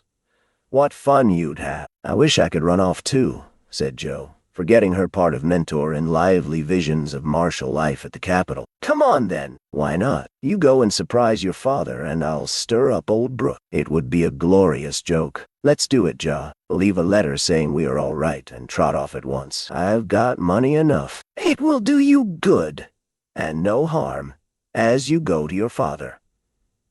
For a moment Joe looked as if she would agree, for wild as the plan was, it just suited her. She was tired of care and confinement, longed for change, and thoughts of her father blended temptingly with the novel charms of camps and hospitals, liberty and fun. Her eyes kindled as they turned wistfully toward the window, but they fell on the old house opposite, and she shook her head with sorrowful decision. If I was a boy, we'd run away together and have a capital time, but as I'm a miserable girl, I must be proper and stop at home. Don't tempt me, Teddy, it's a crazy plan.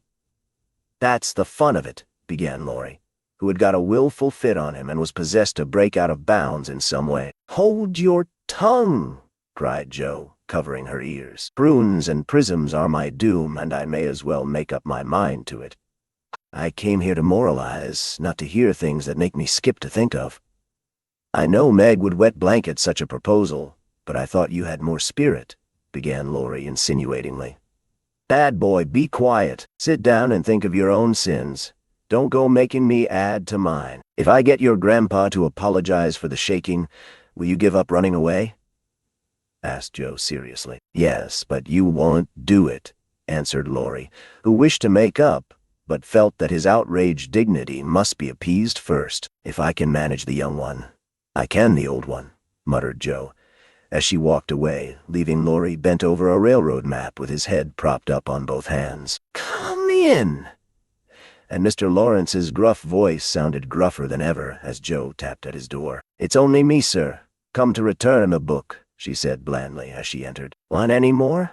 Asked the old gentleman, looking grim and vexed, but trying not to show it. Yes, please. I like old Sam so well I think I'll try the second volume, returned Joe, hoping to propitiate him by accepting a second dose of Boswell's Johnson, as he had recommended that lively work. The shaggy eyebrows unbent a little as he rolled the steps toward the shelf where the Johnsonian literature was placed. Joe skipped up and, sitting on the top step, affected to be searching for her book, but was really wondering how best to introduce the dangerous object of her visit. Mr. Lawrence seemed to suspect that something was brewing in her mind, for after taking several brisk turns about the room, he faced round on her, speaking so abruptly that Rosella's tumbled face downward on the floor. What has that boy been about?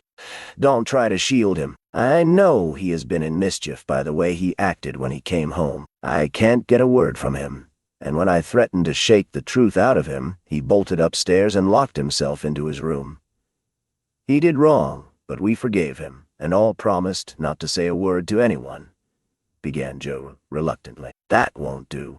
He shall not shelter himself behind a promise from you soft-hearted girls. If he's done anything amiss, he shall confess, beg pardon, and be punished. Out with it, Joe. I won't be kept in the dark. Mr. Lawrence looked so alarming and spoke so sharply that Joe would have gladly run away, if she could, but she was perched aloft on the steps, and he stood at the foot, a lion in the path. So she had to stay and brave it out. Indeed, sir, I cannot tell. Mother forbade it. Laurie has confessed, asked pardon, and been punished quite enough. We don't keep silence to shield him, but someone else, and it will make more trouble if you interfere. Please don't. It was partly my fault. But it's all right now. So let's forget it, and talk about the Rambler or something pleasant. Hang the Rambler! Come down and give me your word that this harum-scarum boy of mine hasn't done anything ungrateful or impertinent. If he has, after all your kindness to him, I'll thrash him with my own hands.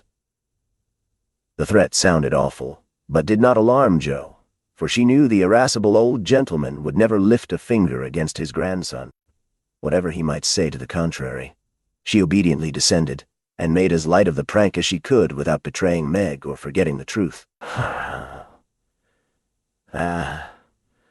Well, if the boy held his tongue because he promised, and not from obstinacy, I'll forgive him. He's a stubborn fellow and hard to manage, said Mr. Lawrence, rubbing up his hair till it looked as if he had been out in a gale and smoothing the frown from his brow with an air of relief. So am I, but a kind word will govern me when all the king's horses and all the king's men couldn't, said Jo, trying to say a kind word for her friend, who seemed to get out of one scrape only to fall into another. You think I'm not kind to him, hey? Was the sharp answer. Oh dear no, sir. You are rather too kind sometimes, and then just a trifle hasty when he tries your patience. Don't you think you are? Jo was determined to have it out now and tried to look quite placid, though she quaked a little after her bold speech. To her great relief and surprise, the old gentleman only threw his spectacles onto the table with a rattle and exclaimed, "You're right, girl. I am. I love the boy, but he tries my patience past bearing, and I know how it will end if we go on so. I'll tell you, he'll run away." Jo was sorry for that speech the minute it was made. She meant to warn him that Laurie would not bear much restraint, and hoped he would be more forbearing with the lad. Mr. Lawrence's ruddy face changed suddenly, and he sat down, with a troubled glance at the picture of a handsome man, which hung over his table. It was Laurie's father, who had run away in his youth and married against the imperious old man's will. Jo fancied he remembered and regretted the past, and she wished she had held her tongue. He won't do it unless he is very much worried, and only threatens it sometimes when he gets tired of studying. I often think I should like to, especially since my hair was cut. So if you ever miss us, you may advertise for 2 boys and look among the ships bound for India. She laughed as she spoke, and Mr. Lawrence looked relieved, evidently taking the whole as a joke. "You hussy, how dare you talk in that way? Where's your respect for me and your proper bringing up? Bless the boys and girls, what torments they are!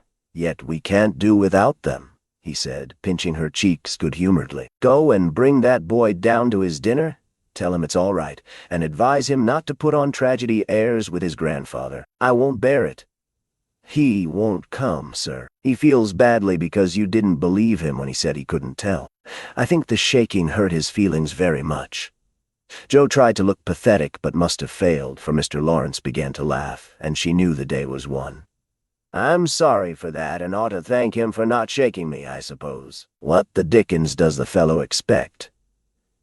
And the old gentleman looked a trifle ashamed of his own testiness. "If I were you, I'd write him an apology, sir. He says he won't come down till he has one, and talks about Washington, and goes on in an absurd way. A formal apology will make him see how foolish he is, and bring him down quite amiable. Try it. He likes fun, and this way is better than talking. I'll carry it up and teach him his duty." Mr. Lawrence gave her a sharp look and put on his spectacles, saying slowly, "You're a sly puss, but I don't mind being managed by you and Beth. Here, give me a bit of paper, and let us have done with this nonsense." The note was written in the terms which one gentleman would use to another after offering some deep insult. Jo dropped a kiss on the top of Mr. Lawrence's bald head and ran up to slip the apology under Laurie's door, advising him through the keyhole to be submissive, decorous, and a few other agreeable impossibilities. Finding the door locked again, she left the note to do its work, and was going quietly away, when the young gentleman slid down the banisters and waited for her at the bottom, saying, with his most virtuous expression of countenance, "What a good fellow you are, Joe. Did you get blown up?" he added, laughing. "No, he was pretty mild on the whole."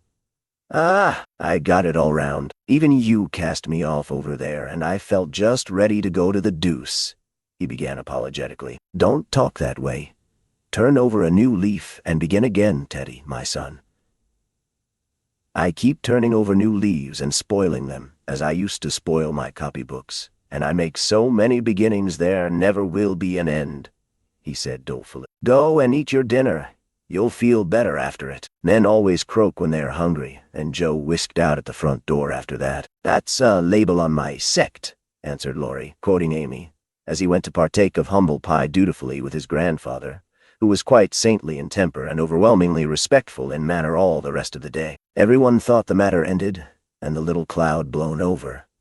But the mischief was done, for though others forgot it, Meg remembered. She never alluded to a certain person, but she thought of him a good deal, dreamed dreams more than ever, and once Joe, rummaging her sister's desk for stamps, found a bit of paper scribbled over with the words, "Mrs. John Brooke," whereat she groaned tragically and cast it into the fire, feeling that Laurie's prank had hastened the evil day for her. Chapter 22.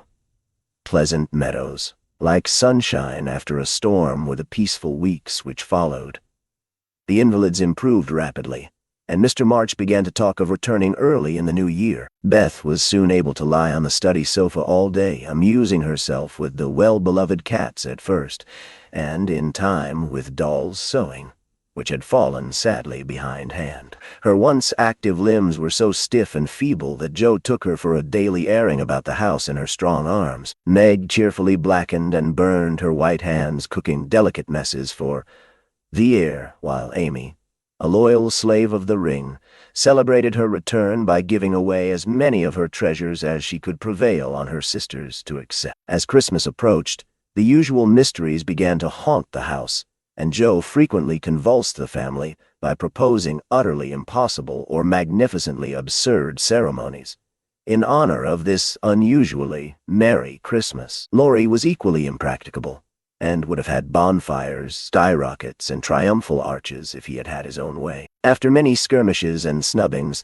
the ambitious pair were considered effectually quenched and went about with forlorn faces, which were rather belied by explosions of laughter when the two got together. Several days of unusually mild weather fitly ushered in a splendid Christmas day. Hannah felt in her bones that it was going to be an unusually fine day, and she proved herself a true prophetess, for everybody and everything seemed bound to produce a grand success. To begin with, Mr. March wrote that he should soon be with them. Then Beth felt uncommonly well that morning, and, being dressed in her mother's gift, a soft crimson merino wrapper, was borne in high triumph to the window to behold the offering of Joe and Laurie.